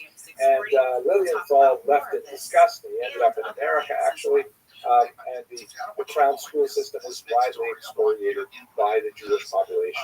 But during this period, really 1837 until World War I, Jews were living under some form of this horrific cantonist decree that certainly pitted not only Jews against the state, but also pitted them against their own communal authorities, because in a diabolical twist, Nicholas I, with his very inefficient government, placed the responsibility of choosing the conscripts on the Kehillah leadership itself, which meant that it was the leaders of the Jewish community themselves who had to apportion those conscripts to the Russian law of death and decide which children would be taken away. In some cases, not surprisingly, corruption seeped in, and you had the children of the weak and the poor and orphans. They were the ones who were sent before the children of the wealthy and the powerful, which led to a tremendous corrosion of the belief of the traditional Jewish community in their Kahal leadership and their traditional rabbinic leadership. It was a horrible moment in Jewish history when the Jews as a whole felt that their own leaders had betrayed them, and you can see this playing out in the enthusiasm that is expressed for really quite different movements like Jewish socialism a few decades later. We'll get to that really in our next lecture. But to wrap this up, what I'd like to show you now is a photograph of Eliezer Steichen, a very interesting individual who wrote a remarkable work looking at the grand scope of this triangular complex between Hasidim, Mistagdim, and the Haskalah. He wrote a book called Shalom Al Yisrael, and in there he wrote, God saw three shepherds, Rabbi Eliyahu of Lithuania to safeguard the Torah, to purify his Talmud, and to oversee its logic and its diligent study. The Hasidim in Volhynia, which was in the south, to marshal devotion and to fan the embers of feeling. And then finally, the great Moses Ben Menachem, that's Moses Mendelssohn, in Germany, and called him to place the cradle of enlightenment in the land of the religion. And ironically, what would happen with these three groups is that first the Hasidim and the Mistagdim, who were at each other's throats at the beginning of the 19th century, they began to make common cause when they realized that the Haskalah, moving in from the west, represents a far greater threat to the values that they hold in common, that they begin to dampen their own concerns against the Haskalah, and one would only see kind of like an incorporation of Hasidic values towards the beginning of the 20th century, which will be more of our topic in the next lecture, but ultimately these three groups begin to find a modus vivendi with each other that's really more characteristic of the 20th century. When I say a modus vivendi, I do not mean that Jews agree with each other over these very deeply cherished values that relate to intellectual origins in the Hasidic movement, the Misnagdim movement, or the Haskalah, but nevertheless they have realized that there are far greater external threats that are brought to bear on the Jewish people. That means that the arguments are certainly muted as you compare them with the very fractious late 18th century, early 19th century. I'm sorry for going a little bit over time. We will continue with the discussion tomorrow. Actually, it'll be on Monday. We'll continue the discussion on Monday, 8 a.m. New York time, and it's 1 p.m. Central European time. Thank you very much for your attention and your endurance, and I look forward to continuing this discussion with you next week. A New York Times headline caught my eye. It read as follows: "The psychedelic revolution is coming. Psychiatry may never be the same." Psychedelics are everywhere. Psychedelics, soon the new Prozac. Investors want in. The most important, I feel, here, because people believe in psychedelics. Depression, anxiety. So many desperate specialists coming to us now as medicine that can make us all better. But there's a dark side. So, Lily, what is this? Right. I just want people to see what I see. What do you see? I see cover-ups, and I see the possibility that a lot of people could... Today we're going to look at the 19th century in particular, kind of like the long 19th century, which begins with the emancipation of Jews in France in 1791, and then we're going to move forward right up until the long 19th century to take kind of the phrase that was coined by Eric Hobsbawm. So, first of all, what do we mean when we say emancipation? This is kind of like an unusual term. It's a term that's actually borrowed from American scholarship. Emancipation is used to describe the liberation of the African slaves in America, which was clearly of a very different character and quality than the granting of equal rights to Jews in Europe. Nevertheless, that term has been well accepted into the historiography, and we will work with it. Just kind of like we'll talk about tomorrow, the term Holocaust also has some, difficulties and why we should use that term, but it has been widely accepted, and so we will work with it as well. What exactly did emancipation address? Well, we should recall that right up until the late 18th century in Europe, and well into the 19th century, depending on which country we're talking about, and even into the 20th century, if you look at the former Russian Empire, Jews labored under a second or even third class citizenship status. They were typically understood as resident aliens. Big brains. Protect that noggin of yours what they have for Mammoth Headwear. Their hats start at 7 3/4 inches wide and just get bigger from there. Really basic rights, like it's big heads only around these parts. If you've spent your whole life stretching out hats left and right, or just going without because nothing fits, Mammoth Headwear is a total game changer. Yeah, you don't have to get the thing on eBay like I had to get for a hat I got off of eBay one time that was too small. I had to get some hat stretcher, and I swear to God, it's still in the hat stretcher, and I take it off every now and again and try on the hat, and it's still too small, and this is 4 years, I swear to God. Not ready yet. Yeah. So I couldn't really wear anything before Mammoth Headwear. I mean, they have snapbacks, trucker hats, beanies, sunglasses that will dig into your face and give you a headache. So this hats and the sunglasses, yeah, you can basically have full outfits from the neck up. And if not only will life be a lot more comfortable, you'll look incredible too when you finally get a hat that fits. Yes, I mean, it will be wonderful. I mean, so you need to head to Mammoth WMS.com and use code WMS for 15% off and free shipping on U.S. orders. That's a great deal. The 15% and the free shipping. I'm loving that. That's MammothEdward.com, code WMS, or click the link in our show notes and give that giant head of yours the gift of Mammoth Edward. Where, their residency rights could be taken away anytime. What's up, you rapscallions? Oh my God, we missed you. Ah, shit, how are you? I miss you. Miss you. Miss me. This is the first time you've met me. Okay, but we like you already. I saw the post about that William put about Patreon, and I went to it, and I didn't have a Patreon account or anything, so I had to set it up and put my card in and everything. And by the time I actually got the subscription, there was 2 other paid members, and the total was $60. So I don't think I'm the first $40 member, and I just want to say I'm sorry. Tell you guys. Josiah, just you getting one is beyond sweet. What is the 40 again? That's a mercenary? A mercenary? Are you mercenary? That's the title, yeah. Ooh, welcome to the mercenary level, my friend. Welcome to the fold. Thank you. I do want to say also, as far as the Patreon, I was watching the live stream, and I could not hear Matt. It sounded like you guys were hearing him and interacting with him. I couldn't hear his audio at all. I realized this after the fact. This is the first time trying to push out a live stream here, and I think I just had the wrong audio input or output rather.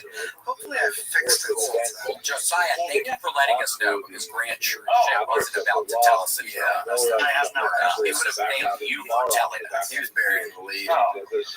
So cool. Well, where are you? What are your plans today? Today, I don't really have much plans. I'm just hanging out at my apartment, chilling. Do you guys know what a Galileo thermostat is? That's pretty cool. Are you making one? What is it? No, it's this thing. You get it in train. It's this thing right here. It's filled with water, and it has these glass spheres in it with little metal tags. And the one that's floating the lowest says what the temperature is in my apartment. So 76.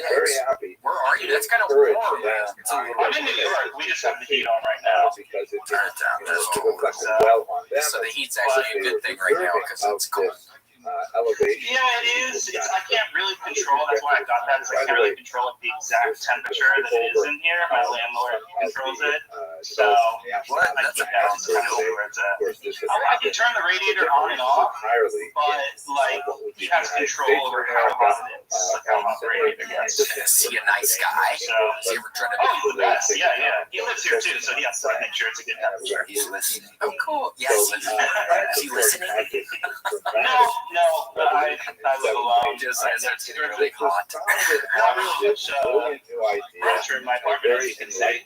Oh my gosh, are you gonna get on Facebook Marketplace? That could be a good place to find stuff. Yeah, that and Amazon, cheap stuff on Amazon. Yes, just don't go on eBay for the furniture, because I got some furniture on eBay, which I never got a couple years ago. It was filled with mold. Really? Well, also eBay, you're bidding with people, so somebody can come in at the last second and just take it from your ass, That's correct. Yeah, if you can. Yeah, sometimes I get involved in the bidding wars, but luckily not too often. Sometimes they have to buy it in the future. Yeah, it's pretty quite lovely. And they thought I actually have another question. So I have tickets to both of the Madison Square Garden shows in August. And I was wondering, are they actually going to take people's names to put in a bucket when it's that many people? They do it. Is there a way to sign up? Yeah, no, I mean, I know for the past arena shows, yes, they were totally getting names and putting them in a bucket. So yes, I would. That's awesome. Yeah, oh my gosh, I wonder how many people. I don't even know. I'm sure a bunch of people would sign up for that damn thing. Oh my gosh. But yes, I think they are. Okay. And do you know, is it something where you would just sign up when you show up there, or is there going to be a website or something? Yeah, I would think when you get there, and then if you see me, I'll probably be taking some names. If you give me $200, I will put a star by your name. No, I'm kidding. Oh my god. No, but yeah, I think it's just sunny up there. What about us? Okay. Let's think about the problem. Like you ready? You got a minute ready? Maybe. I don't really do. I've done stand up maybe like a dozen times, but I don't really do it like that, Tell us maybe what your benefit would be. Yeah, Could you? Okay. What would I talk about? I probably talk about candy bars. Yeah. Probably talk about how like real adulthood is realizing that Snickers is like the best candy bar, and you start to look at the other options like Milky Way, just caramel. We got that. Great Musketeers, what's that called? Get that out of here. I do not like either one of those either. That's why we put a little thin layer on the bottom to be classy. Crunch bar is like you're biting into chocolate covered bubble wrap. Nobody wants that.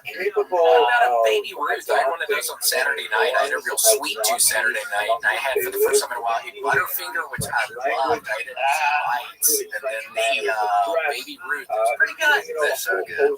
Butterfinger is actually my favorite example because it's like, what is that experience? It's like you're biting into something that's 2,000 years old. What is a Butterfinger? I might as well go up to the Olympic Stadium and just like gnaw on the walls. You know? Or just hold the vacuum right in front of you while you eat them.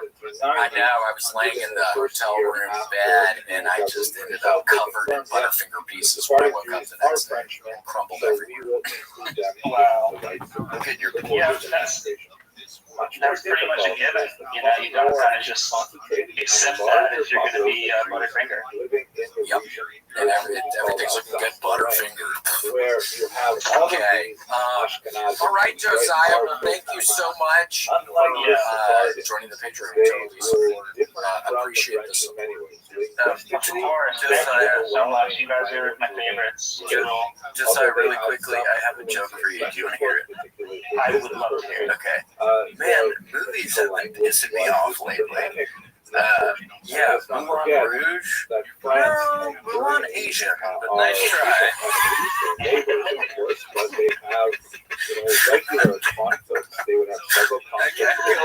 I'm allowed to steal that?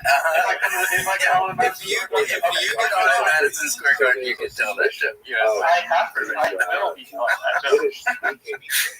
Yeah, you need to. And then you can have some more Moulin Rouge. Then you can be thinking along those lines and maybe come up with some more Moulin and then Rouge jokes after that. Tags. Yes, I love it. And we're your landlord because he sounds cool. Yeah, he's great. His name's Tony. Okay. That's my landlord. I'm sorry if I'm sweating profusely right now. I'm a little bit excited to be on the show. We don't. That's great. That's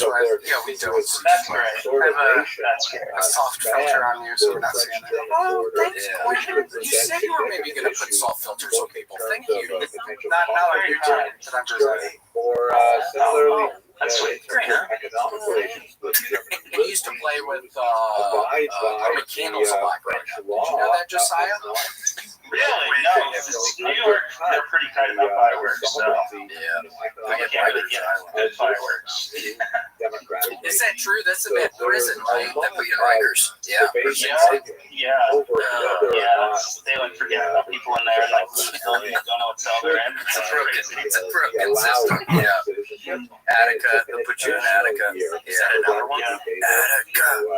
Attica. Is that the green one? I talked to Afternet. Al Pacino's. Al Pacino. We love you, Josiah. Yeah, I think you're going to do great. Yeah, I think you guys too. I appreciate it. we think you might have what it takes for the mercenary class. It could work out. The rankings I'll be there. right now.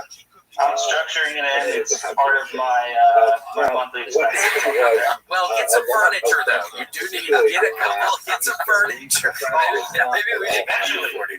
Yeah. Yeah, the show's a priority, but a dining room table, sounds like Yeah, you can have somebody else. Yeah. All right, Josiah. Bye. Have a great day. Yeah, maybe we need to have them put in their financial statements for the last quarter, and if they're really broke, we'll send them. Yeah, for sure. Yeah, we got it, especially for the mercenary class. We have to make sure. I mean, because we need the mercenaries taken care of. Yeah, 100%. I mean, he doesn't have any furniture in there. I mean, right. I'm glad you said something because I started feeling some kind of way. He's living in not a rent control apartment, a climate control. like that. His landlord is able to, at any moment, make him hot or cold, which is concerning. Yeah, he's sweating. The poor guy's sweating. Definite squalor. Yeah, squatters' rights. So brutal. Gosh. But at least he had that cool pull down curtain space. That was good. In his, characteristic manner said, Hooker, and then we also got him to think that you did play for him. Just isn't that what you want? I think that you did. You did make me feel a little bit cooler there. Cool. I put up the intro background thing. Did something radically different. So now people know where it's at. Do the Jews Here it is, and yeah, we got to see if you're applying for the mercenary class. They are, we have to. We need a statement. Yeah, what happened to Josiah happened to anybody. No, we won't let that happen to you guys. We like you, even if it's just a kiss and a handshake. You don't even have to give us any cake. Yes, but if you're sick, do the kiss on, I don't know, forehead, I don't know, whatever. Decide all If you're sick, yeah. cases way back in the ancient period when I'm about to bring in the next person. One sec. Here goes nothing. very late. I'm resizing you on camera. So he said, well, no problem. Just be Napoleon. I am Napoleon. Let us Oh my reconvene gosh, snuggle the great pussy. Snuggle Keyword. And so Uh-oh. he sent We're out not a hearing you. call Snuggle, I that didn't hear reverberated you. throughout Europe, saying What up, that P-word? Napoleon is going to be reconstructed. My little mute button was muted. There we go. How are you? What had happened? Had you been, why was it muted? Had you been on there before doing something? You had to, I didn't want anybody hearing anything crazy or, I mean, I was probably up to no good. I don't. Yeah, I can't remember. I mean, I kind of been hooked up to the PlayStation. I mean, I got it all running through this little headset. I got my work, my PlayStation. wait, what are you playing on PlayStation? I've been playing the finals. Diablo 4 again. What's the final basketball? No, it's like Fortnite. I don't know. It's like multiplayer. The whole map is destructible or whatever you Oh, shit. Love it. Don't start playing The Last of Us 2 Remaster because they're I need to. because I got in the top 20% yesterday. Finished the daily run somehow. Normally I'm not even fucking me. And it's like I'm playing so much and then finally I have one chance to do the daily run and then I end up a fucking zombie bites me or something. It's raging. What happens when a zombie bites you? Does it let you keep playing or the game is over? For the daily run, the game is over. That's why the pressure is so high. That's why I think I do end up dying. I can't deal with the pressure sometimes. What do you advise? What should I do? I mean, you might need to practice up. I mean, I don't know if there's any real life. I don't know if it's the gym and stuff. Just getting ready for. I don't know. I haven't. Casey has a Casey. I mean, Just in case. I could wear. damn, I'm scared, yeah. I don't think I could carry it off. As the president of this organization. Basically, they met. How's the weather? Oh my gosh, I can't wait. What are you gonna dress up as? Any ideas? I don't know. What's been your best Halloween costume ever? Do you have one that pops out in your head, or you like dress her upper? The questions. Yeah, one is Gandalf once, but it was really just I just wore a snuggie really and like a beard. Do you have a wizard's hat? Which was. Yeah, well, it's like not even a wizard's hat. I mean, yeah, grab Get it. Yeah, oh my gosh. I guess it's close by. It's Andy. That's what I was thinking. It reminded you. Yeah, the grandpa's puppy. Oh my god. Look at that thing. Oh my god. Really not. Oh, it's got a little floppy hat. It's kind of funny you go wear that to a music festival or something. Oh my gosh, yeah. Look at that bad boy. It's like I got it at the beach. That look like Yeah, tangents, something but cool. really basically the same. I mean, if you're gonna be playing guitar, you gotta have those cool hats. Who's playing the guitar? I don't know, like I feel like Santana. No, I'm kidding. He played the guitar. That's what I was saying. Stevie Ray I guess Vaughan. I play the guitar. The assembly Yes, levels were yeah. no slouches. They realized that Stevie Ray played guitar, virtuosos, love hats like that. Stevie Ray Vaughan, Santana, the Bristle Twins, Indiana, right? Indiana, they're out of Lubbock. Yeah, Indiana. Died in Indiana. So they sort of said, with Stevie well, Ray you Vaughan. know, you have Yes. additionally They're so weird. They had pilots. Stevie Ray Vaughan should have known not to get in that chopper. And it's a twin. Yeah, they weren't even. They were good. I mean, they were pretty good. They were good people. It doesn't mean they're good pilots. Yes. So Snuggle was. He promised us you never get in a chopper. Ooh, yeah, I'm really afraid of heights. I don't know. I mean, Well, don't get in a helicopter because you're going to be pretty high up. yeah, I gotta think I'd die if I were to. I mean, I guess. Will French law be You might not subordinated die, to Irish law? but And as we saw, I wouldn't risk it. structure of somebody the was actually. I Iraq was recently driving down to San Antonio, and I saw the $20 helicopter ride. The thing started. The rotor started to spin. I was like, "What fucking person? Just paid $20 for this fucking helicopter ride." God, it doesn't seem like enough money to cover expenses on like a certified helicopter. No, not at all. It looks like one of those helicopters you see like flying at the ocean or something with like just the two things going around. Here's a form is developing I don't like that. Yeah, Have you guys been in the helicopter before? Like, same deal. No, I've never. No, I don't think I would. I don't think it doesn't sound smart. No, I don't think you could pay me to get on that.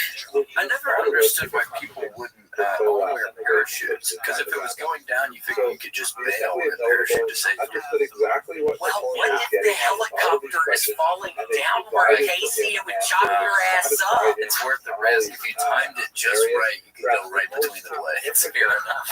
Fair enough. Very delicate. I've always wondered about jumping out just right before it landed. I know.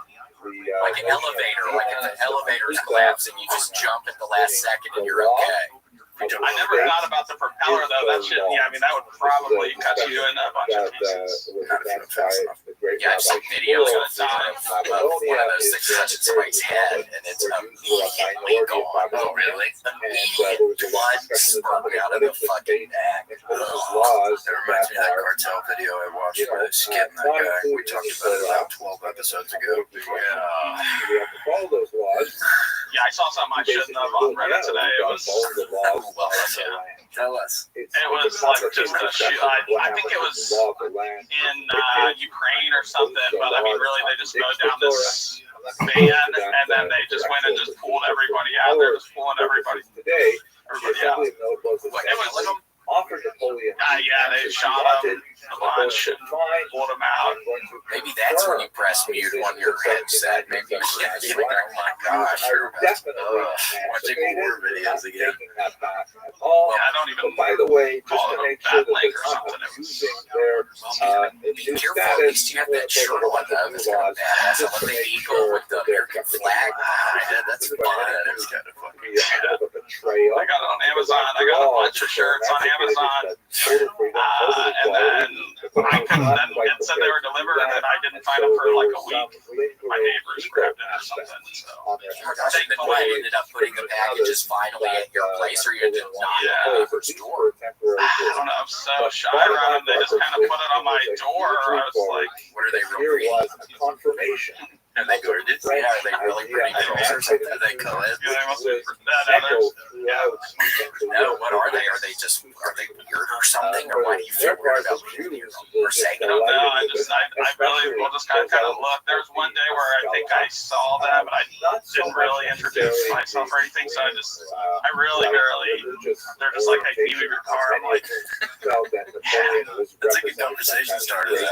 Oh my gosh, yeah. Well, you still have time. How long have they been your neighbors? Well, I don't know. I guess I moved in August or something. Well, it sounded fun right there. What happened there? I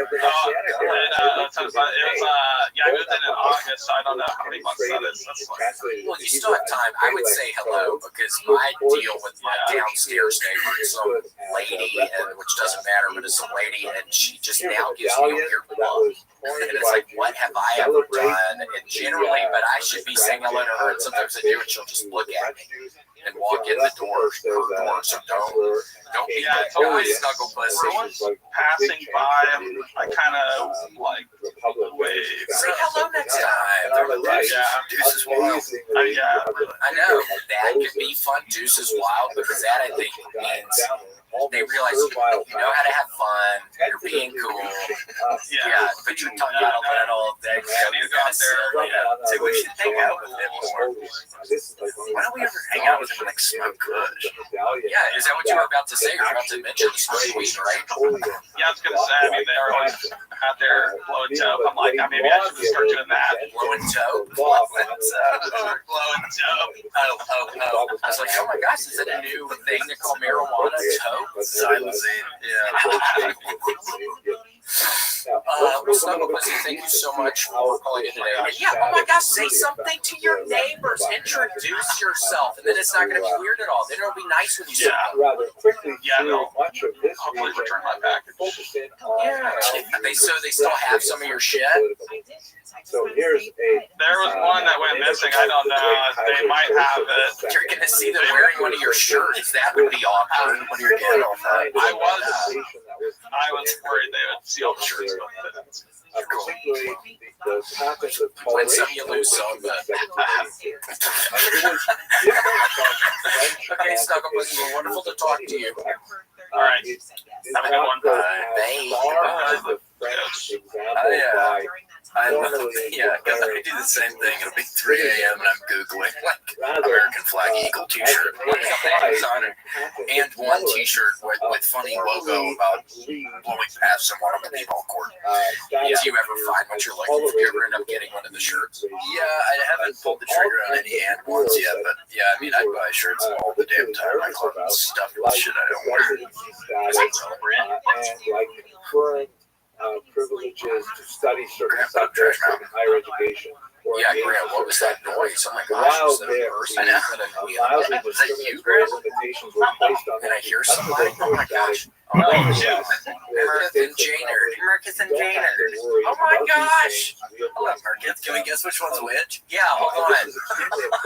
Yeah, Casey, what are your thoughts? Aren't you guys a sight for sore eyes? You guys are beautiful. Look at y'all. Y'all are so sweet and y'all are right next to each other. I love it. I needed to see some love today. I'm seeing some right now. I gotta go scream. As long as they can demand. You guys are a cute couple too. Look at us. That's definitely. I think Marcus was the one screaming. Janard. Are you Janard? German terms of this. Marcus is fine. He's done screaming, so. Pardon. Okay. Oh my gosh. Well, thank y'all. How are y'all doing today? For example, So good. Here's the funniest thing. I just cleaned Mark's kitchen for funsies, and now he wants to get married. So that mild Well, I was on a few weeks ago, right after Christmas, and I was just talking about a little bit of kind of like Janard the whole time. So, and then we went and bought tickets to go see you in Tacoma. as everybody else. Oh, cool. Very exciting. Oh my gosh, so we were messing up. So Merkin. So we're speaking with Merkin. You're messed up. I'm Merkin. You guys are in sight for sore eyes. I was tired of that waiting. How does Grant have it kind of nice in there? What's Grant? How is He does. He checks in with us. Leaves a couple jokes in the chat. cool? Good. Yeah, we told you you're giving me too much credit. I'm coming to Tacoma as well, Marcus. I'm going to be there. Yes. Yes, just for Janard. Just for Janard. Just for Are you running around the apartment right now, Janard? What's going on? I'm pacing. Well, here's the thing. Just yesterday, less than 12 hours ago, Jana rearranged my whole entire living situation. So essentially, I was supervising, but it was nothing like it did yesterday. So do you all actually love each other? You didn't know that? Yeah. Yeah, this is actually weird. I don't know if you remember Trapper. That's funny. Yeah, I have a shirt that says Trapper. Is that death metal or is that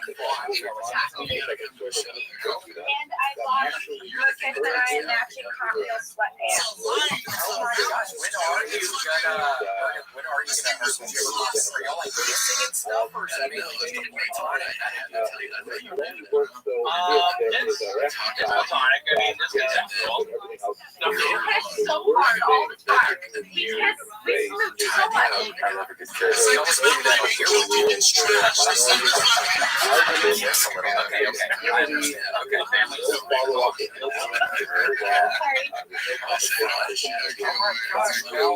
So I assume it's looking good in there. Yeah. Like he trimmed up my plants, like the plants where the model. Let's see some of your books. Yeah, she trimmed up my plants. Got them on nice here. Love it. Yeah. It's a cozy little area now, so. Y'all know what books you have. You guys have your books. You have Infinite Jest. Do we have books? Yes. Tell me your books. Sorry. Yeah. Do you want to hear about the books? Tell me your books you got. Quality was I have a lot of picture books. I have books with shoes, pictures of shoes in them. So we'll have over the course of the 19th century, Sneakerhead, yeah. Just I can't afford to buy every shoe in the world, so why don't I buy a book so that way I have all the shoes in the world? You know, Fair enough. I totally understand it. A book will last longer than shoes. Picture lasts a lifetime. by such True. wells of liberalism. Well, shoot. How was Tacoma? Us in Washington, we call Tacoma Tecumseh, so I hope that, you're safe, obviously, so. You're Spokane, you mean? Spokane, not Spokane. They call it Spokane. Great thing you're in Tacoma, sorry.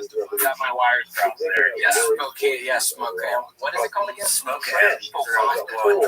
Yes, Spokane. Yeah, there's a cool waterfall. I smoked some dro by the waterfall at one point. That was fun. There's a wonderful pancake place. I think it was called the Original Pancake House. And it was wonderful. They had a sourdough mixed in with buttermilk. That's interesting. I swear to God, it was. I got blueberry ones the second day, original ones the first day, and maybe I liked it. It was just the best pancakes I've ever had. Wow. Yeah, it was really nice. But yeah, it was fun. Sourdough pancakes. Wow. Yeah, I don't know what that would taste like on my palate. I'd have to try it. Do you like sourdough? As much as the next guy. Then I think you would like it. If you were not a sourdough, one point in time in my life, I hated sourdough. I hated olives. But now I kind of like some. But yeah, at that point in time I tried it, I would have spit it out. You weren't ready for it. No. I tried something new, not last weekend, but the weekend before, was a peanut butter jelly burger. What is that? Peanut butter jelly on the bun? Yeah, it was just like a smashed burger with bacon, cheese, and caramelized onions. And in there was peanut butter and jelly. And delicious, I'll say. I'll get it again the next time I go. So sounds good, and that's so interesting. That's what the kid makes everybody eat. Do you remember the Twilight Zone, the movie? Oh, no. The movie sends people to the cornfield. Yeah, the little kid who sends people to the cornfield, he makes his family eat his peanut butter and jelly burgers. But they make it sound gross, but you make it sound really good. I'm sure it's delicious. But yeah, that little kid is so bad, and he ends up, expelling people to the cornfields, to the cartoon world, the system that was so secure. Sister dies in the cartoon world. She's running from the dragon. Dragon eater. A piece of blood comes out. They used to scare that out of me. Okay. But luckily yours was much better. Yeah. That was actually in Tacoma. So while you're in Tacoma, maybe you get one of those burgers. Yeah, it's the 571 Grill. It's a beautiful restaurant. So we could. If you guys want to go today, it'd be your birthday. We did buy a really special outfit just for your show. I did. Cool. Well, it's going to throw me off. So the pressure's going to be too much. All right. Well, very nice to talk to y'all. Oh, you too. Yeah. Thanks so much for bringing me into this conversation. You guys are just so fun to look at and talk to. Well, thanks for coming into the conversation. The least we can do, Marcus. Yeah. I'm so excited to see you guys on the 23rd. Plug your show for you at the Tacoma Comedy Show. Hell yeah. We're going to be there. Get tickets. Yeah, dude. Casey, congrats to you on regular shit, man. That's incredible. We're so excited. Oh, thank you.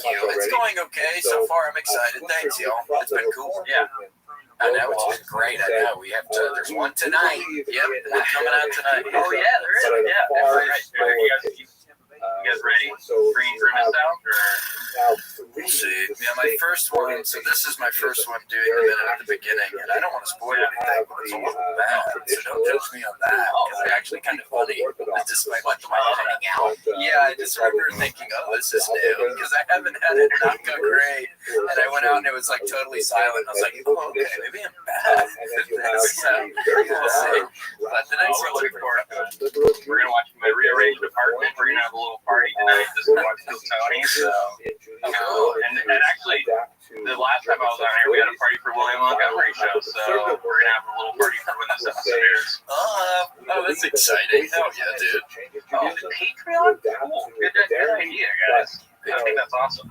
Yeah, thank you. Yeah, the ads have been, they're maybe now kind of paying for it, but yeah, we're just trying to figure it out.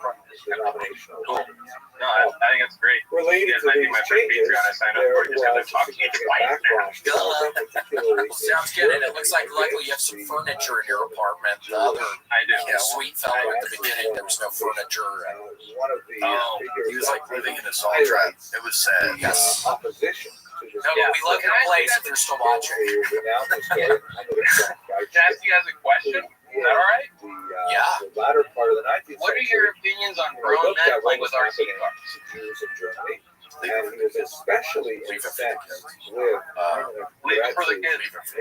Message received. There is a pretty cool RC car subreddit though that I frequent. Where people are showing off their RC car, RC, and I do like looking at that.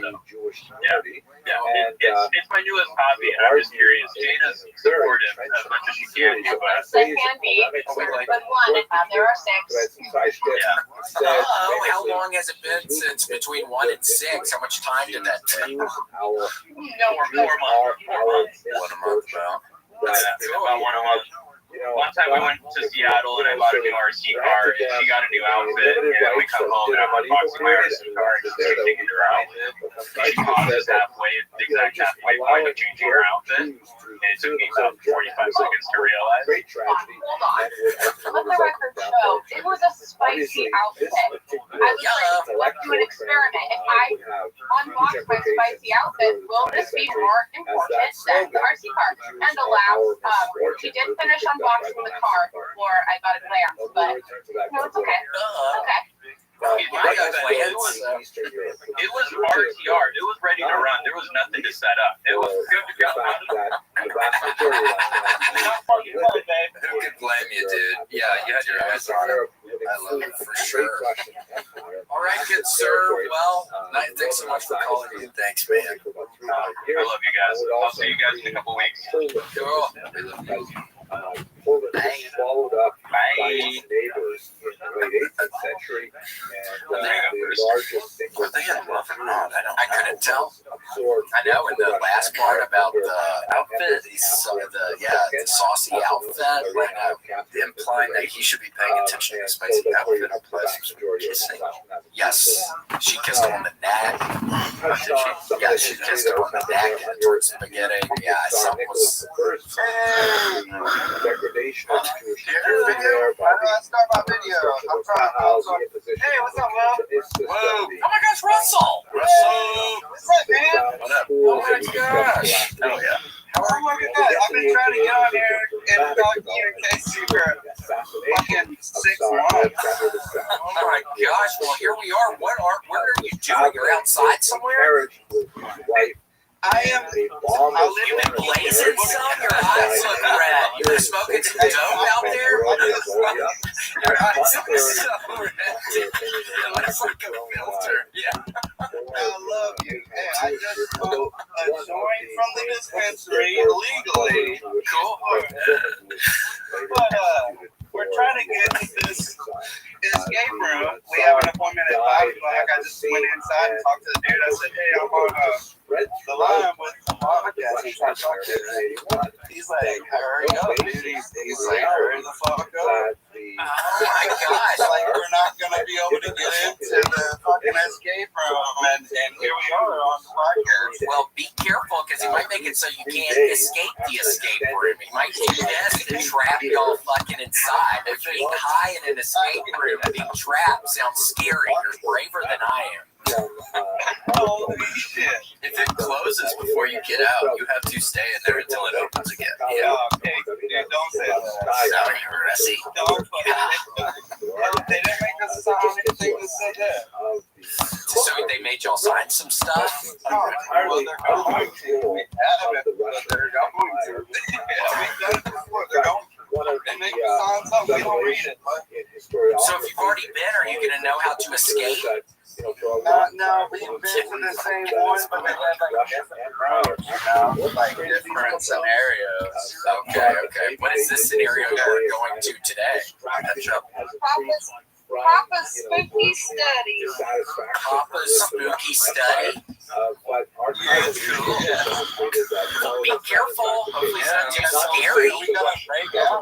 Is this in Key West? Yeah. What? Yeah, we live in the Key in Key West. Give me a second, I'll figure out how to escape it for you. That sounds like Grant, they don't want to stop. Don't give them any clues, man. Don't. Yeah, they don't want spoilers. Stop. There's a picture of it. You gotta help us out a little bit, dude. We were almost like, okay, on the verge of the last episode we did. Oh, the last escape room, y'all almost broke up. What does it just get real stressful in there when you can't figure out what's going on, I guess? It is so stressful. It's a trust. How much does it cost? 30, 40 bucks a person. Cool. Okay. That's not bad. It's about working together. I mean, that's kind of the whole point of the escape room is to get through. Yeah. Cool. Well, maybe today y'all will get it done. Yeah, hell yeah, you got your mind right with the weed. That's funny, smoking that before the escape. This kid and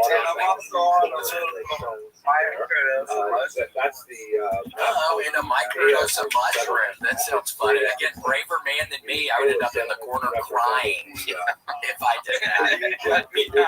Yeah, I'd be really scared of it. I don't want to be here anymore. Yeah.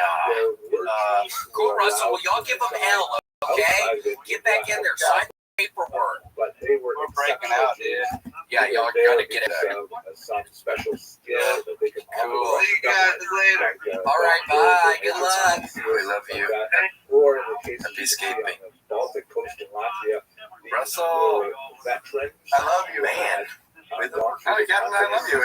Last second, I was like, What a funny Monday. Just get totally fucking snizzed up and get to an escape room. That's awesome. Yeah. it sounds like the keys in the typewriter. Okay, well, if you still listen, let's get a typewriter. In fact, here, look at this. There's a key. Dutchman's keys. What do? You're just walking around a room and then see a key on the typewriter and then use it for the different locks or doors? Maybe you have to type out something in specific, like something specific, and like it comes out in the keys. The Domine Satanica. Yeah, it's that's scary. So it's Daddy's spooky study. Papa spooky study. I like it when it's Daddy's. Yeah, it's super spicy. It Implies some sort of incestual relationship. We'll make our own daddies. Daddy's hot chicken. You have to escape from a hot chicken place. It's cool. Very cool. Have you ever done one of those? Yeah, I did one in Paris one time. And I cannot really remember. I was on tramadol at the time because my back was hurting, and I went to a clinic and they gave me a bunch of tramadol, so I was loaded. But it was I remember it being really fun. I remember it was a jail setting, so we were in a jail, and there was some lever we pulled, and it lifted the toilet. We found some glue. But it was really fun. Grab one more person here. Get your video up. Hello? Political turmoil. Hello? 1 second. Oh my gosh, Trev Dog. Look at that sweet dog. Boy, Danny. We got Danny driving out. Is he a pretty good driver? Yeah. Cool. Yeah, I had a buddy in Memphis, and I shouldn't say that name. It doesn't matter. He's better now. But we used to get in his car and he would do whippets, and it would scare me to death because he would drive and do the whippets, and then we would almost hit cars. It always scared me to death.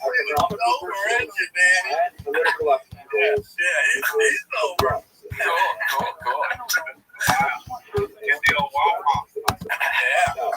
Where are y'all going? We're on a road trip. We're going to Tennessee.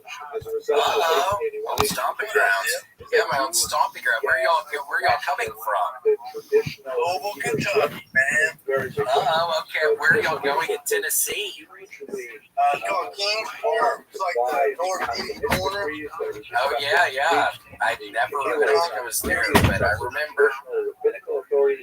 Yeah, How do you think I was here? But I remember. What the hell did that do? What are you doing there? I'm fucking doing doors and windows, my name. Yes, you are. What was there recently? Some sort of storm or something? Or how were y'all just driving there from Kentucky to do some doors and windows? I think there was some kind of recent contract or something. Oh, cool. Keep it on the books. Let's leave. Yeah, I just worked. I don't know. cool. I understand. Well, y'all be safe. Yeah, I lost my virginity in the mountains of Tennessee. Check out the map. You guys got to check this out, huh? Oh my gosh. Were you on I-40? 1.75. Were you on I-40?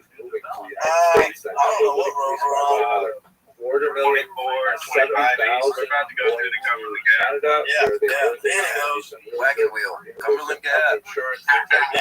Yeah, y'all gotta listen to that when y'all go through there. South Africa. Yeah, we're probably gonna lose service in there. There's a big tunnel, so. Well, gosh, well, y'all don't honk in it. Oh no, we're definitely gonna fucking honk. Don't honk in it. Oh no. Western Europe. It would have scared me if I was a little boy behind you because my uncle always said they collapsed if anybody honks out. So it would always scared me to death. Western Europe because the Russian What Trek Dog? Were y'all in the tunnel? The second major strategy was no, let's not lose. We're losing you, brother. Yeah, we're losing y'all. Change the Russian Empire. And in this I can hardly hear you, but I think it was something nice. Thank you. Perhaps most famously, Trek Dog. Oh, just like that.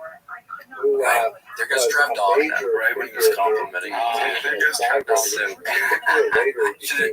You should lead off with the compliments just in case we lose you. Yes, please. Because we don't need, we're about to go through a tunnel. I mean, that's one of the things that's less known about the Russian Empire is that somebody messaged Kat, my fiance, and said, hey, your boyfriend sucks and he makes people angry.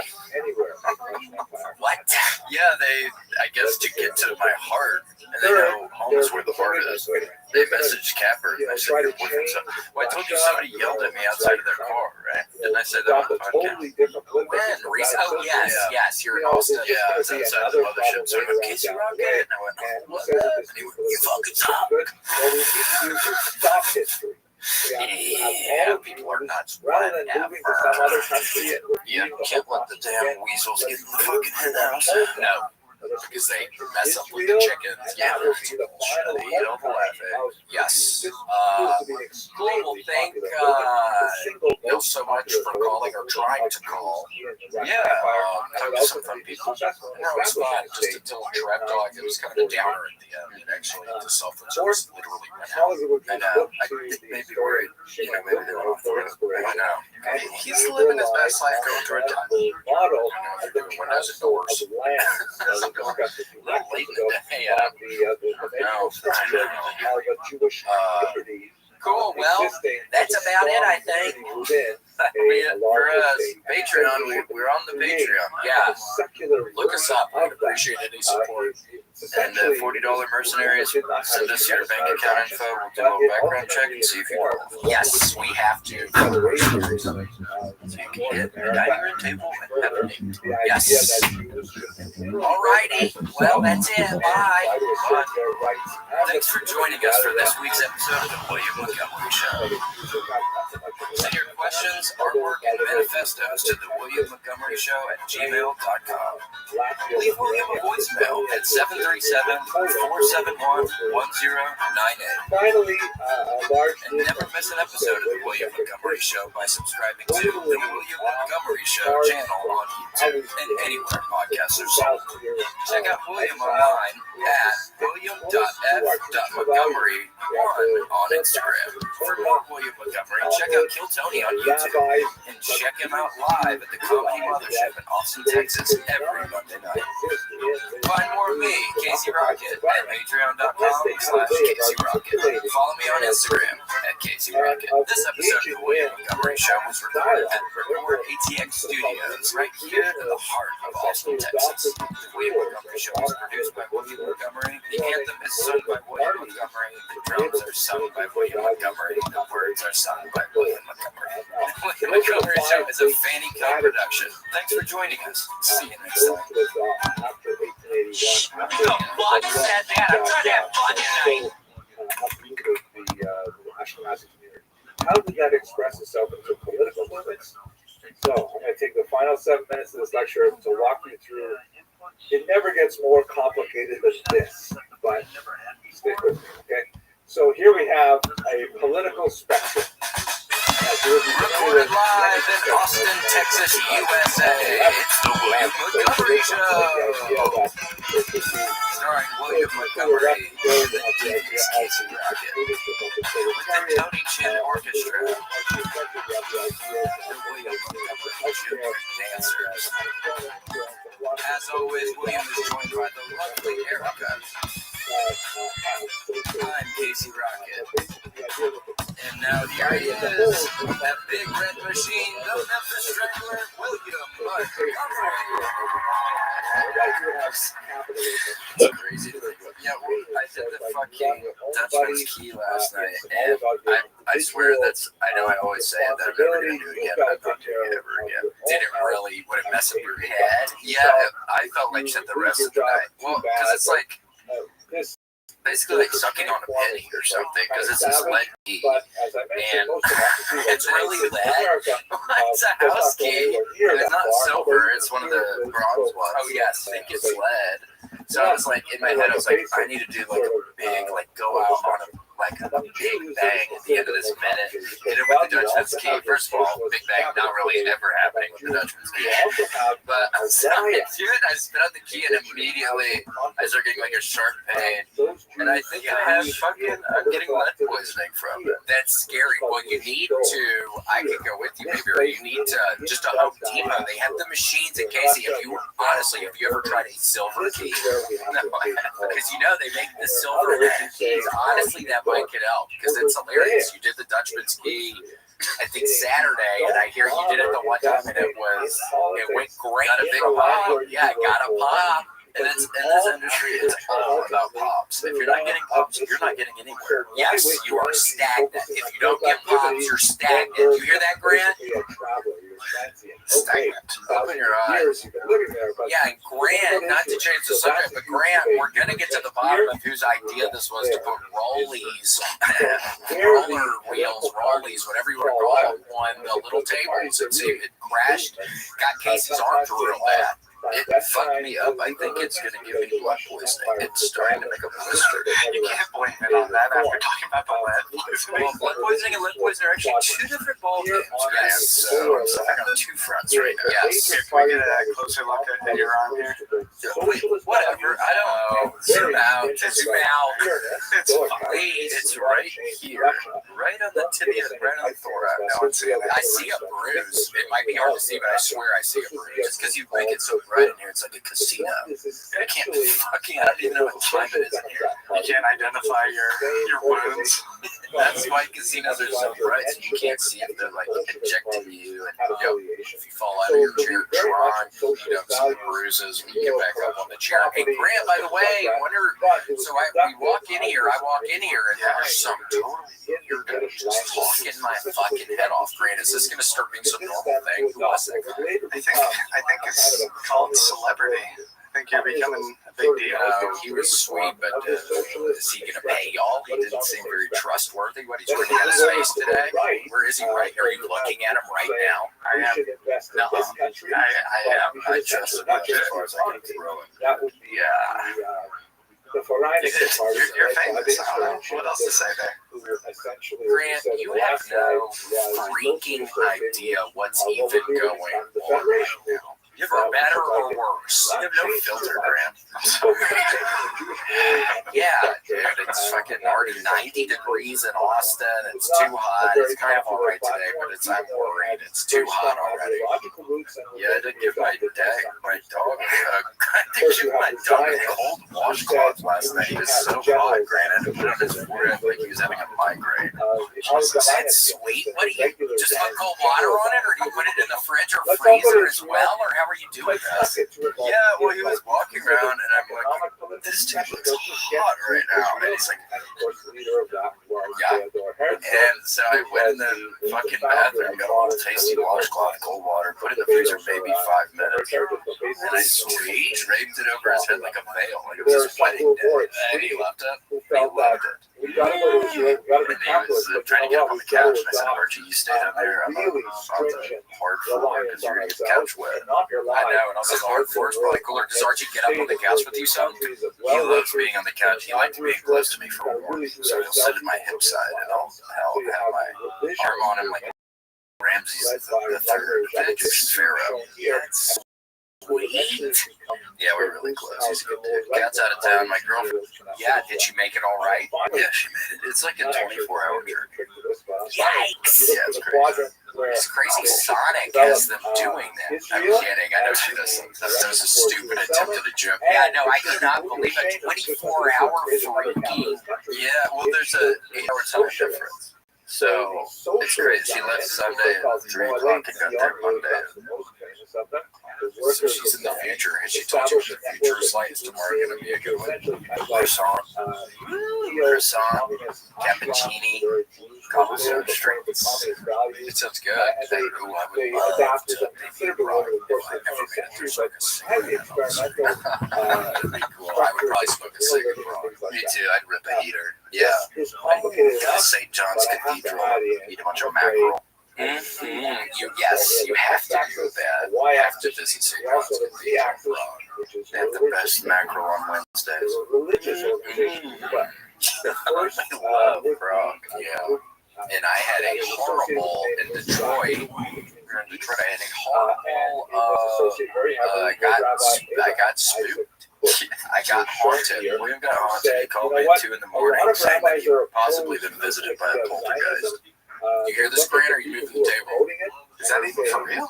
Yeah, no, I was walking down the hallway after we departed because we were on different floors, and we say goodbye, and then I'm walking down the hallway, and I heard a growl noise literally right by my head, and it made me audibly gasp. I swear to God, I made a noise, and I looked behind me, and I run to the room, and it ended up okay. It really scared me because I was telling Casey, it's scary really because I immediately started thinking, am I going crazy? Am I hearing voices?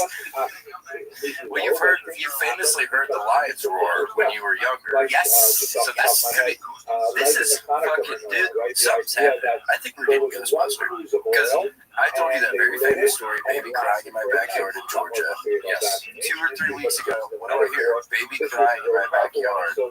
Now you're getting haunted again. Same type of haunting. Where is it coming from?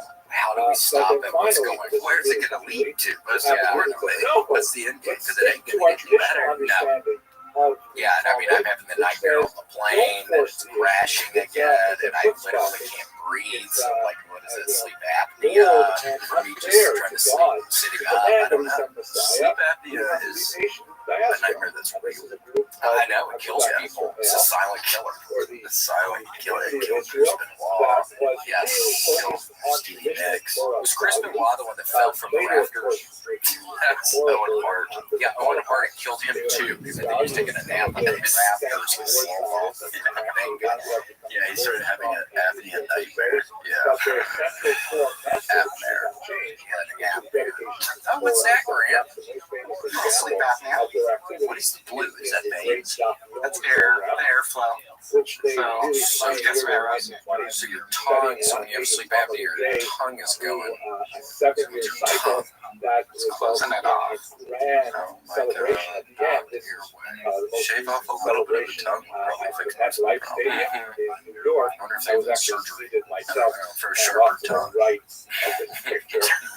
That tongue that leads to a point. I can't believe people do that sometimes. Sometimes people give themselves the snake tongue. Yeah. Freaky. I could not. What? I wonder, do they put you under for that? They just cut your tongue with like a damn razor? Oh, yeah, maybe just give you the shots in your tongue. I don't know. I remember there was a good Ernest P. Worrell recurring segment on his show. Did you ever watch Ernest? You know, if like Ernest goes to jail, like Yeah. things, yeah.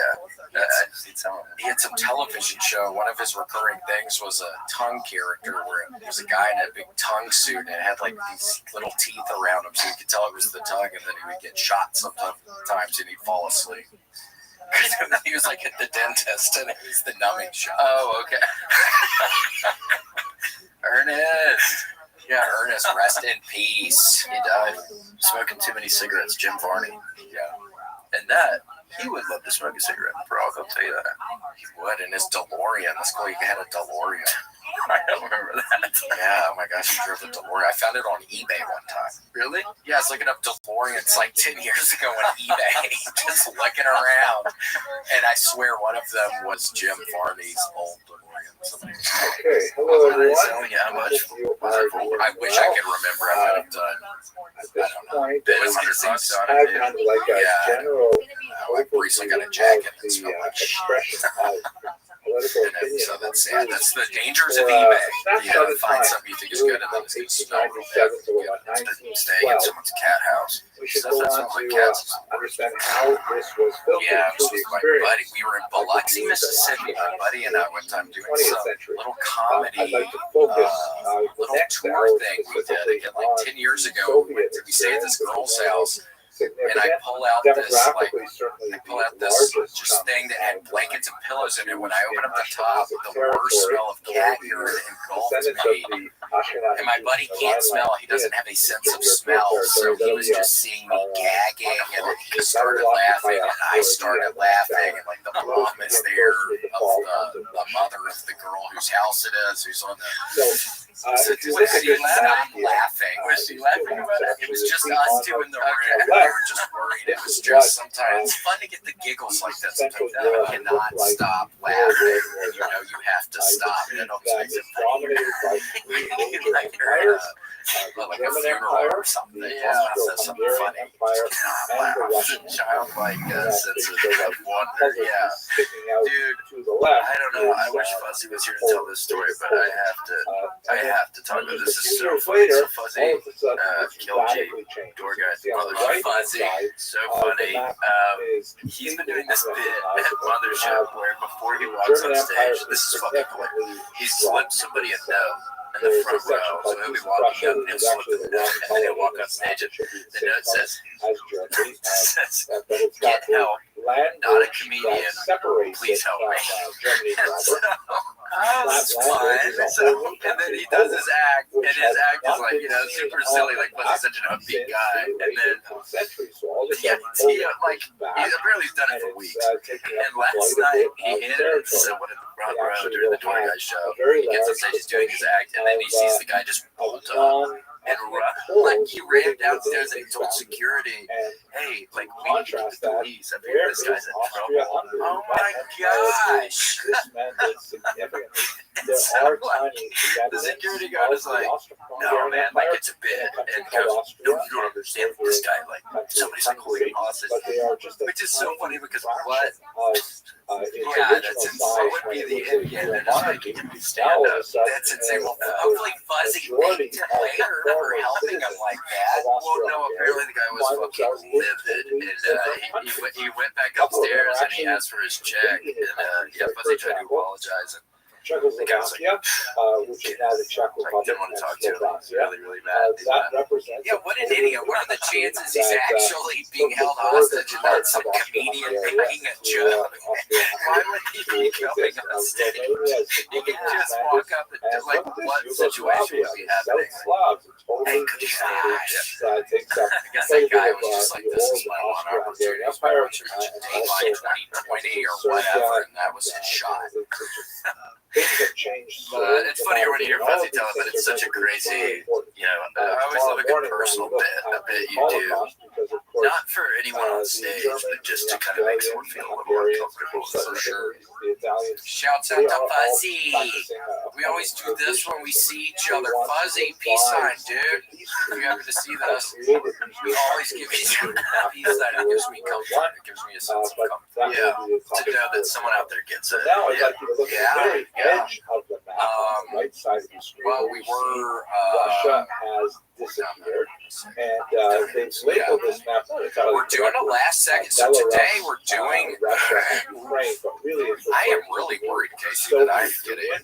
I don't feel bad, but I just created from sick. several 15 You're telling me. I'm 80% sure if I went to a doctor, they would say, hey, you have like abnormally high amounts of lead in your bloodstream. All the Russian Empire has disappeared. That's what happened to the Franklin expedition. They got stuck in the Arctic there eating spoiled goods.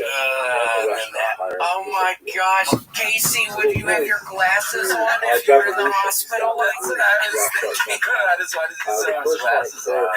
He's in a coma. He has glasses. He always needs his glasses. Isn't that what the girl says in the sad Macaulay Culkin? I'm a virgin. There's a different one. No, you're my girl. But does he have his glasses? Standing where I am right now in New York. What is he dead in the casket? He doesn't have his glasses, and that's what she cries about. Isn't that what it is? Because didn't he get attacked by bees? The bees got him. These things happen. Yikes, you gotta run. I don't even know what you do. They say cover your body in mud like you're being chased by the predator. And then the bees, yeah, they have vision like the predator at first. So yeah, they can see you with the heat vision. Where'd he go? Yeah, where'd he go? And then he always says that in that movie. Where'd he go? Where'd he go? Where's the boy? Yeah, I was looking for some boy. I never got that one. I thought the movie was beautiful and great. I didn't Macaulay looking for some boy. I know. It's like, are you going to at least like show us what boy he's looking for? Yeah. Come on, let me see him. I know he's an ass. Yeah, it was so weird. It took away a lot from the beautiful movie I thought. I know. That's kind of like scenes where he's like, I don't know if it's his friend or a relative or what, but it's horrible. It's what is that? The big grant that the kids fly on? Or when you shoot the kids? Happy? It looks like the water bottle is kind of like a piece all of over the Oreo. world, literally, and Russia is involved, but they are not doing very well. Did you ever do that, Casey? Almost immediately a massive amount of territory. I'd get one on the side. Would you? Yeah, like a little punky hoop. Yeah, hoop. Yeah. And hoop on the side would be fun.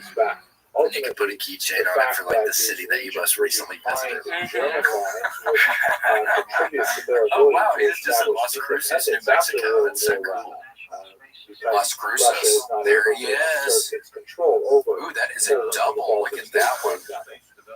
But with the water bottle, yeah, it's like a fun extra piercing. Well, Grant, do we have anybody? Did anybody call in? We have one caller. Oh my gosh, hold on. Well, we might have to talk to them the whole time because you want to bring them in? yes, All right. Let's see if they pop in. well, the pressure's on. Yeah, I mean, this is a high pressure episode today. We've had some things totally fall through the cracks today. We might pull it out as one of the best episodes of all time. Yes, I think there's a chance, but yeah, I mean, it started out rough. We had just a wonderful surprise. And half falls through, and then it's like, my bagel sandwich was pretty good today. I was about to talk shit about that. It was pretty good. Where'd you get it from? Oh my gosh. It's a pink, it's a pink food truck. I can't remember the name of it. It was a breakfast bagel. Breakfast bagel. It was a pretty good. Cities who simply do not have enough to eat. So on And granted, this is what I'm talking about. Wednesday, They're not coming in, right? food riot that erupted when Well, they started and then they stopped. the city of Petrograd, Okay, it's their Peter loss. City, I mean, named whatever. after the patron saint. I was just wondering if maybe the invite didn't go out correctly. We don't even want By the way, to. this name Petrograd is significant. Unless It used to be Oh, called but we St. love to talk to someone. We love to talk. Here we go. Hello. Czar, and then the word bird. What's going on, guys? Oh my God, it's Kate Milton. Kate Milton, the golfer, was old. They want to be more Oh my patriotic. God, I'm They kidding. named it How's it good? Petrograd, What's your not handicap? being a Russian Good. Just watched the episode last night. Where I grew up in northern It's great. Ontario, there was actually Cool, yeah, congratulations to Sweet Casey. pre-Indian. Yeah, that was a big episode. That was a big minute. That was absolutely hilarious. The crab walk is hilarious. Oh, thank you. Yeah, that was so exciting. Thanks, Kate. That was awesome. Wait, what happened to someone said you have like a disease, some sort of rash again? I don't want to even. What are you even talking about? I've had a pretty good day today. What do you mean somebody saying I have a rash? That's really going to mess up an otherwise all right day for me. Somebody saying I have a rash? I thought Tony said you had some sort of I can show you my body. nest or Would you believe him if you saw every inch of his body? Yeah, or if I showed you my body, I promise you I do not have a rash, Kate. Suddenly, will oh, anyone really okay. Yeah, I understand do believe how I this don't know that I happened? want to see every inch of your body. No, you don't. Yeah, you don't. Trust me, neither do I right now. But yeah, no, I was sick. It was it was 3 weeks ago, Kate. So yeah, There it is. There it is. Oh yeah. Yeah, The smallpox. Yes, one of the first cases of smallpox in Boston in 100 years. Yeah. I hear it is making a strong comeback, so Damn right it is. Smallpox, big day. Yes, smallpox, yellow fever, typhoid, typhus. Hans actually got yellow fever. I'm kidding. When you're talking about Hans, Hans is taking all right. Body Hans, to allow Hans is good. I'm kind of surprised that, he has to take a break for the episode to wait for that idiot Rick Diaz to come back. So it begins. Oh, yeah, so it begins. Let him have it, kid. Why do you think he's an idiot? Yeah, what about Rick? He was on the show. He was really nice. We like him. Well, Rick, yeah, he seems like a nice person, but oh, yeah, take the headphones off. Hold on. No, I mean, he is a nice person. It seems like, at least, but when he does comedy, it's just not like when they talked about doing a little bit longer format, 3 minutes, I think, instead of 1 minute. Which I think favors Hans. I mean, I haven't never seen Hans more than a minute on Kill Tony, but it seems like he would do much better than Rick. Like Rick seems like the perfect man to do a whole 1 minute of comedy. Yeah. Destroy yes.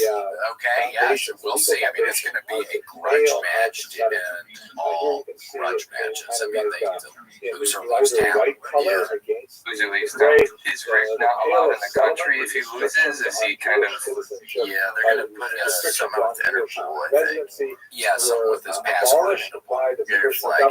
Which made it, okay, yeah, that would be good. That'd be good. Yeah, he shouldn't be allowed back in from wherever Brussels or Eastern Europe nation that he's from. Wait, so what if Rick invited you to like a nice steak dinner or something? Would you decline? Since you don't like his comedy, would you accept? I would pretty much take anything free. At this point, I am in school, so anything free I'm probably going to take up. Where are you, a dorm room right now or apartment? I'm in my apartment. What are you studying? Economics and computer science. So, really, really interesting classes and very engaged throughout most days. Is that sarcasm? That was sarcasm. That's a pretty good sarcastic. You got a straight face for that. Yeah, I'm thinking, yeah, I'm going. I thought you were being serious. No. It's very boring. I actually didn't go to class today because they're so boring. Well, God, there was some philosophy class. I got into philosophy for a little. There was some class I just stopped going to because it like sucked. And my dad got fucking towards the end of the semester. He was asking me about my grades. God, I'm getting PTSD thinking about when I used to have to tell my dad about bad grades. Holy shit. Yeah. But he's like, William, why do you have an F? And I was like, I just quit going because I didn't give a shit at the time. Larry was bad. So I do not recommend it. At least go to the class. Yeah. You don't have to have a They should probably just at least go. Yeah, put your earpods on. Yeah, my first semester when I was a freshman, I just stopped going to like all my classes. And my dad, he has a very bad phone call. Yeah, I don't want to talk about that. I passed like 2 classes, maybe. It was 4. Okay, what's the number on that? The GPA? Yeah, it's like a 1 or something, 1.5. So then the next semester I had to get like all A's to be able to stay at school. So Were you able to? yeah, A's and B's. I just went to class. I'm a borderline boy genius kid. I don't know if you know that. Can we? I can see that.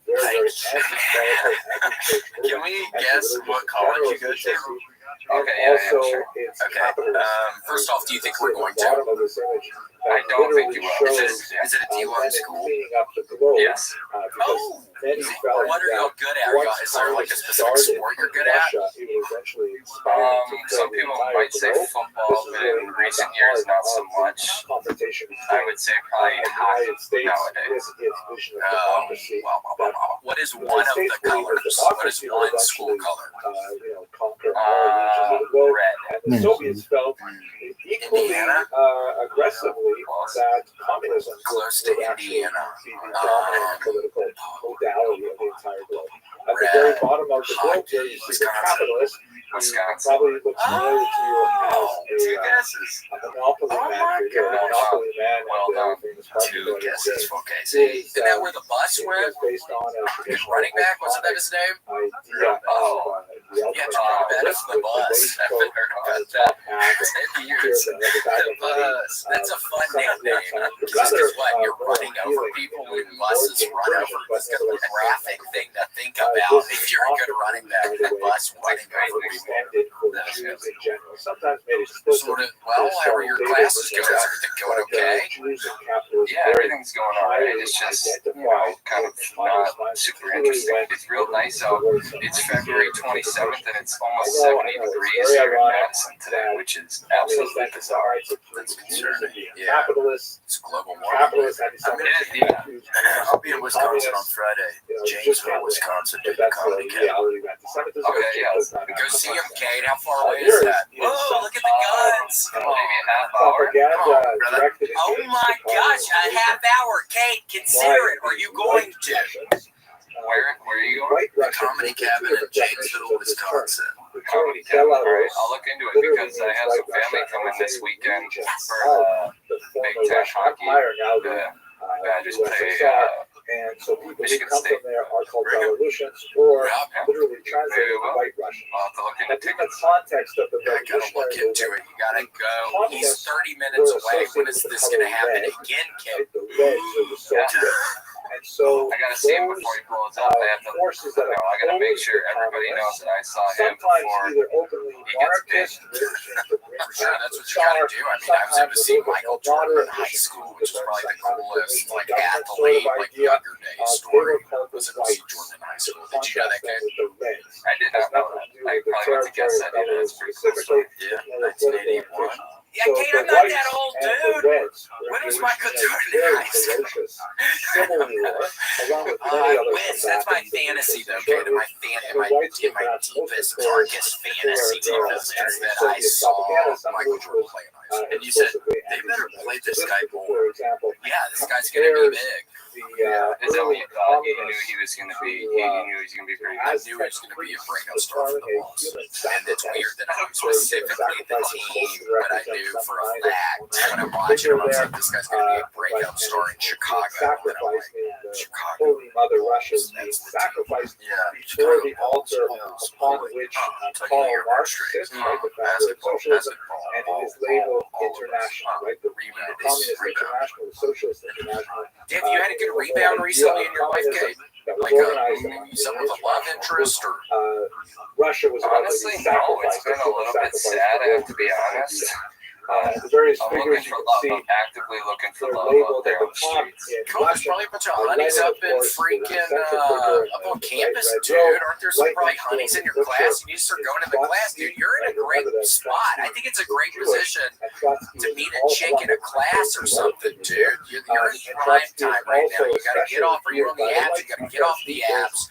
You got to go to the classrooms. You got to meet these chicks, even if you don't have a specific class. You see a pretty girl in one of the rooms. Go in there, sit next to her. Also, this representation. Yeah, you're right. Well, sometimes I go to church, just to see if there's any kind of Catholic women looking for some straight dog out on the road, just kind of looking for someone to pick up and bring into the home, be a nice lady. Well, you need to be going for your eternal, for your soul. Certainly a reference to the betrayal of Jesus by Judas for 30 silver pieces. Not for ass. So the for whole pussy, idea is you that need to be asking the for Jews are somehow betraying Russia as well. well by contributing That's to a the problem fact these that days. People major looking at all this state porn on their phone propaganda in church. That's a white nightmare Russian these propaganda days. was that the Sure, Jews pastor in somehow church, I do see a sold lot out of you, right? Mother Do Russia you see it a to bunch, the Kate? communists. Yeah, every now and then I'll do, because there's a lot of students that go, so every now and then you kind of look left and right and you see somebody just kind of tuck their phone away real quick, because they know that people are kind of looking around, they don't want to get caught. Yeah, they're on XNXX. Yeah. Unless they're in Utah, because you can't get on Pornhub in Utah. Pornhub, we both found that out the same night, independently. It's a little embarrassing. My parents watch this, I think, but yeah, in Utah you can't get pornography. Kind of strange. Several You examples can't drink out there either, I hear. currency during the very brief You period. can they do like half serving sizes, and they can't serve you another drink unless they've seen that you've completely finished your first drink. They have weird laws. Yeah, that doesn't fly here in Wisconsin. That wouldn't work here. Yeah, it's a lot of big drinkers in Wisconsin, isn't it? Yeah, they kind of give you two, and you can't really order another one unless you finished both of them. Well, you gotta pound them down at the same time, and then they'll give you a couple more. That makes sense. And you can't order one drink. It's a minimum two. Well, who knows, Kate? Maybe if Casey and I don't want to speak for Casey, but maybe if we ever get off the wagon, maybe we should just come visit you up in Madison and just get go to a bar and just get wasted. Oh, that's a great idea. No, that's not a great idea, Kate. You just did that. You failed the test. We've been testing people. It wouldn't be a great idea. I would end up dying up there. Like fucking, what's his name? Like Otis Redding. I'm gonna end up like Otis Redding's ass in fucking Wisconsin. He died in the lake. Did you know that, Kate? Sitting on a dog. I don't know. His plane flew into the lake and they found his ass frozen solid. Because it gets so cold up there. That's not a good way to go out. Hell no. No, they tried to thaw him, but he was too far down. Yeah, he's like, ow! Would Ow! have Ow! some very negative What are you doing? No, that's not Otis Redding. before they could affect the political Stupid. Yeah, sitting at the dock of the bay, love that song. Great song. And it only became a hit after he died. The song was released like 1 week later. Well, Kate, it was so nice talking to you. You're so sweet. Oh my gosh, yeah, it was kind of a last second thing, and you're the only caller. So yeah. Is there another one, Grant? That's like that right now. So it's still you, Kate. So we're gonna have to talk to you for 30 more minutes. And you gotta figure out some questions for us or something, dude. Holy shit, you're the guest. You don't have a big crowd for the show, or what? Also, the link is wrong. The ID is wrong on your Instagram. Oh, the ID is wrong. It is wrong? Is that what you're telling me? Yeah, there's supposed to be another 2 at the end. I figured it out because it's 3 digits and then 4 digits and then 4 digits. How did you figure out that it was a 2? Holy shit, Kate.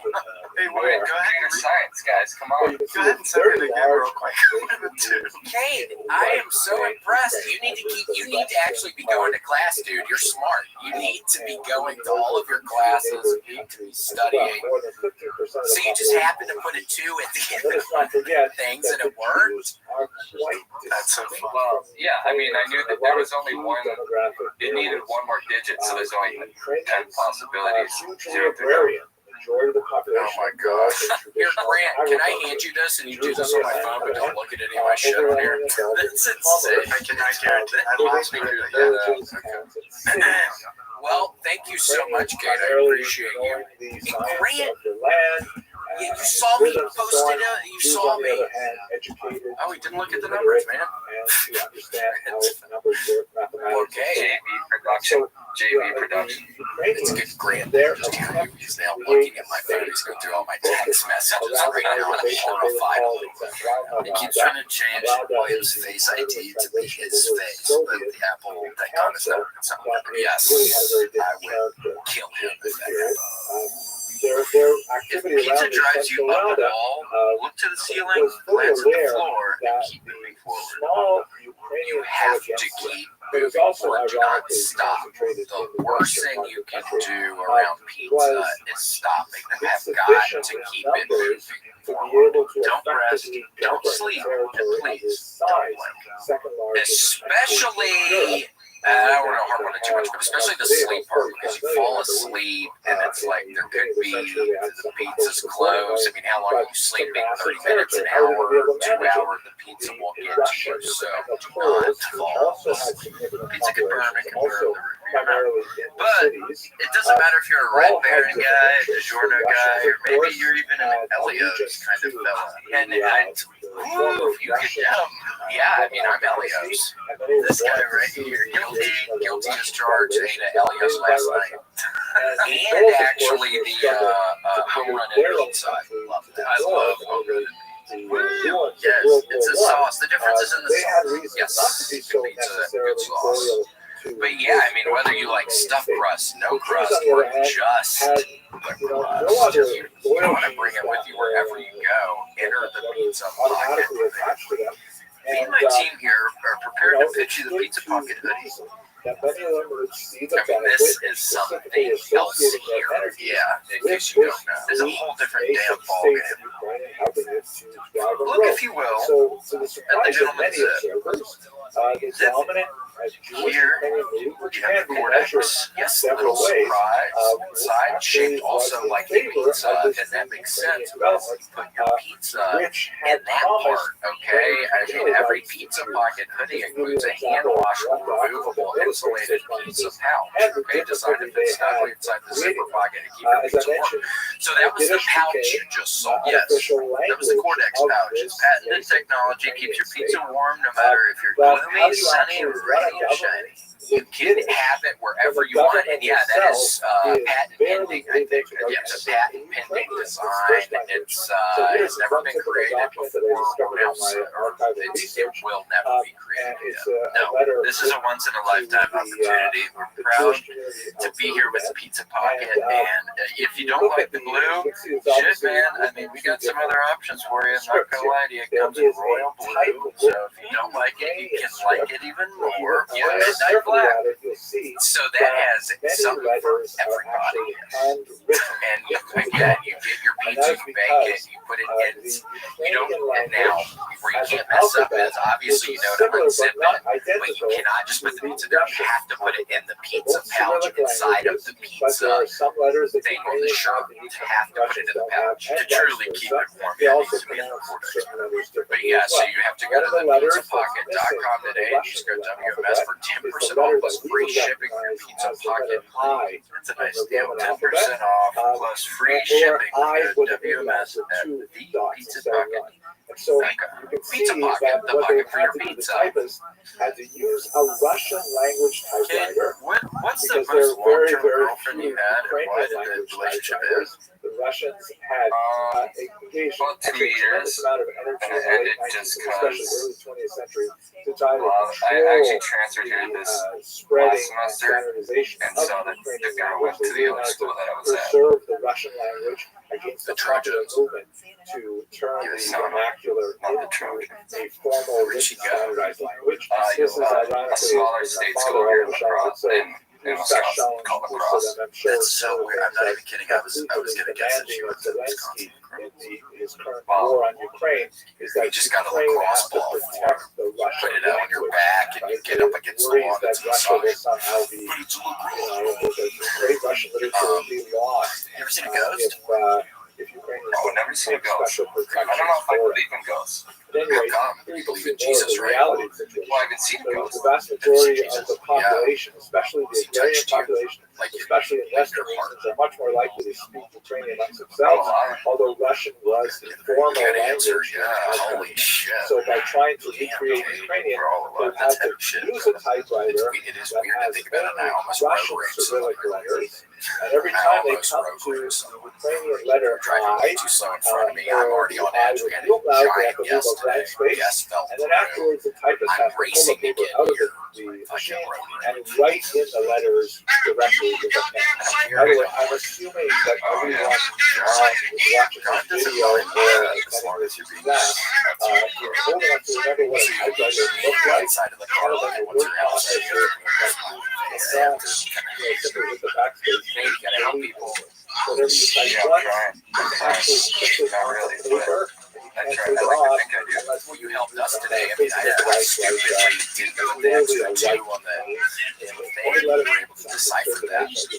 Yeah, that is true. That's So, right. I It's a Russian use my typewriter, and it complex uses the right knowledge of Ukrainian. What about Yiddish? digits to figure out how to do it. Yes. We have a new person. That's so funny. Okay, it's been a pleasure. You've seen it say this episode 100% Kate. That's great to hear. Are you being sarcastic again a little bit? We don't. No, that's great to hear. Okay, I mean the wreck stuff earlier kind of rubbed me the wrong way a little bit. All right. Take some phone. We love. All right, guys, take care. Operators I forgot to ask him what was under that hat. Yeah, I'm always curious. Yeah, it's some sort of little fucked up head. Yeah, it's a champion hat. Yeah, little head on top What of his ends head. up happening Yeah, is it's nasty. It's a little gross, little shrunken beard. however, Because it seems like Kate can maybe meet some nice girls or something. It's like, yeah, there's something must be off. Something's beneath the surface here we're not seeing. And I want to apologize for not putting the extra two. Oh my gosh, and I'm shocked. That's so funny. Yeah, he was able to like hack the data frame and come talk to us for 30 minutes. Yeah. That's what you do. That's going to be a new part if we ever do the phone-in sections again. We're going to mess up the code by one. So whoever can decipher it can talk to us. That could be fun, maybe. Yeah. They can like a little treasure hunt. Come talk to us about kissing our dogs and doing math. So cool. I shouldn't have mentioned that. It's not that weird. I know it's. Ken was trying to feel you out, like trying to see like what makes you tick. And I think he was just trying to like play a little mind game with you, make you feel weird. Okay. Well, thank you for confirming because I was thinking it was some sort of tough guy thing. Lane. Oh my gosh, how are you? Thanks so much. I can't believe I botched adding the extra two on the guide on the freaking thing, dude. Yeah, I was like, I'm giving up at this point. It's not gonna work. But it did. Oh my gosh, but it did. It worked. And you're in a big ass. Where are you? What is this? In a big ass fucking warehouse right now. Show us that shit. Show us around. Tell us that shit. Yeah, I don't have it. Moderate discriminatory, nevertheless, You're not in Austin, Texas, are you? Because my AC doesn't get below 76 in the middle of summer.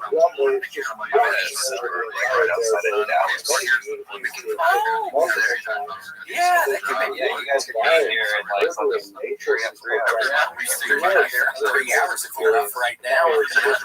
No, but here, are you familiar though, honestly, with air conditioning stuff? Should my air conditioner get below 76 in the summer? Yeah, probably sure it might be a little old, but no, I have no idea about air conditioning at all. You're in the wrong place, bro. Well, yeah, but I don't even work with these people. We have a couple companies inside this warehouse, and I work for like an engineering company that does like parts for all different kinds of shit. So I like working in the shipping and receiving of that company, and then we have other companies that just like stores all these fucking. Oh my gosh. So why can you screw around with your computer a lot during the day? No, it's work all day for the most part, but that's like my background. It's beautiful. All AC units are wonderful. It's nice, alright. I wish that my background was like Fruit Loops or some shit. That would be pretty cool. I know, it makes me want to eat some, but I can't because I'm too much sugar. I ate an entire thing of Girl Scout cookies last night.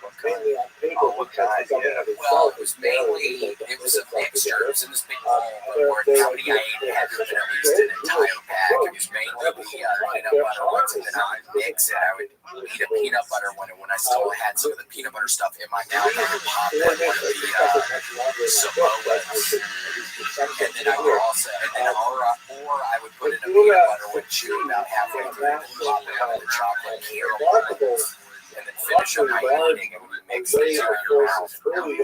But it's not good. I actually got some cowboy boots, and I have some sore on my leg. It's not getting better. So isn't that what happens to people with diabetes? They get sores on their legs and they'll get better.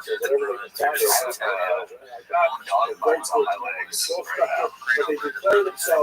My neighbor's dog, I went over there the other day to complain about other dogs always barking, and the dog bit me.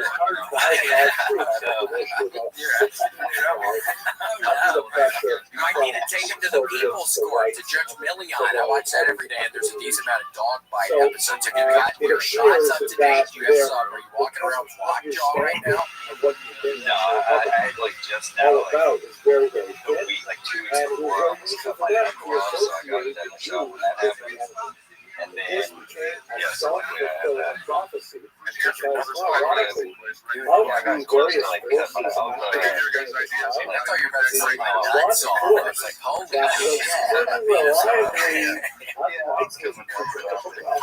No, just working on a washing machine without gloves on like an idiot. My wife was like, you should put gloves on, and I was all irritated. Yeah, the dog's barking.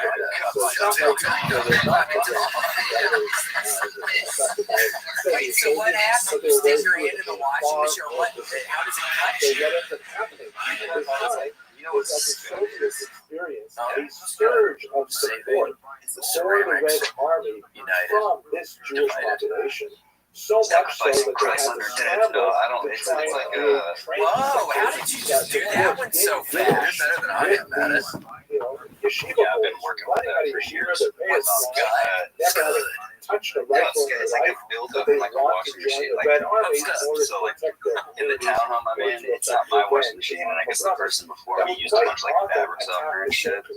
Yeah, it was like coming out on my clothes. Like I would wash my clothes, and then I would like get them out, put them in the dryer, and there'd be like little brown flakes of like shit on there. Like what the fuck is this? And that's just yeah, it's like built up on inside the wall of the drum and like the washing plate and stuff. So I had to like take out the washing plate and like take out the drum and clean all the walls and stuff. And the bolts were like super stuck from being used, you know, for years or however long. So I was like trying to Later Socket like historians slipped and it sharp as fuck in there. And my wife said, put on gloves. I don't need gloves. And then I like slipped like 1 minute later and I see like blood splatter across the inside. I was like, oh, great. She's like, get in the car, you fucking idiot. I'm like, all right, let's go, I guess. I do not feel that is appropriate way to understand his actually, I went to like a care now, and the dude, I could have probably done better than the guy. Scud launcher. Scud launcher. Yes. That's a scud launcher. And then this is Scud. That's what Saddam Hussein had. Yeah, did I sit down around a bunch of Scud? Yeah, WMEs.